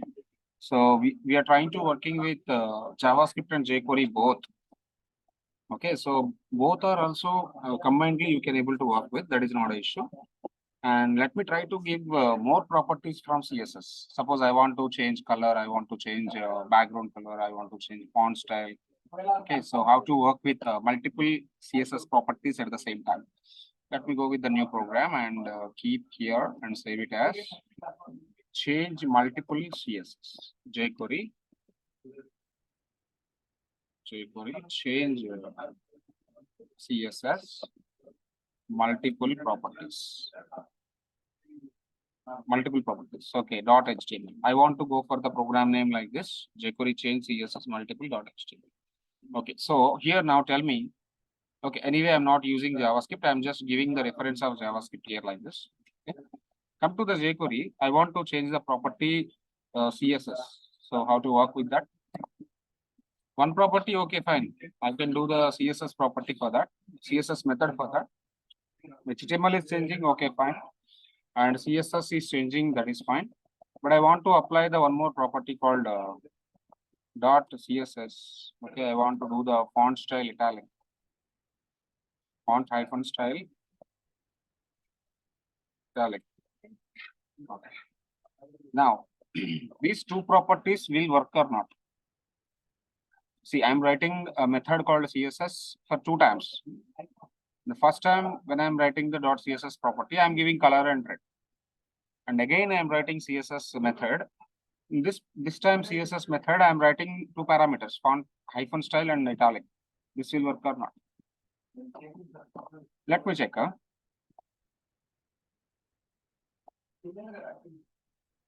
Is it working? Is it working? Yes, sir. Yes, but in the JavaScript, how you want to write a font property like document dot get elements by tag name of the tag is h1 of 0 dot style dot. So here camel case we need to use. Please try to observe. In JavaScript font style, if you want to change, you need to give a camel case, right? Font style is equal to italic. Why camel case here is there dot style dot font style. Font style is a property for the style. Font style is the property for the style. That is the why reason we should be providing italic. Suppose I'm quitting the jQuery. I'm working with the JavaScript. So from the JavaScript, I'm changing the font style. Is it working or not? Let me check it out.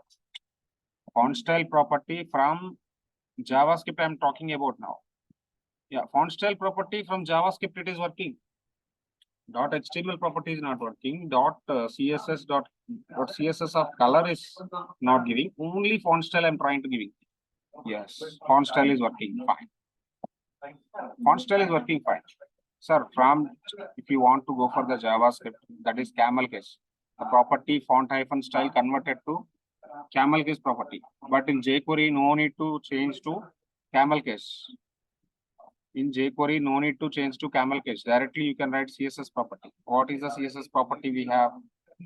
What is the CSS property we have to change font style? Font hyphen style. Am I right? Am I right? Font hyphen style is the property of CSS. Font style with S capital is JavaScript method. But now we are in jQuery. In jQuery, most of the properties from CSS. All properties from CSS. Now, as usual, how we are writing a property in CSS, in the same way, we have to write. Okay, so instead of writing this one, you can do in one more way. See, here I am writing property CSS 2 times. I am repeating the CSS property, right? I am repeating CSS property in the 2 lines. Same 2 times. Instead of repeat CSS property or method one more time, you can go for object. You can go for object. So in object you can give color colon red, comma font hyphen style colon italic. You know object, na? You know JavaScript object, na? Yes, sir. Okay. How JavaScript object will be with curly braces open and curly braces closed. So object is collection of keys and values pairs. Key value pairs. Now here key is the CSS property. Value is the red. Red is the value of the color. Italic is the value of the font style. I am actually writing multiple properties at the same time with object. That object actually included with the CSS method. Okay, let me check this will work or not. Okay, this is the one way to write your multiple properties, and this is the shortcut way and simple way to write the multiple properties. Yes, both will work, no problem, sir. Both will work, no problem. So now you can check it out. That property will work. Yes, working. Working or not? Color changed and font style got Yes, sir. color changed and font style got changed. Yes, I can able to give the one more property also. I want to give the one more property like text align. Okay. Text align colon center. Text align colon center. Now text align is working or not? Let me check the text alignment is working. Alignment center. Is it working? I want to change the background color also. I want to change the background color. So background color.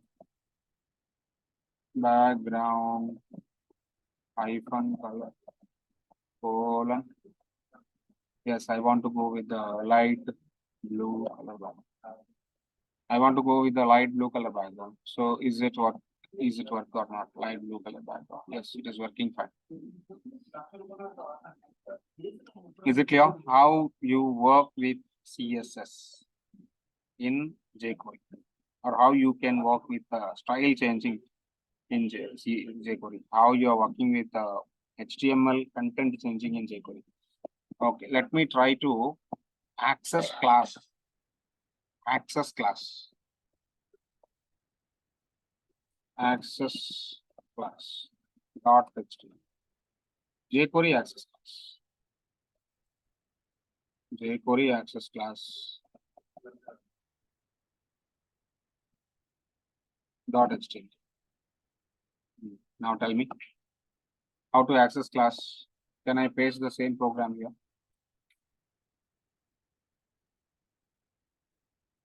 Copy this.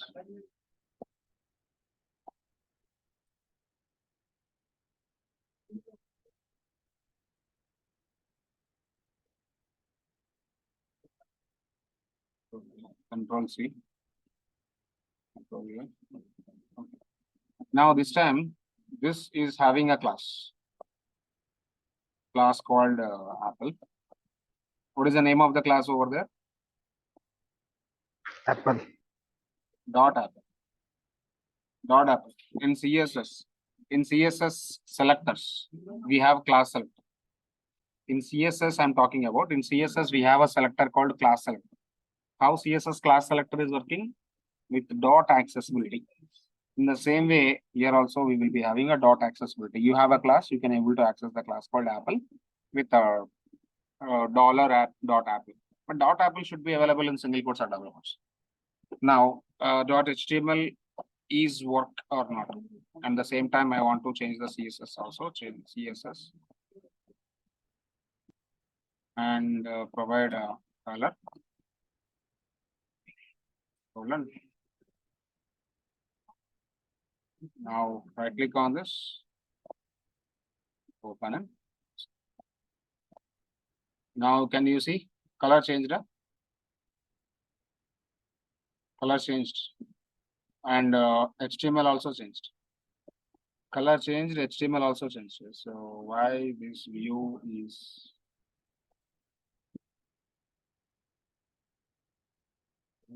what happened to the view?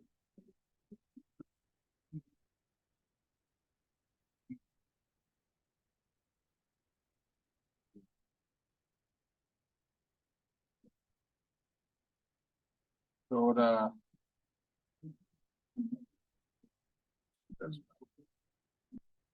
where is the problem?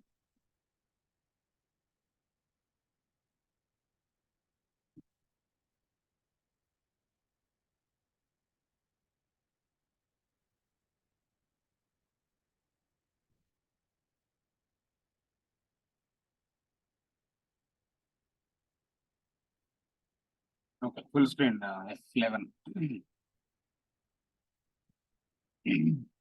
Now this is working or not? Class access. Okay, let me go with the ID access. ID. How CSS ID accessible? How in CSS ID is accessible? Hash. Hash. Okay. ID, jQuery, ID, access, .html. Okay, so let's go for the ID. For this H1, I'm trying to giving the ID called apple. Okay, so this time it is ID. For ID, hash .html. See, mostly preferable one is ID accessibility in JavaScript and jQuery. No classes, no tags. The best accessibility is ID accessibility. Okay, so let me launch this one. Yeah, Srinivas, I got Srinivas. It may show to you it is working fine. Yes or no? Text align, comma, center, comma,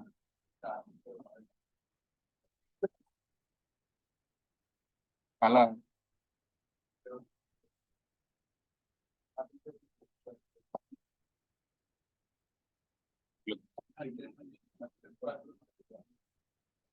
Now right click on this, open in browser. What happened? Why color not working? Alignment is working fine. Why color is not working? What is the problem? Okay. When you are writing multiple properties, we need to take an object. Huh? Yes or no? When you take object, you Yes, need to sir. give the key value. Okay. Now we have text align center and color will be blue. Now both will work now. Can you see this?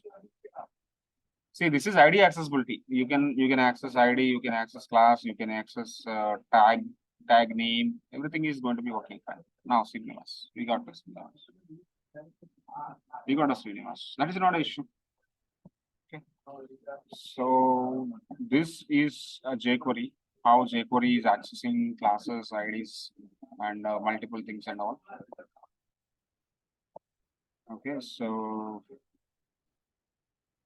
now you can go with events in coming class. We write multiple events like click event, how double click event. There are different kind of events we have in jQuery, and we will do all events, and we will do one simple application, a calculator application also. Calculator application also using by jQuery. Then after we go with animations in jQuery. There are multiple animations, predefined animation methods are there. We try to work on animations in jQuery, and jQuery will take maximum tomorrow. I will close jQuery. Okay, so every even advanced HTML will take 1 day, advanced CSS will take 1 day, and Bootstrap will take 2 days, and jQuery will take 1 day. I will try to explain all the key concepts. These are basically small things. You can try to do practice well. Sir? Yes, please. Sir, our course is still React.js.